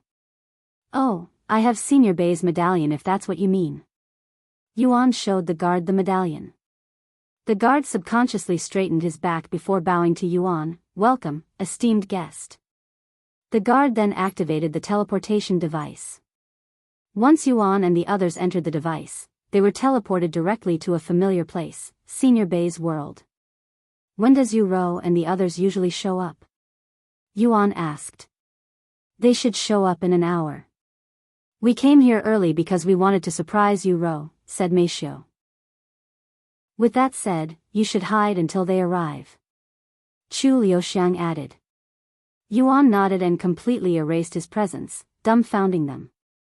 Wow, even though I am staring right at you, I cannot sense your presence. Is this what it feels like to hallucinate? Chu Liuxiang remarked. Yuan smiled and said, want to learn it? I have given the others martial techniques, but I haven't given the two of you anything yet. It's a technique that hides your presence. Chu Liuxiang and Meixiu nodded. Thus, Yuan transferred the shadow veil to them. This is a celestial rank technique? They exclaimed after learning of its rarity. Are you sure we can actually learn this? Meixiu asked, swallowing nervously. This would be their very first celestial rank technique. Yuan smiled and responded, that's a silly thing to ask. Of course, you can learn it. No matter how precious this technique is, it'd be useless if it could not be learned. Also, this will help you guys in case you encounter some trouble. Once we return to the sect, I plan to share even more techniques with all of you, Yuan said, his tone solemn. What happened at Dragon Spiral Mountain reminded me, just being connected to me can put you in danger. I want to make sure you're prepared. Yuan went into hiding shortly after to wait for Yu Rou and the others' arrival. 3 hours later, several new presences appeared in Senior Bai's world. Sorry, we're late. We ran into some trouble on our way here. A beautiful woman with white hair spoke as she entered the place. It was Bai Lianhua, and following behind her were 2 women who were just as beautiful. Trouble? Are you guys okay? Yes. Just the usual womanizers trying to hit on us, Bai Lianhua said with a sigh, her tone a mix of irritation and resignation. Is it just the two of you today? What happened to the others? Xianxia asked when she could only see Meixiu and Liuxiang. Liuxiang smiled and said, yes, it's just us today. The others are busy with some new techniques. How have you been, Yuro? Meixiu asked softly, her gaze resting on the tall, graceful woman quietly standing beside Xianxia. The same as usual, but we're preparing to head to the fourth heaven, said Yuro, who had matured into a graceful, poised woman over the past few years, her presence now marked by a calm, naturally aloof aura that set her apart. However, there was a faint weariness in her face, subtle, but telling, like someone who hadn't been sleeping well for some time. Hanging by her hips was a beautiful fan. However, if one looked closely, it was only a spirit-grade treasure. Have you found out anything about my brother? Yuro proceeded to ask, her voice laced with worry. It was always the first question she asked whenever they met, ever since Shed learned that Yuan had returned to Earth and reclaimed his body. Meixiu and Liuxiang remained silent. Seeing this, Yuro lowered her head in a dejected manner and sighed, the same as usual, huh? However, as she lowered her head, she suddenly caught sight of a pair of legs standing just behind her, startling her so much that she jumped in surprise. Who the hell? Yuro spun around sharply, but the rest of her words froze in her throat the moment her eyes met the familiar, handsome face standing behind her. Though Yuan had also matured and grown even more handsome over the years, Yuro would have recognized his face anywhere. Brother, she whispered, her voice quivering as her eyes grew moist. Yuan greeted with an apologetic smile. It's been a while, Yuro. Happy 2000th chapter. Join privilege for 50 ADV chapters. Only available in the app. Chapter 2001, Yuro's True Feelings. Chapter 2001, Yuro's True Feelings, Brother. Unable to contain herself, Yuro subconsciously threw herself into his arms, wrapping him in a tight embrace, years of longing and emotion pouring into that single, desperate gesture. Wei Yuan? Bai Lianhua exclaimed in a shocked tone, her eyes wide with surprise. Xia Jingyi swallowed nervously, her face slightly red after seeing Yuan's handsome face.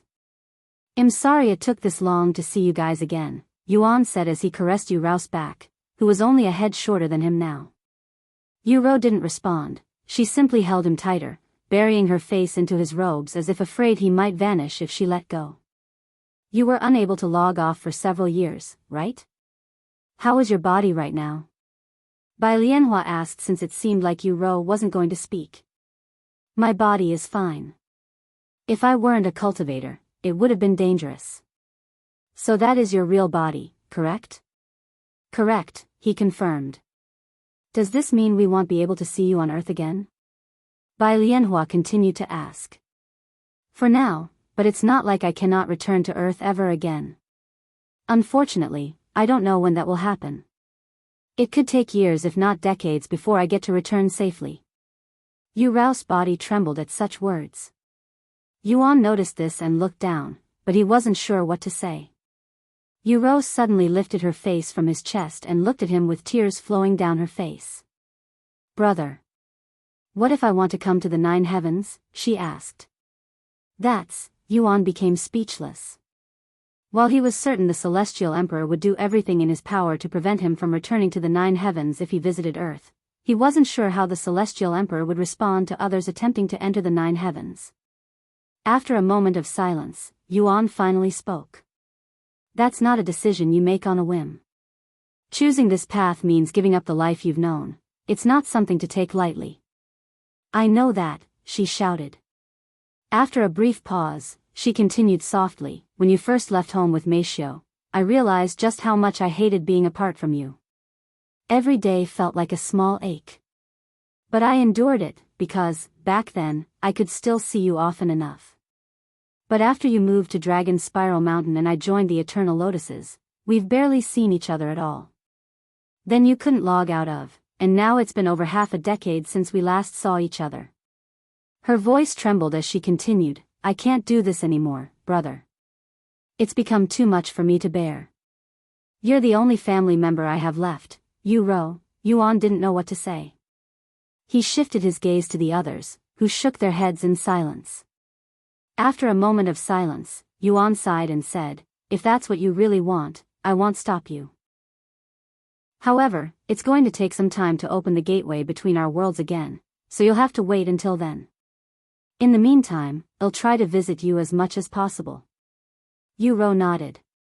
Okay, she mumbled. Once Yu-ro had calmed down, they gathered around a table, and Yuan began recounting his experiences over the past few years, sharing the long and winding journey that had kept them apart. However, aside from Yu-ro, the others struggled to focus, still caught up in the weight of her earlier outburst. None of them had noticed her pain before, since she had always carried herself with quiet strength, acting composed and independent. Even Meixiu, who had always been the closest to Yu-ro, had failed to see the loneliness hiding behind her calm demeanor. It wasn't until recently, when Yu-ro had finally stopped pretending, that Meixiu began to see her pain. Once Yuan finished recounting his journey, Yu-ro and the others began recalling theirs. Bai Lianhua would spend most of her time and effort growing her faction both on Earth and in the Nine Heavens, while Xia Jingyi focused on improving her zither techniques, even joining a music sect for 3 years. As for Yu-ro, cultivation had become her only escape from the loneliness she carried. She immersed herself in it for most of her days, using it as a shield against the emptiness, hence why her cultivation had surpassed even Bai Lianhua, being at the 7th level of Spirit Lord. On occasion, she took on monster extermination quests, not for merit or recognition, but simply to vent the emotions she kept buried inside. Brother, it's been a while since you last saw Snowy, right? Do you even remember her? Oh, that tiger cub from back then? I remember. He nodded. She's grown a lot since then, and she even saved my life many times. Come out, Snowy. Yu-ro suddenly called. In the next moment, a towering figure emerged from Yu-ro's dantian and appeared at her side. No longer the small, adorable cub from years past, Snowy had grown into a majestic white tiger, massive in size, and with a fierce and commanding presence. Wow, you've really grown. Surprisingly, Snowy's cultivation was at the peak of Spirit King, an entire realm stronger than her own master. However, the moment Snowy laid eyes on Yuan, she instinctively shrank back, her massive form trembling ever so slightly, an involuntary reaction born of instinctual reverence. Snowy? There's no need to be afraid. This is my brother. Don't you remember? Yu-ro was quite surprised by Snowy's reaction. In fact, she had never seen Snowy acting nervous before, much less afraid. Seeing this, Yuan smiled and said, she must be reacting to my bloodline. He suddenly retrieved a glass vial that contained his blood and offered it to Yu-ro. Feed her this. It'll help her grow. This is blood? Yu-ro looked at the vial with interest and confusion, wondering why Yuan wanted her to feed Snowy blood. Join privilege for 50 ADV chapters. Only available in the app. You're tuning into the Carefree Valley YouTube channel. Don't forget to subscribe and join us on this journey to catch the most captivating stories.